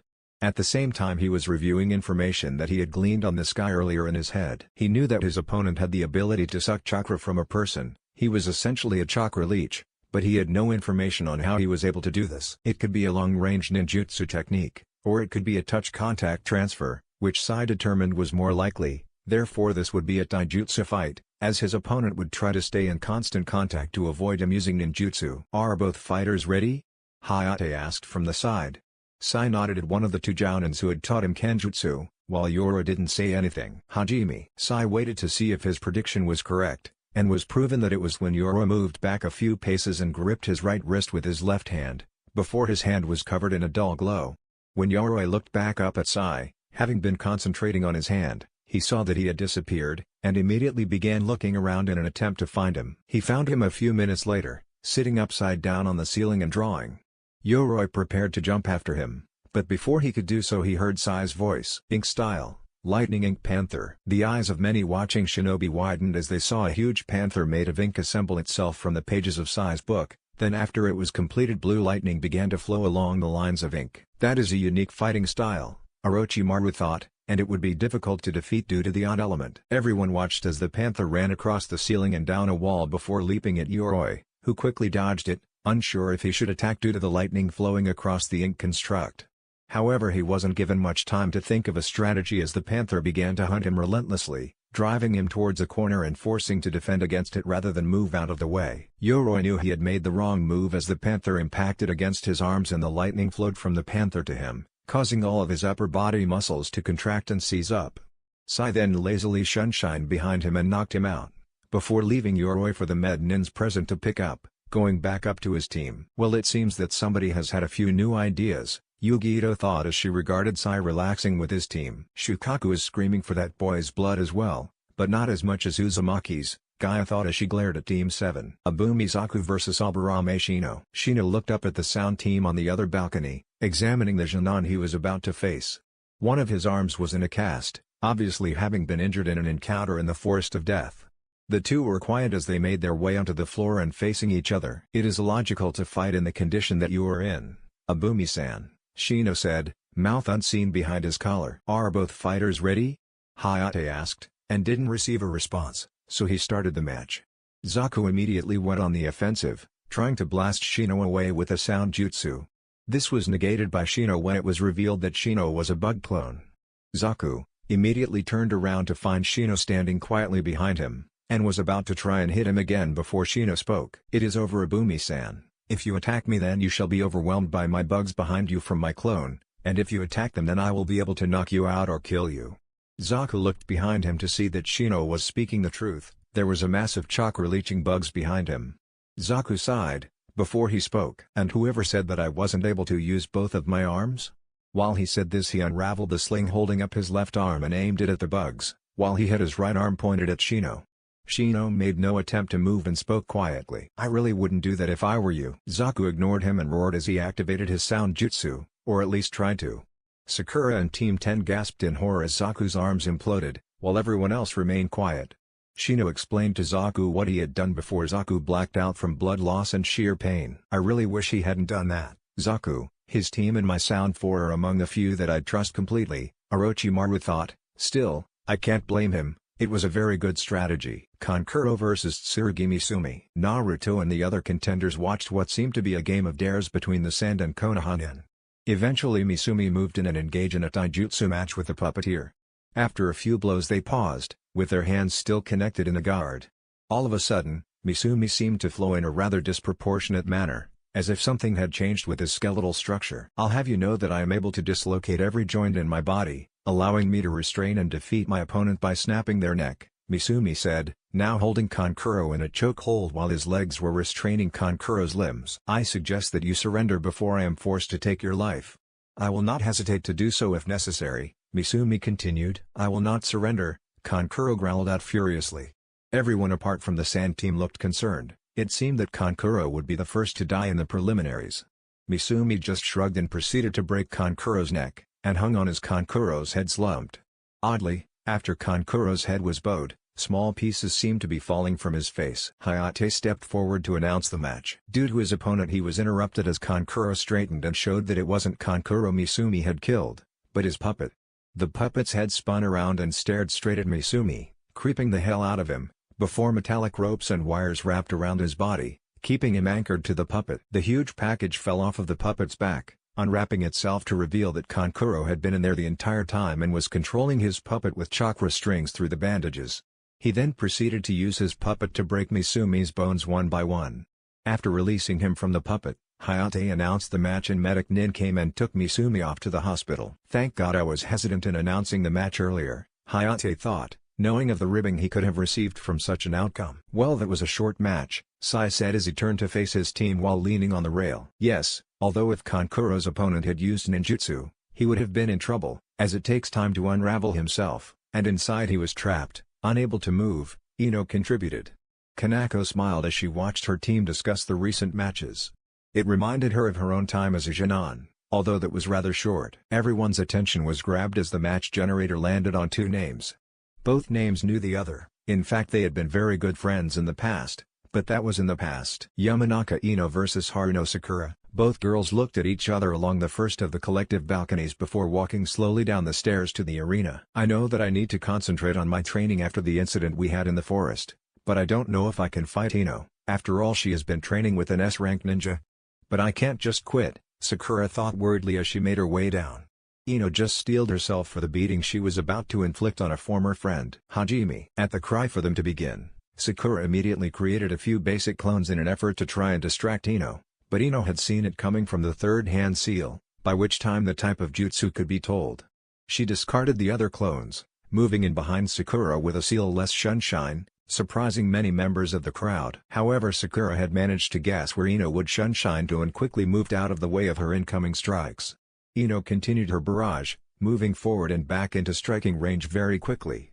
Eventually Ino got through, smashing her palm into Sakura's solar plexus, and the match was over very quickly after that, with Ino knocking Sakura out with the blunt end of a kunai. Over on the balcony, Asuma watched as Sakura was having the crap beaten out of her, and was quickly becoming rather ashamed at his laziness at being a sensei. He reflected over his time with his team so far and realized he had spent more time playing Shikamaru and Shogi than training the other two members of his team. That was all well and fine for the genius, as he could adapt to pretty much all situations, but for the other two it was downright appalling. However, there was the issue of Ino being on a team with two S-rank ninja and the last being at A rank, but even so, anyone here could probably beat Sakura in a fight. He vowed that he would spend the time over the month before the Chunin exam finals to train Sakura and Choji, both of whom he doubted would qualify for the event. Team 7 just nodded their head. The fight had confirmed their thoughts. It was rather obvious in the light of the scene that Asuma hadn't been training his Genin properly. And Kanako mused that if she had the chance, she could try and train Sakura over the next month, along with Haku and Kurino, as Naruto had told her that Sakura had realized she needed the training while in the Forest of Death. She would have the time to spare, as no one in her current team would be trained by her, as that would be showing favoritism in her books. Instead, they were going to be trained by members of the Anbu that had trained Naruto and Sai while the former was in the academy. Tenten vs Tamari. Damn, that is probably the worst match for Tenten, Naruto said as he looked at the match generator. All the others nodded in agreement. Tenten relied on distance weapons and she was about to go up against a wind user.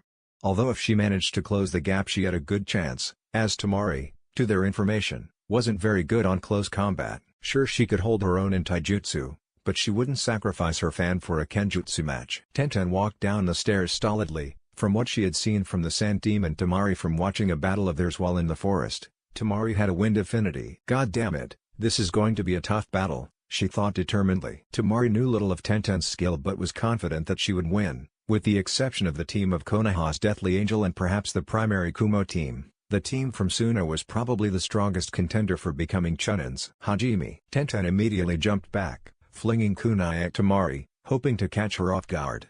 Tamari in response quickly pulled her huge fan off of her back and used a wide-range winjutsu to disrupt the flight of the sharp metal objects heading her way. This had the extra effect of buffeting Tenten into the wall of the room behind her. Tenten used the opportunity to shunshine behind Tamari, succeeding in bypassing her main defensive wind justice in order to attack close in.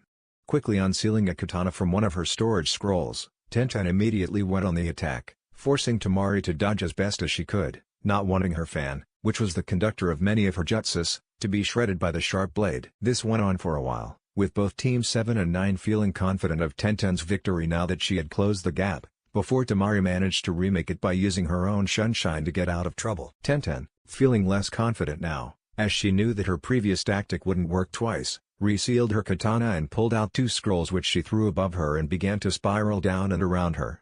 She jumped up before unsealing weapons sealed with the spiraling scrolls and throwing them at Tamari, but none of them managed to get through her wind jutsu. Eventually Tamari had enough playing around and used a strong gust of wind chakra to blow Tenten from her position, all the weapons in the air raining down harmlessly on the floor. She then used what looked to be a small tornado jutsu in which Tenten was captured and cut all over her body repeatedly. After about 30 seconds of Tenten being cut relentlessly by the jutsu, Tamari ran out of chakra to continue and released it, at the same time moving under Tenten's rapidly falling body. Naruto, seeing that Tenten was going to injure her spine unnecessarily on impact with Tamari's fan, moved quickly, speeding over the railing and catching Tenten while standing on one foot on the end of the fan. Tamari saw little more than a blur, before she saw Naruto setting down Tenten on the balcony with her team. Walking stiffly up the steps, everyone was discussing the match, not seeing Naruto's Sharingan activate accidentally in anger as he glared at Tamari's back. Narashikamaru vs Tsuchikin. Well, this is going to be boring, Naruto commented on the matchup. Yeah, you don't say. Shika will win, but he'll somehow manage to do it in the most boring way possible, Sai said, laughter clear in his voice. However, the attention of Team 7 was grabbed when Haku and Kurino walked along the balcony towards them, having slipped into the room earlier after gaining permission to watch the prelims. What are you two doing here? Kanako asked, taking her eyes off of her book briefly. Well, we managed to get permission to watch from the Hokage, and the children are being watched over by Nico, Ibiki, and Anko, Kurino said, before asking about the previous matches. Kanako then told them of the results and winning moves, before mentioning her plans for perhaps having Sakura train with them for the next month. If she wants to and is willing to train hard, then I have no problems with it, sensei, Haku said after hearing of it, but was slightly doubtful. After all, this was a fangirl they were talking about. Kurino made a motion of agreement with her before they realized that Shikamaru's match was over, him having won by knocking Kin out on the wall behind her. Kiba vs Samui. Both competitors grinned as they saw each other's names on the match generator. They had been looking forward to their spar against the other teams that had been present in Wave, and this was the first matching of any of the members of the 3 teams. Kiba and Samui jumped into the arena, and took their places opposite each other, knowing that the other had been training ever since their collective mission, and that either way it would be a tough match. Hajime. The members of Team 7 and 8 and the primary Kumo team all leaned forward, eager to see the progress of their 2 friends. Kiba leapt forward. Samui was caught slightly off guard by his new speed, but was able to dodge his tackle in time, and withdrew her tando as Kiba turned back towards her. Kiba stared at her for a few moments, assessing his chances, before he sighed and backed off slightly. I had hoped that I would be able to reveal these later, but if I don't now, I will just be wasting my time against you, Kiba said, pulling off a set of weights that had been hidden under his jacket and pants, causing a minor dust cloud. Samui's eyes widened slightly. I was barely able to avoid him before, and he was wearing weights. Kiba moved forward once more, this time slightly faster, forcing Samui to dive to one side. However, as he passed her, her tanto whipped out quickly, cutting into his right arm slightly. He considered the cut, before shrugging, deciding that it wasn't too serious. While he was doing so, Samui was focusing and trying to channel her chakra in order to use a lightning technique to try and slow Kiba down, but she had an alternative idea. Why not use lightning chakra on herself and speed up to his level instead? Determined to try this new idea, Samui focused her lightning nature chakra to her legs, knowing that if this worked, it would likely win her the match. As she stepped off towards the Inuzuka, she accidentally released her chakra in a burst. Shit, I lost focus. She cursed before realizing that the side effect was she had effectively shot off at high speed towards the mystified boy. Samui smiled slightly. It seemed that her mistake had done what she was initially aiming for. Naruto and the others watched as the match became a high-speed taijutsu battle, with only Naruto and Kanako working out what Samui had done had been a mistake, but one that she started to use as an actual technique. If he masters use of that mistaken technique and speed herself up at the same time, she has the potential to be on the level of the Yondaime Reikage, Kanako mused while watching the two. Eventually Kiba withdrew and used Suga, the rotation drill technique that he had used against Kuro in their spar in Wave. However, as he sped towards Samui, he had no idea that Samui had swapped with the Raibunshin that she had created due to the high-speed rotations of his technique. Thus when he impacted with her Bunshin, he got the shock of his life, quite literally. When he stopped spinning, he was unable to move at his normal speed, the lightning chakra causing his limbs to seize up. "Well, it seems that Samui has outsmarted Kiba," Naruto said as he turned back to his team, who nodded in agreement. Hyuga Hinata vs Hyuga Neji. At the result that the match generator had given, many amongst the Konoha shinobi looked concerned. Many, especially the higher-ups, knew of Neji's hate for the main branch of the Hyuga clan. Neji blamed Hinata for his father's death, due to him being sacrificed so that Hiashi, the current clan head and Neji's uncle, could live. He was also set against the main family due to their cursed seal that they forced upon the branch family, which allowed them to control the branch members, even allowing them to inflict pain without reprisal.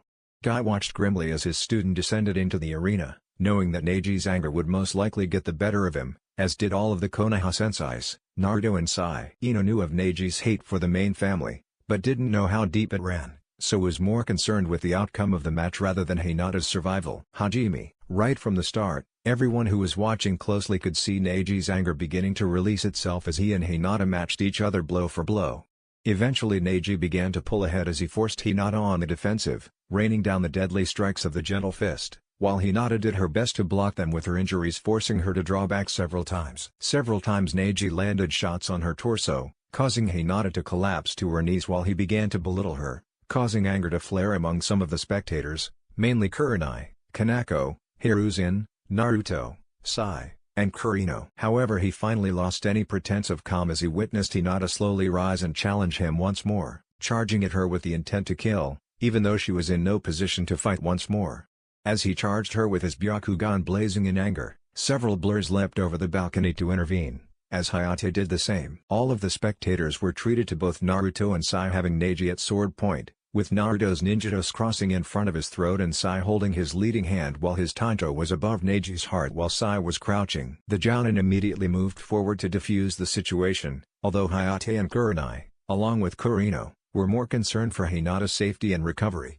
The medic nin had begun moving into the arena as soon as they saw Neji being detained. "So even now the main family gets preferential treatment," Neji spat bitterly. "She was wounded, and you were intending to kill her, even after you had humiliated her in front of the Hokage. But now you are just humiliating yourself by acting this way. Also, did the thought ever occur to you that not once did she activate your cage bird seal, even though it was fully within her right as the heiress? You humiliated her, and she still insisted on fighting you properly, not resorting to that. She honored you, did you ever think of that?" Naruto asked, as his eyes started to blaze in anger. Due to Hyuga Hinata being in critical condition, Hyuga Neji is the victor, Hayate announced after the Jounin senseis had managed to convince Naruto and Sai to release Neji. The Jounin, Naruto and Sai remained in the arena as the match generator started to flick through names once more, before landing on two that made Naruto grin. Uzumaki Naruto vs Narijaku. Naruto immediately turned to the Hokage as his opponent. Ataki Janan descended slowly into the arena. "Hokage-sama, permission to release ice?" The Hokage pondered the question before nodding in acquiescence, believing the time was right for Naruto to start revealing his special abilities. Naruto grinned as he turned to face his opponent, as did all the Konoha Jounin present apart from Asuma, as most had either been involved in training Naruto or had worked with him on a mission. Naruto, it seemed, would be going up a very large Jounin who wielded a Zanbatsu a bit like Haku's, and was obviously more focused on pure strength rather than speed, shown by the pieces of samurai-like armor he wore. Naruto grinned. Bringing down his sword was a very dear pastime to him, as he liked to show them why strength without speed was useless, although in the past, by the time they learned that, it was already too late. "Hajime, you may be Konoha's deathly angel, although I very much doubt that, but you are no match for my Kenjutsu, well, not with those twigs anyway, and water jutsu, which is the best for someone our age," Jagu boasted, unaware of the line he had stepped across. There was one thing Naruto hated, people doubting him as being Konoha's angel. And there was no doubt that that was what Jagu had just done. "You will regret saying that," Naruto vowed. "Ha, try and make me." "Are you both ready to start?" Hayate asked in a bored voice. The Takijanan had just signed his own death warrant. "You know that I'm more than ready," Naruto said, staring straight at Jagu, who just nodded. That stare was starting to unnerve him. "Hajime." Naruto and Jagu just continued to stare at one another, racking up the tension. "You know, since your strengths are in Kenjutsu and water jutsu, I will only fight you using those," Naruto glared. "Fine by me, but expect not to win," Jagu chuckled, pulling the Zanbatsu off his back. Naruto made no move to unsheath his ninjatos, instead unsealing a black okatana from a Fuinjutsu seal on his wrist. "I don't think that you're worth the use of my ninjatos, you wouldn't last long if I did use them," Naruto said, smiling thinly. Jagu immediately charged in, anger overwhelming his common sense, with his Zanbatsu trailing across the ground, causing sparks to rise behind him. Naruto just stood calmly, but his mind was racing through potential attack motions that Jagu could use. To the spectators, they saw Jagu charging in, but the next moment they saw Jagu holding his face to one side, Zanbatsu lying forgotten to one side, while Naruto had changed position, having turned his back to where Jagu had started the match from. "What the hell happened?" Kiba explained, confused as to what had happened. Kanako, having used her Sharingan to capture the moment before analyzing it in her mind, explained, "It seems that Jagu went for a massive downward strike, putting all of his weight behind it. Then Naruto deflected it slightly to one side before trapping under his own sword." Kanako noticed that all on the balcony were listening into her explanation. He then kicked Jagu in the cheek, putting him off balance, before kicking the sword from his grasp. "He was able to do that all in one move?" Kiba asked, awed. "There is a reason that some consider him a prodigy with the potential to be the greatest shinobi since the Rikadu Sennin. He is the youngest person in history to be a Bingo Booker, and is the youngest person able to challenge two cage-level shinobi at once," Kanako elaborated, slightly sad that her Itoto was a very good weapon when necessary. "What? When did he do that?" Kankuro asked in utter shock, while all the other Genin were awed. "He once challenged Jiraiya and Tsunade of the Sennin to a duel, both of them against him. Only the Sandaime and the top Hanbu captains were permitted to watch, along with those who had trained him. Let's just say that he was able to knock the stuffing out of those two, although he did have to spend a while in the hospital afterwards," Kanako said, smiling slightly at the memory of Jiraiya's face. All of the Genin returned to watching the match. It seemed that Naruto had waited patiently while Jagu recovered and the latter had decided to try his water ninjutsu instead, realizing that he was totally outclassed in Kenjutsu. "I didn't even see him move. 1 second he was still as I charged, the next I was over here," Jagu thought, reaching for his flask on his belt. The flask was special to him as it had seals on it, which allowed it to be bigger on the inside, and was able to hold around 2.5 cubic meters of water. Opening the flask, Jagu allowed the water to pour out before preparing for a water jutsu. "You will pay for that," Jagu roared, while Naruto just stared at him coldly once more. "Water style, water bullets." Naruto watched passively as the water bullets sped towards him, before holding one hand out and channeling chakra through it, the result being that the bullets were now rings, the centers having been blown out. Naruto then halted the rings and held them in midair with only his chakra, before closing his fist and reopening it. Haku and Kurino, along with Ino, were shocked out of their minds as the rings turned from water to ice. This was the first they had heard of it, and the others thought it was one of his classified bloodlines.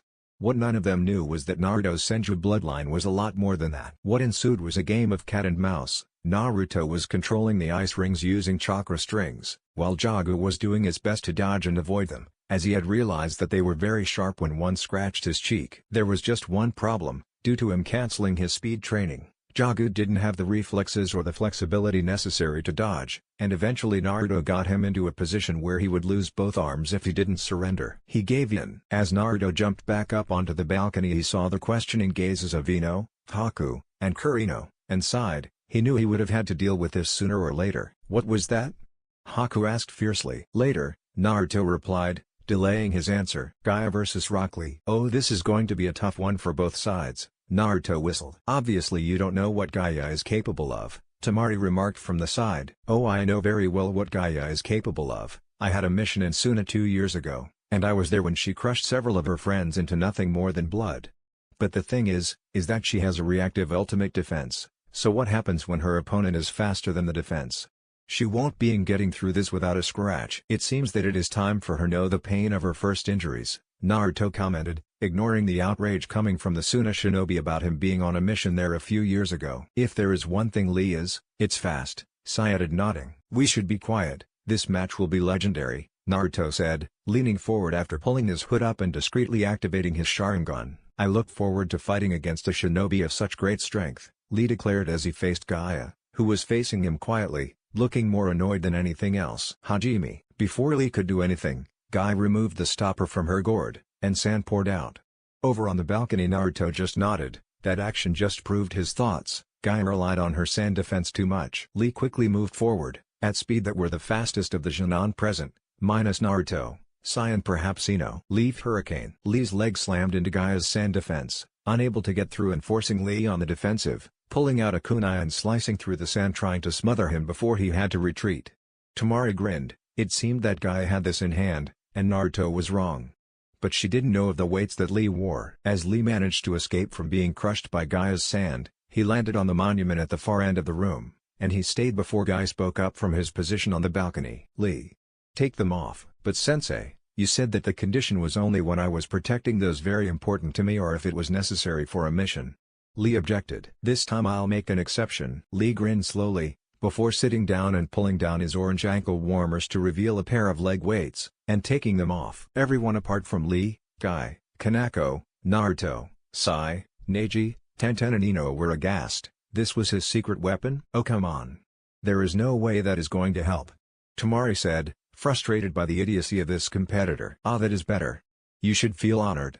The only ones to challenge me at our age when I take these off are Naruto, Sai, Neji and now you, Lee declared before dropping the weights. Everyone was awed out of their minds when the weights impacted with the floor. They literally tore through an inch and a half of concrete before coming to a stop, and causing a massive dust cloud, and cracks to spiderweb for meters around the impact. The Hokage and many of the Jounin immediately looked at Guy as if he was insane before returning to the match, eager to see how this was equalize the fight. Gaia just glared at Lee, undisturbed by the amount of weights Lee had been wearing, before her eyes widened as Lee disappeared to all but Team 7, Team 9 and the Jounin and Hokage. He reappeared behind Gaia, punching through his defense due to the speed he now possessed before disappearing once more, each time reappearing to punch or kick his way through the sand. Gaia was very, very scared. This was the fastest person she had ever faced, and now it looked like her sand wouldn't be able to keep up. Up on the balcony, Kankuro, Tamari and Baki were having the same sort of thoughts. Eventually Lee got through and was able to scratch Gaia on the cheek, causing the Suna team to gasp in surprise that Gaia had finally been touched in battle. Even though it looked like Lee now had a chance, as he was too fast for Gaia, Gaia revealed that she was wearing sand armor, and that in actuality, she hadn't been touched. Lee had just scratched the armor. My Kami. Does this girl have any weaknesses? Kiba shouted in exasperation. Kid, if only you knew, that armor is one big weak spot, due to the amount of chakra that Gaia has to use to keep it on. Kankuro reflected, disturbed that she had resorted to the armor. During the course of the match, everyone was awed at some point or another due to the feats of the two shinobi in front of them. Lee used the primary lotus in order to try and bring Gaia down, but both Naruto and Kanako realized it was useless when they saw Gaia swap with a hollow sand clone just in time. This caused Lee to destroy his muscles, while Gaia bypassed his technique, and eventually paid him back in pain, driving Naruto close to intervening with the match. Then everyone was awed when Lee managed to open the first 5 celestial chakra gates through sheer effort, a feat thought impossible, and then proceeded to beat Gaia around the arena before activating the hidden lotus. This time he caught Gaia, but she managed to soften her fall by turning her gourd itself into sand, even though she still bore the brunt of the impact, being sent through the concrete floor several feet thick. As such, Gaia was still able to send her sand after Lee while she healed, while Lee was unable to move, his muscles having shredded themselves during the technique, and she was able to crush his left leg and arm. Then Naruto and Gaia intervened, Gaia stopping her from completely crushing his student, while Naruto stopped her and threatened her that if she didn't stop, he would never heal Shukaku. Gaia just froze before getting up and shining back to the balcony. This is odd. It seems that he is suggesting that there is something wrong with Shukaku, as if he shouldn't be like this, but he has always been this way, so how would he know the difference? How could he even come to that conclusion? The only ones that would know would be the Baizhu, unless... No. He isn't Jinchuriki.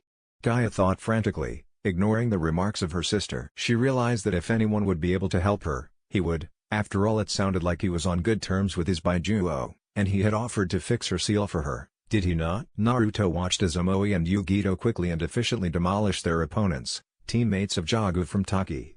He wasn't really paying attention, thinking over the match between Gaia and Lee, and the possible consequences. After all, he had interfered in all 3 matches of Team 9, and even he couldn't get away with that without consequences, and at the same time he would have to tell the Hokage about Haku's and Kurino's curiosity involving his bloodline and heritage. Better they hear from him than others. Although on the plus side, he could stop living a lie to his own village in just over a month, along with the fact that the finals were going to be exciting. The Sandaime had something special planned for an exhibition of his skills. As such, he stayed behind to talk with the Sandaime along with his team, Kurino and Haku, as he had told Kanako earlier about their interest. and she had decided that it was probably time for Ino to learn as well. Hokage-sama, I and the others of my team, including the two attachés, would like to speak to you privately in your office concerning my heritage and bloodlines, Naruto said, kneeling. Hiruzen was silent before responding. Very well, let us go, and with it the 7 of them shunshined into his office. Alright, what is this about Naruto? Hiruzen asked as he seated himself behind his desk. Jigi, I asked for a private audience, Naruto said, refusing to say anything until he knew that they were alone. Ah yes, I forgot, Hiruzen said, chuckling at Naruto's stubbornness, before sending out his personal envoys that were within the room. Naruto waited until they were all out, before putting his strongest privacy barrier on the door, sealing off the people inside the room. Okay, Gigi, can you tell Ino, Haku and Kurino of my true heritage, bloodlines, burden, all of it, as I would probably go off on a tangent or something, Naruto said, scratching the back of his head. Kaneko grinned. It seemed that Naruto was trying to get the Hokage to explain everything. Hiruzen sighed and puffed on his pipe several times before beginning to explain Naruto's heritage to the 3 curious Rinnan, as that was the key to the other 2 subjects. Half an hour later Ino was in complete and utter shock that she was on a team with the person closest to being classified as Konoha's prince due to his heritage, strength and pure wealth. However, this was tinged by anger as she recalled the Hokage's mention of the atrocities that Naruto suffered as a child. It was then that Ino would come up with a name that Naruto would be labeled as by Konoha historians and writers after his death, the Fallen Lord. Haku and Kurino meanwhile were struck by the same thing, but also by the pure strength of Naruto's bloodlines. Hell, even if he relied on them overly much, he would still be one of the strongest ninjas alive. Well, since you're here Naruto, I have an assignment for you, Hiruzen said, moving on to other matters. Which is? Naruto asked, not that upset that he wouldn't be able to train over the month. I need you to watch Sabaku no Gaia, as she is a Jinchuriki, but Suna never notified us of this, so something is off, Hiruzen said, eyes narrowing slightly. Consider it done, Naruto said. To be honest, he had expected it to be something outside of the village, so he was rather happy with this. He would be able to train after all. Other than that, there is nothing else. So you can work out training schedules and so on whenever you wish. Dismissed, Hiruzen said, before returning to his paperwork. Outside the tower. Alright, I have asked around and there are more than enough people interested in training you two for the month, Kanako said, pointing at Ino and Sai. Sensei, when do we receive notice of who we are facing in our matches? Ino asked, as none of them had received any indication of their future opponents. What happens is that you train for 3 weeks to anticipate all potential opponents. Then you receive the match lineup a week before the finals, allowing you to plan strategy for each of them. However, it goes without saying that this will depend on the outcome on each match, especially in the earlier rounds, Kanako said, glad that someone had asked. Alright, Ino, Uzuki Yugao and Mitarashi Anko have both expressed interest in training you. You can meet them in Training Ground 7. Sai, both Guy and Hayate are waiting for you in Training Ground 13. And Naruto, both Yamato and Jiraiya will be waiting for you in Training Ground 43 if you wish to train with them. All 3 Shin'an nodded before racing off, and Kanako turned to Haku and Kurino, who were still trying to deal with the revelation of Naruto's heritage. Hey, you two, snap out of it, we need to find Pinky, Kanako said, snapping her fingers in front of their faces. With Sakura. Sakura was wandering around, trying to find one of the Jounin senseis, as she had finally been cured of the fangirlism that she had shown for so long. Ah, we've found her. Hey Sakura. Sakura turned to see Hatake Kanako, the Jounin sensei of Team 7, coming towards her. Sakura, I have seen that you have finally stopped being a fangirl, so we are here to ask if you want to train with us over the month? Kanako said, smiling at the look on Sakura's face. You mean that you will really train me? Sakura asked eagerly. It was perfect, she had just been looking for this, and voila. Kanako nodded, seeing how eager Sakura was for proper training. 5 minutes later Kanako and the 2 attachés of Team 7 set off with the pink-haired Jinan in tow. With Ino. The blonde walked into Training Ground 7 cautiously. She had heard of Anko and her antics from both Naruto and Sai, so it was safe to say that she was wary of any traps that she might have set up. All of a sudden, kunai came shooting at her from either side, catching her in the crossfire. Ino was already used to this however, due to Naruto's kunai launcher seals, so she simply shunshined straight to the center of the training ground, where it seemed that Yugao was waiting. Let me guess, Anko tried to ambush you as you walked into the training ground? She asked, knowing of the woman's hobbies, having been an Anbu with her. Yes, Yugao-sensei, Ino said, before turning and facing back towards the entrance, where she saw that Anko had come out and was walking towards the 2 of them. annoyed that Ino had escaped. "Well, the two of us have requested to train you for the Chunin exam finals.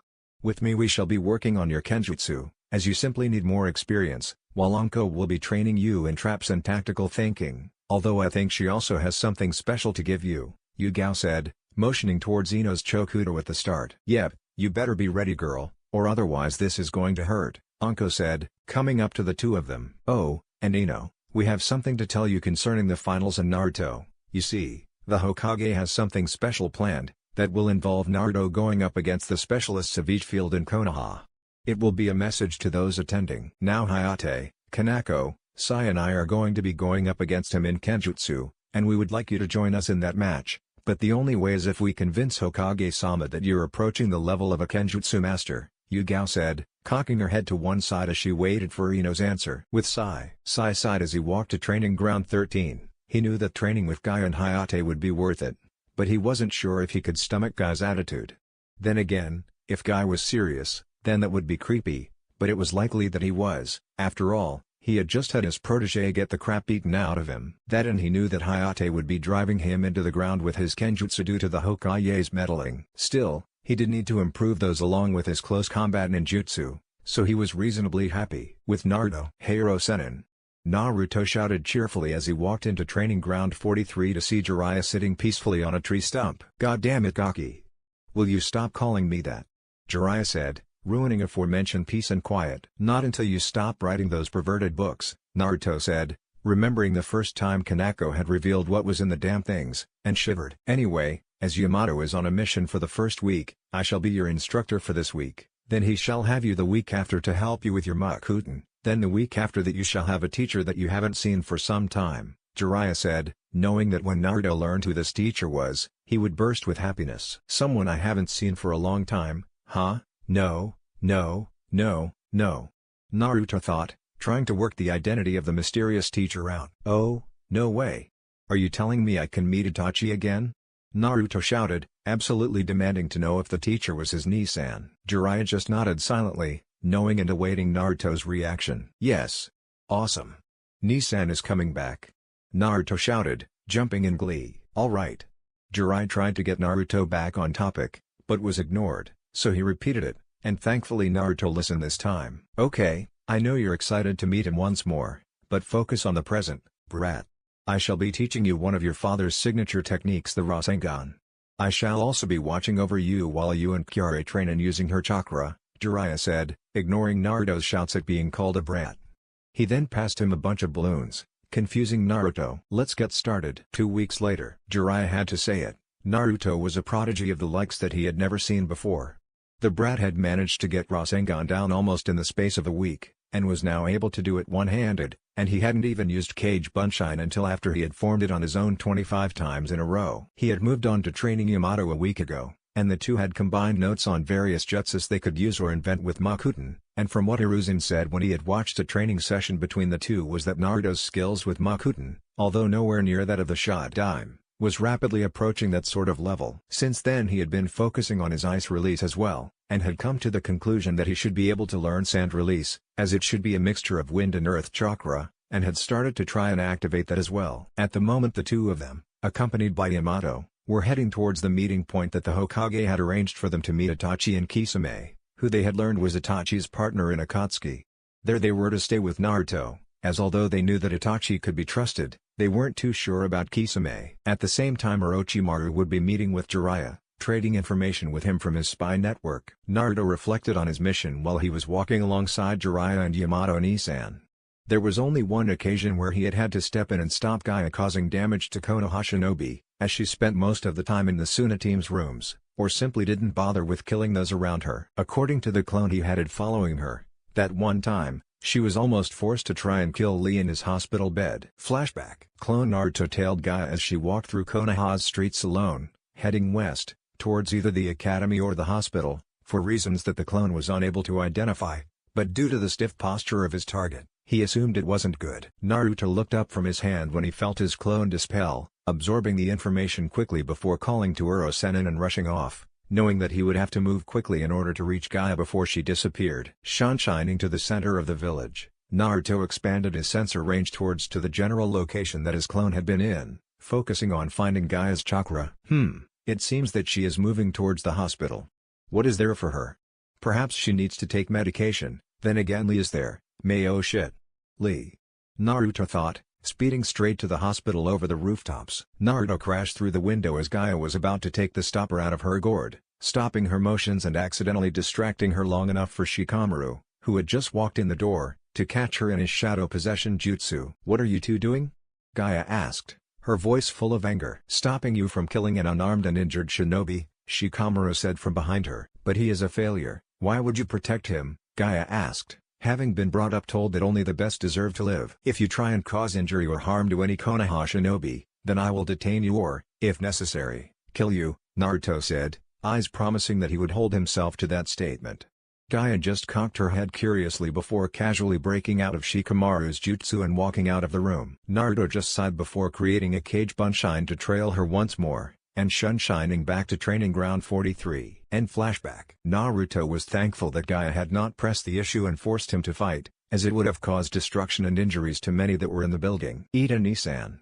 Naruto shouted as he caught sight of the elder Uchiha, causing sniggers to erupt from Kisame, Orochimaru, and Jiraiya. Ha! The Uchiha prodigy, a fierce missing nin and feared S-rank called Ida-ni-san. Kisame laughed mentally, he would never let Itachi hear the end of this. Itachi sighed, knowing that it was going to be worse if they stayed on the topic of Naruto's nicknames, and asked Naruto about how his progress in the Chunin exams was going. So Naruto explained about the first two exams and then the preliminaries, disturbing Itachi and Kisame when he mentioned the insanity of the Ichibi Jinchuriki. This may have to be reported to Yokoga, Kisame thought, eyes narrowing slightly. Itachi, in response told him of the various members of Akatsuki, but whenever Jiraiya asked of their location, he immediately steered away from answering the question. In truth, Naruto and Itachi didn't have much to talk about, having exchanged mail ever since he left via Itachi's summons, and so Kisame and Naruto decided that they would have low-level Kenjutsu spar to pass the time, as Jiraiya and Orochimaru hadn't even started to exchange information. After the first few minutes of watching the two fling their weight at one another, both Sennin departed to exchange it, leaving Itachi and Yamato to watch over the two Kenjutsu masters. With the Sennin. Alright, Jiraiya, this is critical information, but I believe that recently someone high up in Auto has been going behind my back. I know that it has something to do with the Chunin exam finals, and Suna, along with rumors or Root being involved, so the logical conclusion is that of invasion. I am proposing that we prepare for this, but let it happen, as it will allow us to unearth the traitor while also dealing a critical blow to their forces and perhaps Root, Orochimaru said after they had exchanged cursory information on Kurai. Are you saying what I think you're saying? Jiraiya said, knowing that the Sandaime had to know of this information ASAP. Yes, it means that if there is an upcoming war, Konoha will be attacked by 3 different shinobi organizations, Orochimaru said as he looked across the land outside of the village. Shit, this could be the start of the 4th shinobi war, Jiraiya said, shaking his head. Yeah, anyway we should get back to the others. I'll try and figure out what the traitor is trying to do, but I may not be able to, Orochimaru said, but it will be interesting watching Itachi train Naruto and his Sharingan, with Naruto, Itachi, Kisame, and Yamato. Meanwhile, as the two Sennin talked, Naruto was having the time of his life. He was facing a strong Kenjutsu master, with an oddly sentient and flexible sword.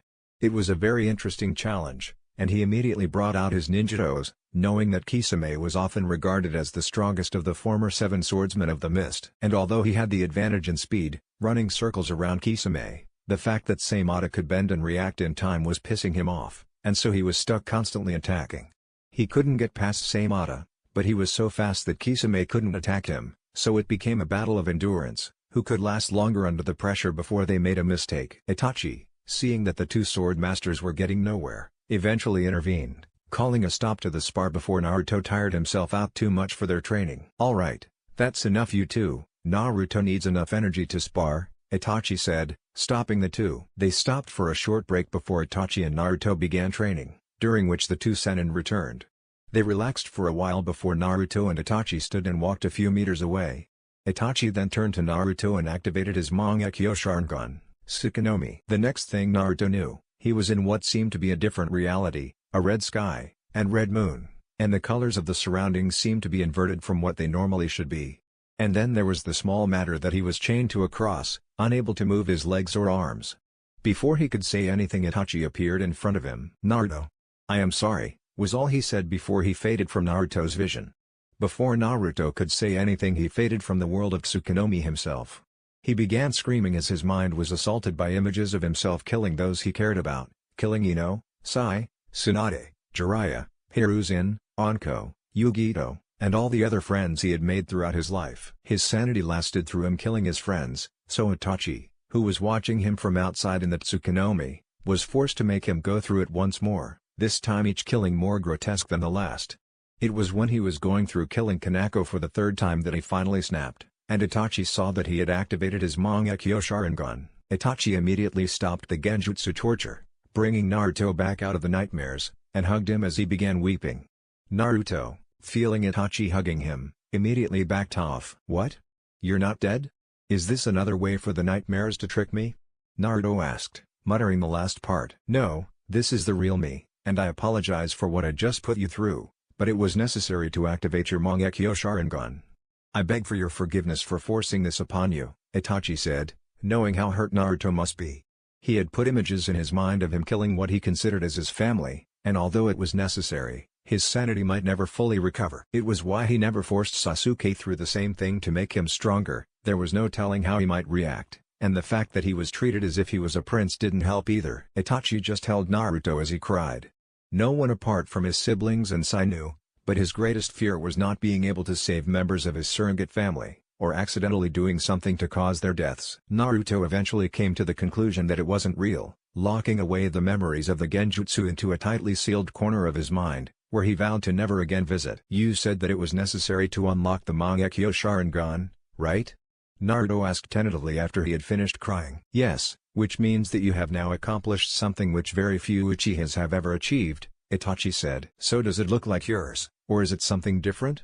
Naruto asked, a gleam of excitement now in his eyes. "Well, yours looks very different from what many would consider normal, as the majority of them seem to be a repeated pattern around a particular point, like the pupil, but that may be to the fact that you are related to all three branches of the Rikadu Sennin. It seems to be in two concentric circles, the first containing a pattern of black flames, and the inner circle containing a pattern of two diamonds, one vertical and one horizontal, and both focused on the pupil," Itachi said, struck by the vividness of Naruto's Mangekyo.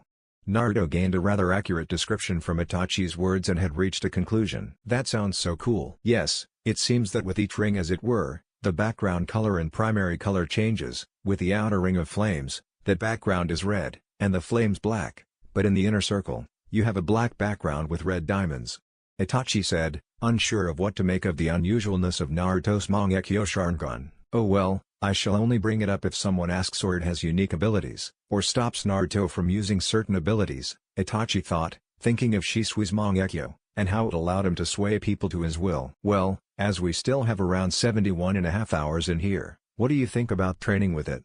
It's also a bonus, because when we train in here, your eyes won't deteriorate," Itachi said, standing up. "Wait, what do you mean deteriorate?" Naruto asked, this being the first time he had heard of it. "Such power is the offering that the Mangekyo Sharingan gives us, but there must be an equalizing price for such power, and that is that, over time and through use, we slowly lose the ability to see," Itachi sighed. "Well, that sucks," Naruto pouted, but expected it. After all, there are always downsides. "Of course, it can be negated by gaining the eternal Mangekyo Sharingan," Itachi mentioned as an afterthought. "And how does one gain that?" Naruto asked, not really sure if he actually wanted to know. "Two Mangekyo users must swap their eyes, the closer the blood relation the better, but it mentioned in the Naka shrine that a substitute that could be just as good were the eyes of one that you feel emotionally close with," Itachi said, revealing his idea to Naruto. "So we're going to swap eyes now that I have the Mangekyo Sharingan?" Naruto asked. He liked his new eyes. "Oh Kami, no, we shall wait until after the Chunin exam finals, by which time you should have gained some experience using them," Itachi said, before telling Naruto to follow him. The two of them walked deeper into Naruto's mindscape until they finally came to the area that Naruto had labeled as Kyare's prison, not that it looked much like a prison anymore. There was simply a large mansion on a hill, surrounded by lakes and grasslands, and both Kushina and Kyare were able to move freely through Naruto's mindscape. The prison was now on Kyare, in the form of a seal on her back, so she could now interact with her mindscape surroundings. The knowledge that she had gained as a Baijuo, she had organized into tomes for Kushina and Naruto to read if they wished. Speaking of Kushina, she didn't look too happy. "Itachi, You complete and utter imbecile. What the hell do you think you're doing? Kushina roared as she stalked over to Itachi and Naruto angrily before beginning to beat the crap out of the old Uchiha. This went on for a while before Naruto, who was beginning to fear for his Nisan's life, managed to calm her down. Kachan, he was just trying to help me prepare for the path ahead, Naruto started. Don't even get me started on his reasons for doing that to you. He almost cost you your sanity. Kushina seemed to have worked herself up. Could you let me go now, Kushina-senpai? Itachi asked quietly from one side. He knew that quiet would work. Well, it had with his mother Mikado anyway. Fine. But next time you do something as idiotic as what you just did, you'd better warn me first or you will not live to tell the tale, Kushina threatened before walking off angrily. Well, that went well, Naruto said sarcastically as she walked away. Outside in the real world, all of the others watched interestedly as Itachi and Naruto both fell into a trance for a second, then Naruto collapsed to the ground. Itachi then dusted himself down before picking up the sleeping Naruto. What was that about? Yamato asked, gesturing to the sleeping boy. Well, we had to activate his Mangekyo Sharingan, and then proceeded to train in it for 72 hours straight as it doesn't deteriorate his eyesight while in Tsukunomi, Itachi said, shocking the others. He then turned to Jiraiya and handed him a sealed note. This contains a report on what abilities Naruto gained from the Mangekyo, and how strong they are. Only the Hokage is to see this. If anyone else does, apart from Kanako, then I will be after your head, Itachi said, scaring the shit out of the man in front of him. I need to get my hands on that info, but I won't be able to do it now, Kisame thought, eyeing the note out of the corner of his eye. Orochimaru began talking with Itachi about the appearance of Naruto's Mangekyo. He found the different appearances in the Mangekyo Sharingan to be fascinating. After all, why would they change? It was mystifying. Thankfully Itachi was used to this kind of behavior from the Snake Sennin, or he would have thought he was trying to gain information that he shouldn't have. At the Hokage's tower, 1.5 hours later, Hiruzen was shocked as he read over Itachi's report to him while Naruto, Yamato and Jiraiya waited for him to finish. Hokage-sama. These are the results of Naruto awakening his Mangekyo Sharingan. 1. Fire affinity though not as strong as his other ones. 2. Increased chakra control. 3. Boost in intelligence and strategic thinking may rival that of Shikaku. 4. Ability to use Amaterasu unprecedented control over flames. 5. Ability to use a fusion of Tsukunomi and Shisui's Koto Amatsukami, able to both torture and persuade, able to control someone to kill another person while they are still in Tsukunomi, like a puppet. 6. Has an unprecedented Susanoo that has the form of an orb of ghostly flames, able to create arms of flames that can attack on their own or form weapons to attack on command. Thus this makes Naruto's Mangekyo Sharingan abilities unique, even among those that have achieved the Mangekyo Sharingan, and if he masters these abilities then he would beat any other Mangekyo bearing Uchiha, perhaps even Madara, if he were still alive. Uchiha Itachi, Shinobi of Konohagakure. Hiruzen put the note down slowly in shock. Naruto just never stopped surprising everyone. If he had gained a fire affinity, then the chakra natures he had were almost innumerable. He might be able to combine it into lava release and boil release, at least. In fact, he might just be able to achieve every single chakra nature. Hiruzen sighed again. Naruto, after the three of you leave, I want you to train your newly gained fire affinity, as I know that you don't know many jutsu for that, and it is pretty weak. I also want you to try and determine if you can combine it into other chakra natures. If you can't then it doesn't really matter, Hiruzen said, before motioning for them to leave quietly. The three shinobi walked out, determined and eager to try the new abilities granted to Naruto. With Kanako, Haku, Kurino, and Sakura. Kanako smiled slightly as she watched Haku, Kurino and Sakura train in kunai balancing along with Guranai, who had been getting rather bored with nothing to do. All three had become very good with chakra control, with Haku and Sakura training in medical ninjutsu, and Sakura and Kurino training in genjutsu. All three had been training in their chakra natures, with Sakura being a fire nature and Kurino being a water nature, but only Haku really focused on it, the others focusing on their specific fields more. Sakura's hair had darkened slightly from what it was before, and was now shoulder length. She was now wearing a dark gray vest with her dress becoming a dark blue. She had medical bandages wrapped around her left bicep, and wore a medical kit on her right hip. She also had a tanto strapped to her lower back, ready to draw, and had black fingerless gloves with metal plates on the back. Alright you three, it's time for you to go for another lap, Kanako called, causing the trio to set their kunai before sprinting off. They would run out of the training ground before running round the block of the nearest 5 training grounds. All in all it was about 12 kilometers. Well, if they were an actual team, they would be very good. Kurino would do support, Haku would have to take close, even though he wouldn't like it, and Sakura can do both close and support with her medical ninjutsu and recreation of Tsunade's strength, Kurenai remarked. Yes, although they are more of a support or skirmisher team than frontline combat, Kanako said. They don't have the close combat focus necessary like the actual Team 7, Kurenai agreed, thinking of Team 7's focus on ninjutsu, kenjutsu, and taijutsu. To be honest, I am actually thinking of listing that team as a first response team. They cover all the various shinobi disciplines, work well together, and can adapt to almost any situation because of it, Kanako said, not sure if it was the right decision. They are well equipped for it, but are they ready? Because if they aren't, they'll end up dead. Naruto they're not, Kurenai cautioned. With Ino swore loudly as she dodged a set of kunai forcing her to move back in range of Yugao's katana within the small forest clearing in Training Ground 7.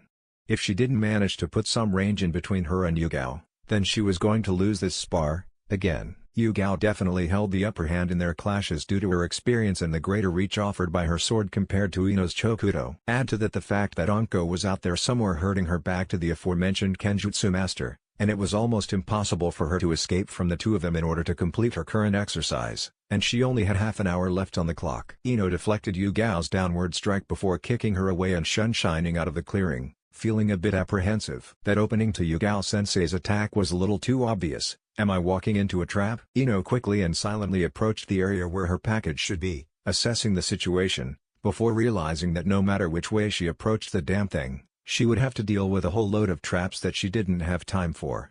Considering the problem, she never noticed Anko dangling from the branch above her and slowly reaching down with a kunai. Well, I could try and drop in from above, but oh shit. Ino thought before she felt the cold metal of a kunai touch her neck. Do you give up, girlie? Anko's voice sounded in her ear. Yes, Ino huffed, annoyed that she had lost again. Well, you did better this time, Anko started as Yugao jumped down beside her. You avoided capture for quite some time, and led us on a merry chase, and if you had teammates, then you definitely would have completed the exercise. So you did reasonably well with the resources you had, Anko said, grinning at the look of surprise on Ino's face. And your kenjutsu should be up to scratch for the event, especially as you will be working with a team, Yugao commented. But for the past 2 weeks you've been saying that I was pathetic, Ino retorted. Ah, but we were comparing you to us, which isn't exactly fair, in order to get you to keep working hard. In reality you're probably the 4th or 5th most capable person in the exams, Yugao shrugged. Anyway, the next week will be your own time to practice, so we won't be here anymore, and you should receive the match lineup tonight, so make sure to do us proud, girlie, Anko said, before she and Yugao shined away. With Sai winced as he blocked another of Guy's punches. The man was a taijutsu powerhouse, and he already had bruises on the majority of his arms. Hayate watched from one side as Guy blurred before reappearing, throwing Sai by his leg into a nearby tree. Remember that the style you are meant to be using is very lithe and fast, dancing around their attacks before attacking yourself, Guy instructed seriously as Sai stood up from the collision. Guy was always very serious when he was instructing a person in taijutsu, as it was his forte, and if they came to him, then they were serious about their training. Alright, I think that's enough taijutsu for now, Guy. Sai, take a break for 15 minutes and then we shall get started on your kenjutsu practice for today, Hayate spoke up, and Guy immediately rushed off in the direction of the Konoha hospital to watch over his student. That evening 5:30, Naruto, the Hokage has asked for all senior jounin, Anbu captains and clan heads, along with you and Sai to attend a meeting in his office immediately. Kanako's voice pierced through the door of his apartment where he was reading at the moment. Okay, I will be there shortly, he replied, before getting up and putting on his equipment, most of which he had been using earlier that day. Naruto and his teachers had been focusing primarily on him learning fire techniques rather than combining it with his other affinities, although it was likely that it could be possible, as one of the 5 cage bunshines he had assigned to the task had managed to get a hint of lava release, but he and about 200 cage bunshine had spent the majority of their time training in 8 basic fire techniques to give him a good base. After the day both Jiraiya and Yamato said that they would be unable to train Naruto further as the final week of preparation was for private training, and they had other errands to do which would occupy their time. Naruto shined outside of the Hokage's tower, his hood over his head, although that identified him as Konoha's deathly angel, and walked up through the tower, ignoring the friendly acclamations of ninja he didn't know. Hell, most of them just wanted to boast they had him as a friend. It was like he was a valuable possession. He greeted the secretary outside of the Hokage's office cordially. She didn't hold any grudges against him and kept his identity secret, so they were good friends, but the atmosphere at the moment seemed very tense. As he opened the door, he saw that he was among the last to arrive and settled against the back wall for the Hokage to begin speaking alongside Sai, who was doing the same. If the air outside was tense, then this was crushing. The last time something like this had been called, it was at the outbreak of the Third Shinobi War. Due to recent security measures installed in and around Konoha, we have picked up that just after the Chunin exam finals, there will be an invasion carried out by Suna, Ado and Rutenin, the Hokage began solemnly. This has also been corroborated by Jiraiya, who has uncovered the same sort of information from the intelligence gathered by his spy network. The Hokage continued, as such, we need to plan in order to react to this threat. Hokage-sama, what do we have to play with in terms of reactive strategies? Narashikaku asked, not sleeping due to the importance of the meeting. I will be forwarding those to you, Sai and Uzumaki Naruto, as he was the one that designed the most recent upgrades, and the two of you shall work together in order to create the most effective strategy possible. Hiruzen said, but as of now, we are at war. You are to prepare, and wait for orders. Dismissed. They filed out, each mind racing at the preparations they would have to make, while Naruto, Sai and Shikaku discussed a time for meeting tomorrow. 8 a.m. Hokage's office. What are you three doing here? Hiruzen asked as Shikaku, Naruto and Sai walked into his office. Well, we couldn't think of another secure place that everyone knew and could report to during the invasion, and also with you here we won't have to put the plans through all the steps, you can just say if they would work or not, Shikaku said before yawning. Hiruzen sighed. Could you please block out the next 2 hours in my timetable? He called to his secretary. He then activated a security and privacy seal that Naruto installed after hearing her affirmative. The day of the Chunin exam finals was, well, very excitable, as one would expect. Merchants were up early, shouting out their wares in the hopes of gaining a profit before the event. People from all over the elemental nations were present, eager to see the strength of the Genin from different villages, and there was a massive betting pool on various things, who would go to the semi-finals or finals, who would win the competition, and who would be the Genin in the special event that was on the registers handed out by Chunin and the event organizers. However, the senior shinobi were more concerned for the pending invasion that would be taking place after the finals. Over the past week, the Onbu Corps in Jounan had been made aware of the situation, and they had been shoring up their weak spots. They had even been donating small amounts of chakra each day, to improve the effectiveness of the detection/shield field. It was now able to stand a tailed beast bomb from the EB, and although it stopped people shining or using seals to get in, people were able to walk through it completely fine. As such, the Konoha forces would only have to worry about ninjas running through the city on foot, allowing them to control the flow of the soon-to-be battle. Naruto, Sai and Ino gathered in front of the exam stadium an hour and a half early, and exchanged greetings. Hey Ino, Sai. Naruto called, waving at the two of them. Hello Naruto, Sai greeted, distractedly, as he was drawing. Naruto didn't bother to try and reproach him, knowing that if he was putting drawing over greeting, then it must be important. So, ready to be revealed to the world, Angel? Ino asked, smiling. She had made especially sure to bring a camera to catch the faces of some of the crowd. To be honest, I'm not sure, it'll be good to be able to finally reveal my status, but I don't think I am going to particularly like the respect they'll give me.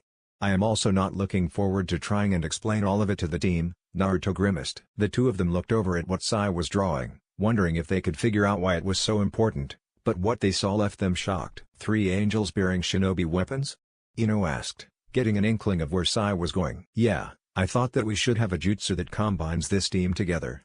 I think I shall call it Guardian Angels. Sai nodded as he drew in kunai holsters and seals on the 3 angels depicted. You know, they might start relating this team to angels. I mean, I have my wings, Ino has an angel on her trench coat and now you have this, Naruto commented, envisioning their team being taught in the academy like the Sennin. Ino turned to Naruto. You were ready to go up against Neji first? She asked. Yeah, Naruto replied vacantly as he remembered getting the match draws after that meeting with the Hokage. Flashback. Naruto sighed as he opened the door to his apartment, ignoring the shouts of the wave children behind him. As he pushed the door inwards he became aware of a note on the floor, having obviously been pushed under the door. He picked it up cautiously, after all, it hadn't been the first time that someone had put a bomb in the mail for him, before realizing what it was. Match listings. Uzumaki Naruto vs Hyuga Neji. Sabaku no Gai vs Amoi. Sabaku no Kankuro vs Sai. Narashikamaru vs Sabaku no Tamari. Yamanaka Ino vs Samui. Abarameshi Ino vs Niyugito. This is round 1, a free-for-all tournament, however round 2 will be team against team comprising of Konoha Team 7, the Suna team and Kumo team in one battle. Naruto nodded, It seemed that he would be going up against the Hyuga prodigy straight up, and then his second match would most likely be against Gaia unless Amoe manages to pull something out of the hat. Naruto, believe it or not, liked his lineup simply for the first two matches alone. His first would be a chance to show his true strength to Konoha, and his second would allow him to get close to Gaia and see what is happening with Shukaku, as he should be able to restrain her with Makuten if necessary. After the first two matches he knew that he would have strong opponents as they were able to get this far, and the secondary round sounded very interesting. It meant that a team had to be able to hold off two other teams at the same time and come out on top. And then after that I will have the special event, Naruto thought grimly, as he hadn't not been told anything of the requirements or his opponents. Flashback end. The question is, will we be able to qualify for the second round? Will anyone?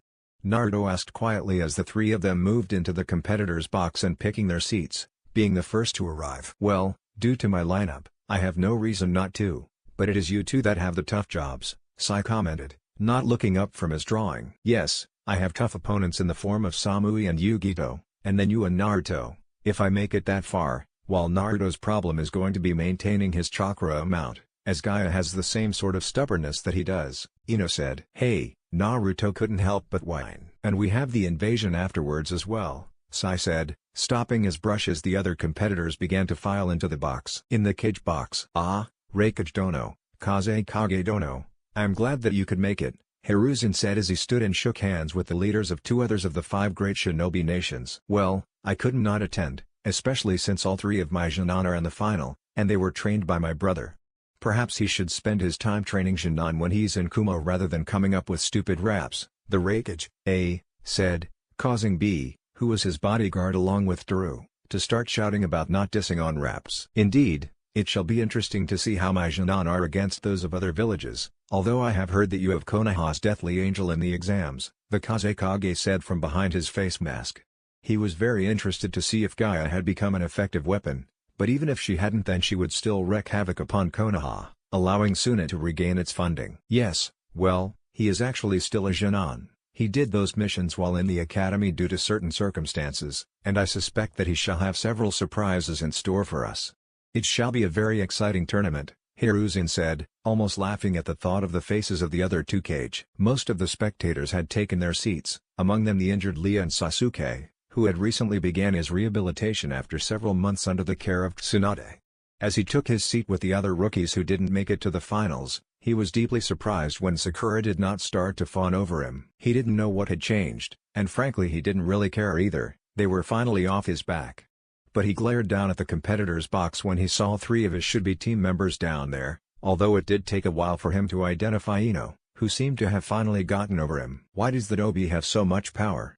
I deserve that power as the last Uchiha, he thought bitterly, remembering the pure strength of Naruto's punches vividly. Hiruzen stood, and made his way to the lectern in front of the cage box. Let the Chunin exam finals begin. And the crowd roared in approval. With Genma Shiranui. Genma muttered as he walked up to the competitors' box to organize the Genin and make sure they were aware of the match order.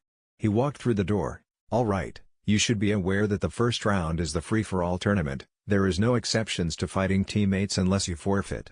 The secondary round will be a team battle between Konoha Team 7, the Sand Siblings and Kumo Team 3, you will face off against the other 2 teams at the same time. So I suggest that in between battles of round 1 you try and come up with a strategy. The special event at the end will pit Uzumaki Naruto against Konoha specialist in Kenjutsu, Ninjutsu, and Taijutsu, but also against all of you at the end, Genma announced, shocking the hell out of Naruto and the others. Shit, that means I'm going to have to try and conserve as much chakra as possible, but thankfully I brought chakra pills, so I should be able to give a moderately good show against Neji rather than just speed behind him and knock him out, Naruto thought, relieved at his wariness. Anyway, the first match is Uzumaki Naruto vs Hyuga Neji, so if those 2 could descend into the arena and wait as I write up the other matches on the board here so people can be ready to go as I call their matches, Genma said, writing up the match list. Neji and Naruto rose calmly from their seats before walking down the stairs to the arena, both deep in thought. This will be a tough battle for me to win, as I have never won against Naruto before, and he knows my fighting style.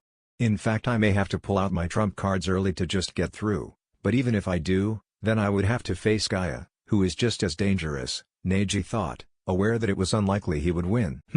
Well, to put on a good show I would need to face Neji using only Taijutsu, but that would demean him unnecessarily, and could also bore the crowd, as only taijutsu masters like Guy, Lee or the Cage would be able to see me, so I should try and use a mix. It will be interesting to see what he has learned over the month break, Naruto thought, face completely blank, showing no emotion. The two of them walked into the arena and spaced themselves, 20 paces in between the two of them, both emotionless as the crowd psyched itself up.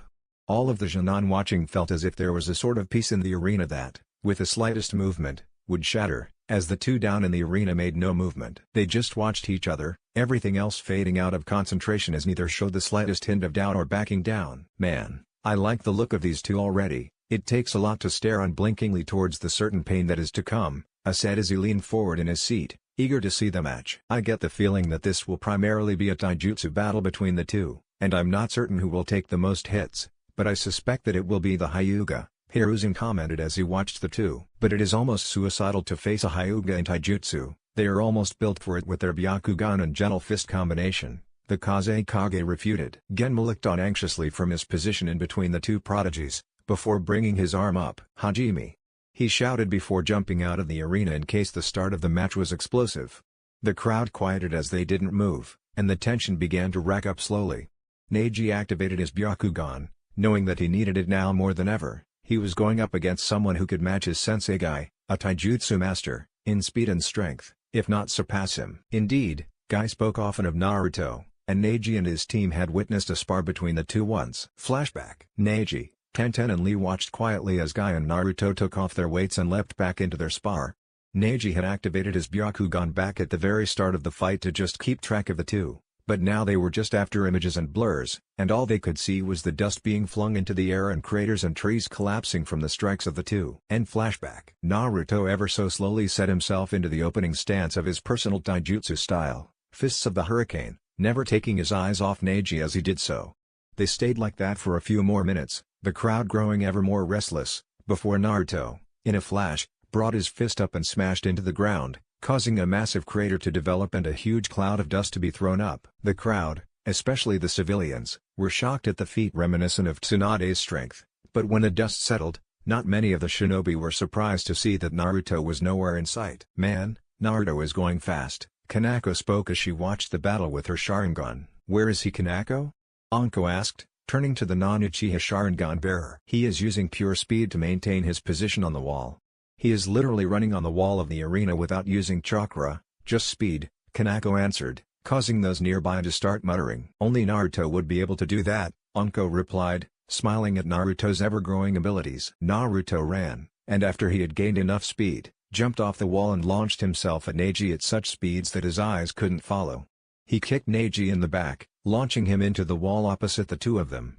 The resultant dust cloud obscured the vision of all watching, but it revealed Neji standing in a dome-like hole in the arena wall. You truly are a genius, Neji, to be able to use the Kaiden, even though it is a main house technique, and to use it in such a way, Naruto commented as he watched Neji walk towards him. Why haven't you finished this match yet? We both know that you are more than capable of doing so, after all, fate is with you today, Neji asked, feeling slightly put off. You need to stop with the fate crap, Neji. Let me put it this way, if someone without the help of fate trained until they dropped, they would win against someone with fate on their side. It can be seen in you, after all you trained like mad when you were younger to get where you are today, but if you didn't you wouldn't be here. It was your decision to train, therefore fate has no say in your life, Naruto said, watching Neji for his reaction. It is my fate to forever be a servant to the main house, I have no choice, due to my cage bird seal, Neji said. So you resign yourself to it without searching for a way out? Naruto asked, studying his nails. There is no way out. Do you think we like being slaves? Neji shouted, beginning to give into his rage. In Fuuinjutsu, there is a counter to everything, one just has to find it. I would know, being the best sealing master in the elemental nations.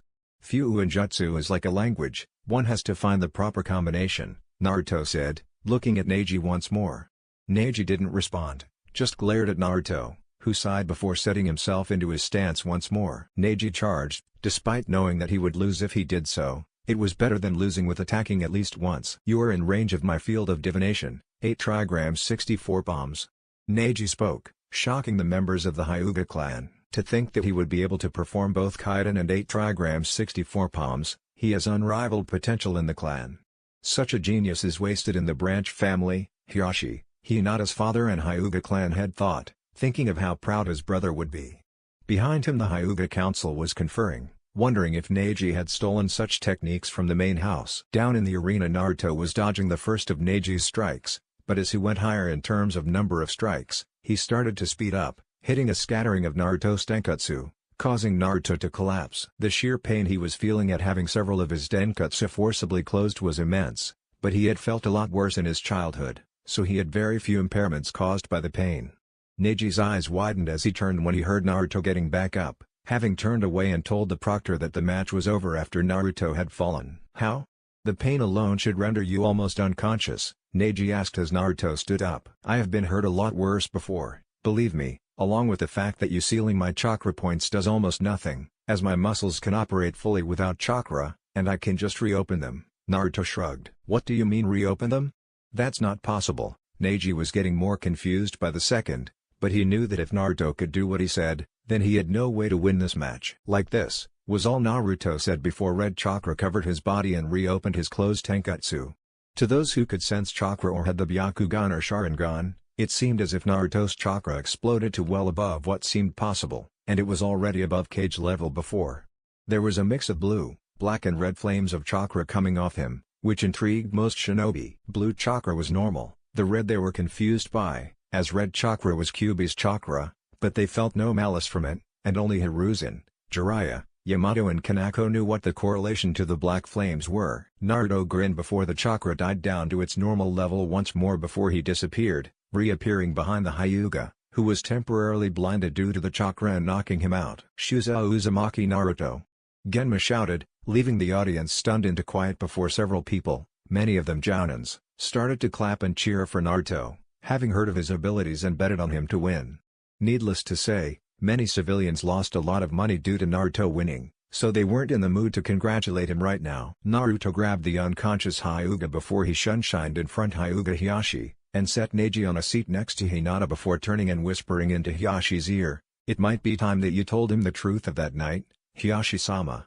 Also, if you want your clan to be free from the prison that your council has built, there is a slip of paper inside the top right pocket of his vest." Naruto shunshined away before the clan head could reply. Gaia vs Amoi. The next match is Sabaku no Gaia vs Amoi of Kumo. Genma announced as the crowd was discussing the first match, wanting to get this show on the road. Gaia arrived in a sand shunshine, spraying the leftover sand everywhere, while Amoi appeared in a lightning shunshine. The two sized each other up, with Amoi just showing a hint of strain, knowing that Gaia wouldn't hesitate to kill him if she wanted. Then his eyes hardened. He wasn't going to make this easy for the female Jinchuriki. "The key to being able to make this a fair match is speed, which is why I worked on that primarily over the month. The question is, will it be enough?" Amoi thought, as he withdrew his katana.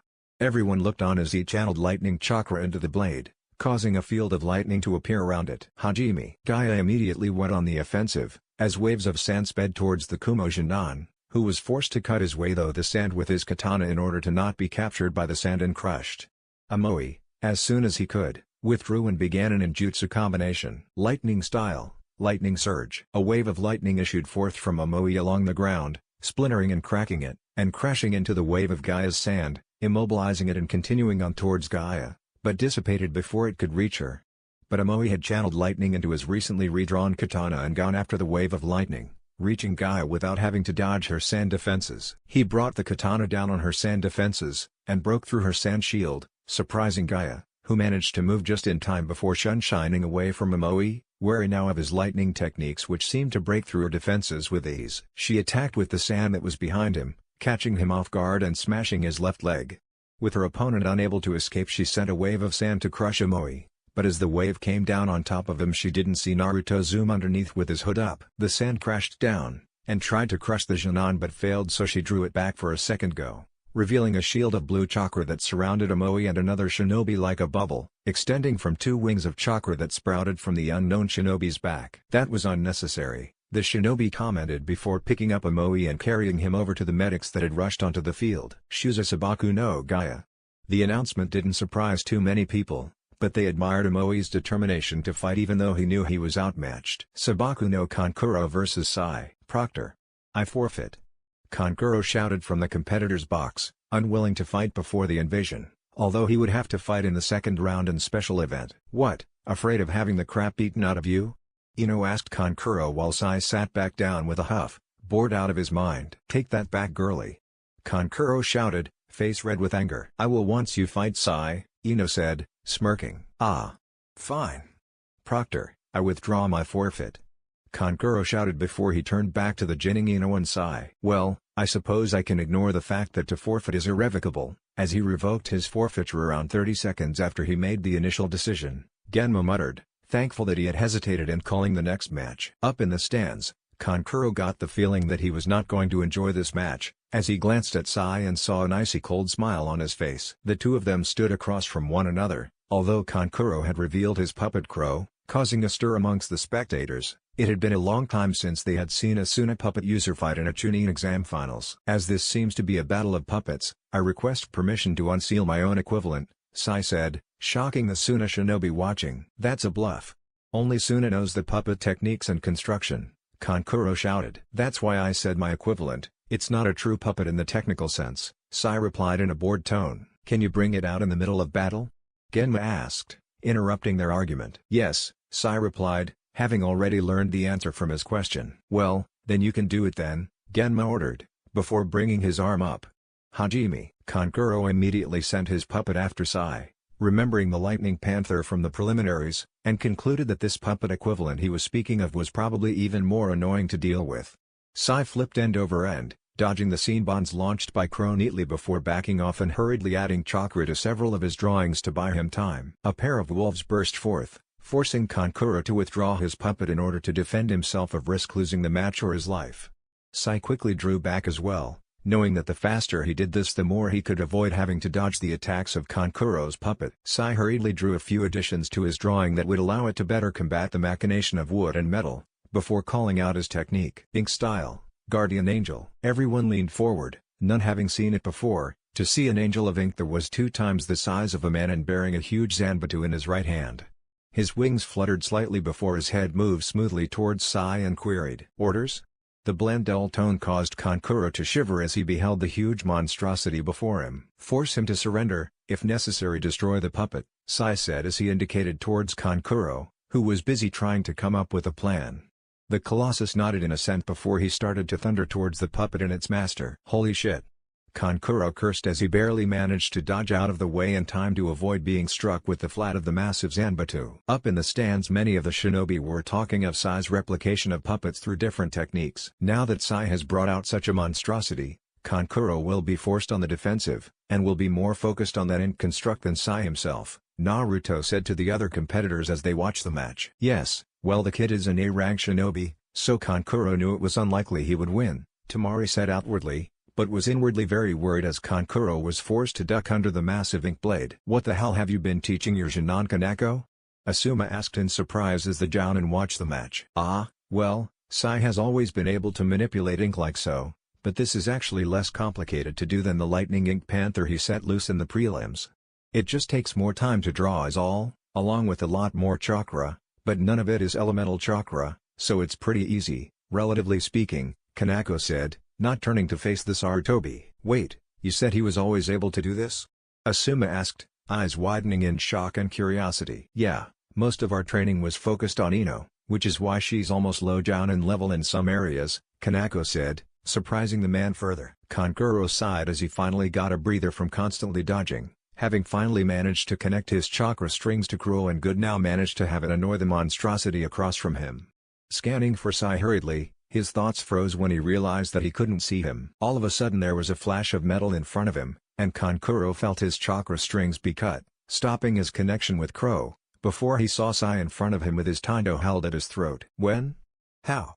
Kankuro asked, staggered at the speed of Sai's movements. "Well, I sunshined almost immediately after you stopped moving, and waited as you came to the realization that there was only a few places I could be. As for how I was able to cut your chakra strings, my Taindo is made of chakra metal, and has a number of seals on it that allow it to disrupt chakra on contact," Sai said conversationally, before the proctor called the match in his favor. "Oh, and I spared your puppet, as it was a creation of yours, and creations should be respected when they fit their purpose, though I wouldn't rely on them so much if I were you," Sai said, showing that the ink angel was gone. "Thanks," Kankuro said grudgingly as he walked over to his puppet. Never really did like the idea of puppets, they remind me too much of dolls, Sai said to himself before he shunshined back to the competitor's box. Nara Shikamaru vs Sabaku no Temari. Shikamaru was considering forfeiting his match, it was really too troublesome to go out and fight a girl in front of a huge crowd. Then again, if I do forfeit, my mother, Sakura and Ino would never let me hear the end of it, and that may be even more troublesome, he thought regrettably. Ino, as if she had heard his thoughts, shook her head before walking over to where he was standing at the railing. Shikamaru, you aren't thinking of forfeiting this match before you even got down there, are you? She asked in a sweet tone, too sweet. Shikamaru paled. No, he said before he could stop himself. Ino smiled. Good, she said briefly before grabbing the back of his shirt and throwing him over the railing and into the arena while all the other competitors watched, most with amusement. Ino, was that really necessary?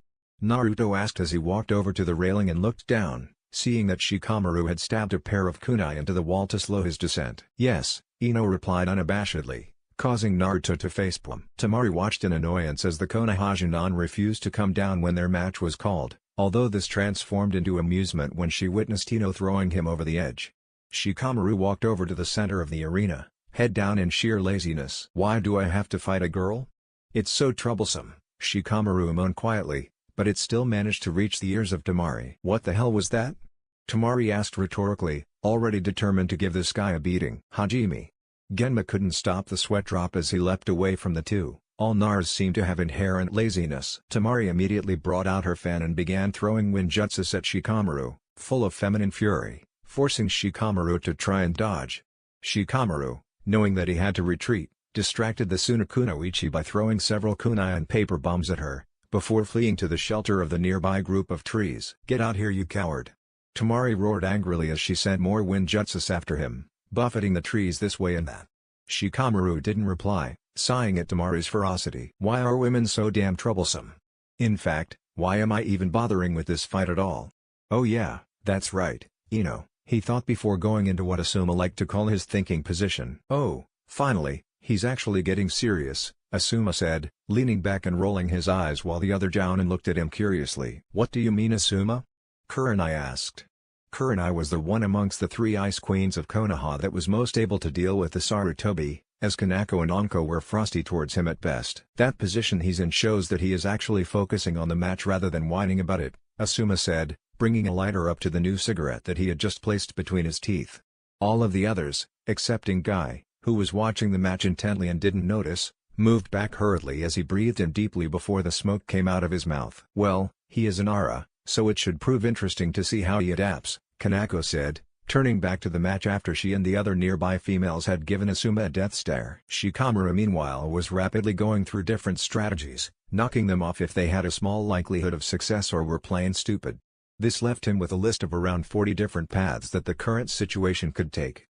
If I don't at least show that I could win this match, Mom and Ino would beat the crap out of me, but at the same time it would be really annoying to go up against Sai, who I know I can't win against, in the next round, Shikamaru thought. His lips curled up at one corner briefly before he began to move. Shikamaru reappeared on one side of the stadium as Temari was taking a break from tossing ninjutsus with the sun behind him, but Temari caught on to his plan immediately. He's planning to use the sun to be able to lengthen his shadow abilities from before, she thought, remembering that she had started on that side originally. Shikamaru threw a couple of smoke bombs, causing Temari to think that he was trying to use the smoke cast to initially lengthen his shadow, before a few kunai came shooting out of the smoke.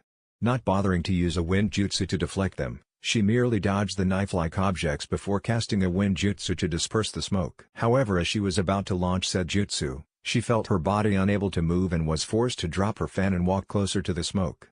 Shikamaru walked out of the smoke. Shadow Possession Jutsu, success. How did he manage that?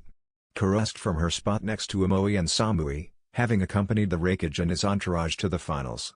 Naruto cut in, hearing the question. When he threw the smoke bombs down, he did it with the primary intention of masking his movements. He probably did the jutsu, connected it to the kunai he threw at Temari, allowing him to gain about half a meter of extra length. To make sure, he also threw a few kunai upwards to cast shadows in front of the sun, in case it was necessary. His shadow jumped from kunai to kunai before threading back through all of them back to him, allowing him to connect to Temari's shadow, Naruto explained, admiring the concentration Shikamaru must have needed to perform such a tactic. All around him the others were mentally applauding Shikamaru for even coming up with the idea, let alone performing it. Down in the arena Shikamaru was doing the same thing, amazing the crowd and enraging Temari, who was beginning to get pissed off by his tone of voice. Then he did something that amazed the crowd even more, while at the same time perplexing them. "I quit," he said, causing Temari to blow her top. "What did you say? If this is about me being a girl?" Temari shouted, but was interrupted by Shikamaru before she could say anything more. "No, it's more about the fact that I am almost out of chakra, which means I may as well forfeit in the next round, while you still have quite a bit of chakra left," Shikamaru said, infuriating Temari even more. The Chunin and Jounin who were watching in the stands shook their heads in exasperation, as quite a few of their number were censors, and could tell quite easily that the boy was lying, but thankfully for him the judges didn't. "It seems that the Nara laziness is present once more," Anka laughed at Asuma, who was holding his head in exasperation at his student's actions. "You know, I should have known that he would do something like that rather than bother to go through the tournament. Then again, there is still the second round," Asuma commented before going off to meet the lazy Jinan. "I swear to Kami that I am going to beat the crap out of that lazy slacker," Ino growled, knowing full well of what Shikamaru had just done. Naruto just backed away from her slowly as she exhibited rage, but calmed down once she seemed to regain control, remembering that her match was next. Yamanaka Ino vs Samui. The two blondes regarded each other quietly before the both leapt over the railing, not wanting to bother with walking all the way down.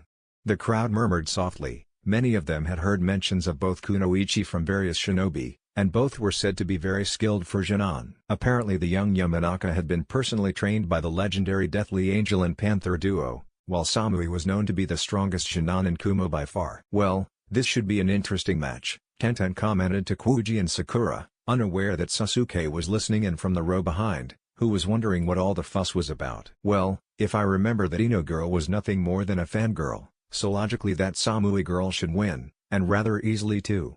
How did that fangirl even get to the finals?"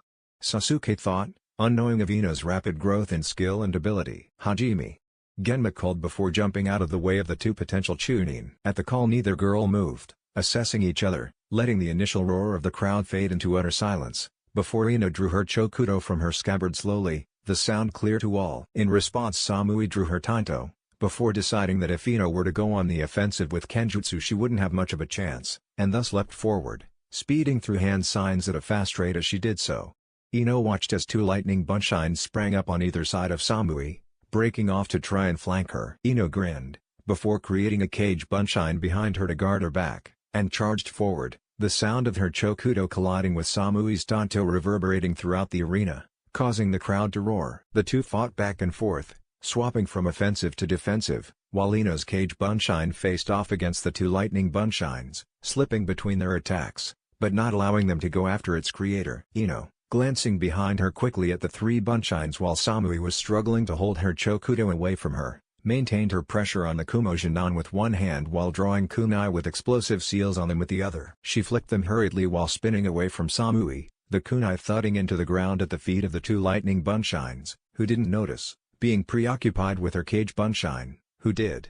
The cage bunshine moved back quickly before jumping and back-flipping into the air, out of range of the explosives, which went off as she did so. The lightning bunshines were demolished, their lightning chakra dissipating into the ground harmlessly, and the cage bunshine landed in a crouch, sword to one side, looking at the torn-up ground before standing and turning. Samui cursed as the cage bunshine shun behind her, trying to box her in between Ino and the cage bunshine, before she copied Ino's tactic and shun-shined out of the trap.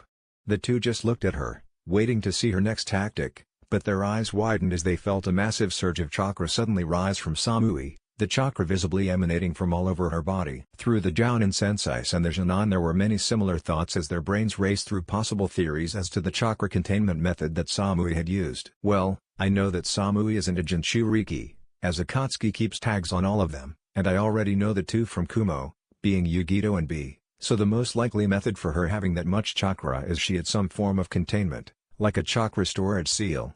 However, if she had that much chakra in said seal, then she has obviously been using it for some time." Either way, this match just got a lot more difficult for Ino, Naruto thought, keeping his thoughts from showing on his face. Interesting, she seems to have been holding a lot of chakra back in reserve for when it was necessary, but how is she going to use it? Kanako thought, leaning forward in her seat along with a few of the other Jounin. Good idea, keeping a majority of one's strength in reserve, But it's so troublesome, Shikamaru thought as he analyzed the fight through lazy eyes. Samui smiled icily before bringing forth around 25 lightning bunshines, causing the eyes of all watching to expand in momentary shock.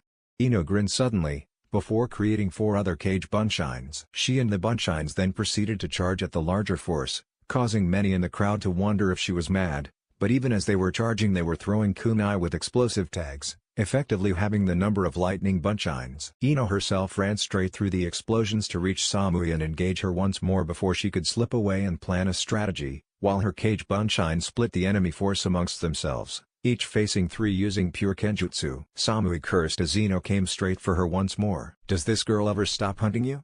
She's damn persistent, she thought internally while maintaining her icy facade.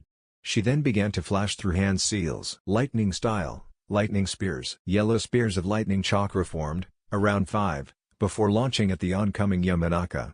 Ino, seeing the flying spears, quickly jumped to one side, allowing the spears to rush by her and fly between the groups of battling bunshine, and continued her rush towards the Kumojinan. Samui cursed, withdrawing her tanto with her left hand and holding a kunai and backhanded in her right, knowing that even with it she would be hard-pressed to beat the Yamanaka and Kenjutsu. Meanwhile the cage bunshine were fighting off the trios of lightning bunshine, ducking, weaving and flipping around their attacks, before all of a sudden they repeated the tactic Ino had executed with the original cage bunshine. However, this time the lightning bunshines realized the danger, but it brought the cage bunshine time to regroup and hid them from the view of their opposing bunshine momentarily, which was all they needed. Seeing that the cage bunshine had disappeared from their view after the smoke had cleared, the lightning bunshines grouped together, ready to make a stand, as they had formed a circle with them all facing outwards. Suddenly 4 of the bunshine fell over to the ground and dissipated, and the remaining cage bunshine revealed that they had shunshine to the center of the circle. As shunshine was a form of high-speed travel, it meant that they must have used 2 cage bunshine, 1 from either side, to break through the ring of lightning bunshine, sacrificing themselves but eliminating 4 more lightning bunshine and piercing the ring. As such, it was now 3 cage bunshine against 11 lightning bunshine. There was just one problem: they were surrounded. Samui and Ino both knew of the position that their bunshine were in, and Ino drew back suddenly before grinning. You really think I wouldn't have a chakra storage seal, when my teammate is one of the leading Fuuinjutsu users in the elemental nations? Ino spoke, before releasing said seal, causing her body to light up with bluish-white chakra, before she continued. The best part is that my chakra storage seal is a lot more advanced, and I can release portions of the chakra held within, rather than all at once. Shit, I played my hand way too early. The likelihood of me winning is falling with each second this continues. I need to finish this as soon as possible, Samui swore thoughtfully as her eyes narrowed in determination. Ino created around 10 more cage bunshine, who flanked the lightning bunshine, focusing on the 3 in the center, cutting them down in short order. The cage bunshine then focused their attention on Samui, charging her in a mass. Lightning style. Lightning slicer. At Samui's cry, she swung her tanto horizontally, causing an arc of lightning chakra to leap from the end of her blade and rush towards Ino and her cage bunshine. Ino, having been at the back of the group, managed to shunshine out of the way in time, but the cage bunshine had all been eliminated, and Samui sighed in slight satisfaction before her world went dark with the impact of the hilt of Ino's chokudo against her temple. Well, that is certainly not what I was expecting. It was a very good display of both strategy and skill from both Jinan. I will be sure to vote for both of them to be Chunin, Hiruzen said as Genma announced the match. Yes, that Yamanaka seemed to be able to play directly to Samui's weaknesses by dodging or circumventing her attacks and attacking when she wanted. That first move disturbed me slightly, as it seemed to indicate she would be fine sacrificing her teammates in order to win, but obviously it was planned, I said, nodding in agreement, while the Kazekage kept silent. Damn it. We're getting shown up by these other nin so easily, Kuro said as Ino walked over to them carrying Samui. Trust me when I tell you that it was not easy. We both have similar minds when it comes to battle. We are both underhanded but efficient, Ino said, having overheard Kuro's comment. Well, wish me luck. Yugito smiled as she heard her name being called along with Shino's. Good luck. Kuro and Ino called, both being good friends with the Nibijin Shiriki, although Ino wished luck to Shino as well, being the only one of his team in the finals. Shino knew it was unlikely he would win, due to Yugito being, as far as he knew, a high-fire nature, but he refused to back down and forfeit. Also, the information he could get from this fight could be invaluable in the future. The two faced each other across the arena, Shino with his bugs swarming around him, creating a buzzing sound, while Yugito just stood there, although her ears twitched occasionally, reminding the spectators oddly of a cat. Naruto looked at Yugito and imagined her with cat ears and a tail, and almost burst out laughing at the idea, not noticing that the eyes of Ino and Gaia, oddly enough, had narrowed dangerously. And although Sai did, and was about to warn Naruto of their anger, he took another glance at the two, smiled knowingly, and sat back. The two fumed silently for a few moments before they realized what they were doing. Stealing his attention, stupid wait a minute, what the hell am I on about? It's obvious that they're going to get together, I mean, she was shooting looks at him ever since we met in the Land of Waves, Ino thought, avoiding the issue of her liking Naruto. Damn it. Just like that, she didn't even doing anything and he is getting closer to her. How can I do something like that? Should I ask her for advice? But that would reveal that I am just a normal girl rather than an emotionless machine, Guy thought worriedly before mentally asking herself why she is having these thoughts. Shukaku didn't help. Aburame Shino vs Yugito. Hajime. Shino was forced to dodge immediately as Yugito started launching fireballs towards him. The Aburame created a few basic clones. If he had made bug clones they wouldn't have been much use, as Yugito fire techniques would just set them alight. Yugito was able to dispel the clones easily, and knowing that Shino was behind her, used an area fire jutsu, causing him to back off hurriedly unless his bugs be exterminated. The game of cat and mouse went on for a few minutes, before Shino finally forfeited, knowing that there was no way he could win. His bugs would just be annihilated every time they tried to even approach the Kumoku no Ichi, especially after she activated a jutsu that allowed fire to rise up from the ground around her and hit any attacks approaching her. The winner of the match is Yugito, Genma announced, sympathizing with the Aburame's situation. We shall have a 15-minute break before the next round, Hiruzen said from his lectern. 15 minutes later. It is now time for the second half of the first tournament. Will Sabaku no Gaia and Uzumaki Naruto please make their way down to the arena? That's the end guys. If you enjoyed then make sure to leave a comment. This is Chaos Shinobi signing off.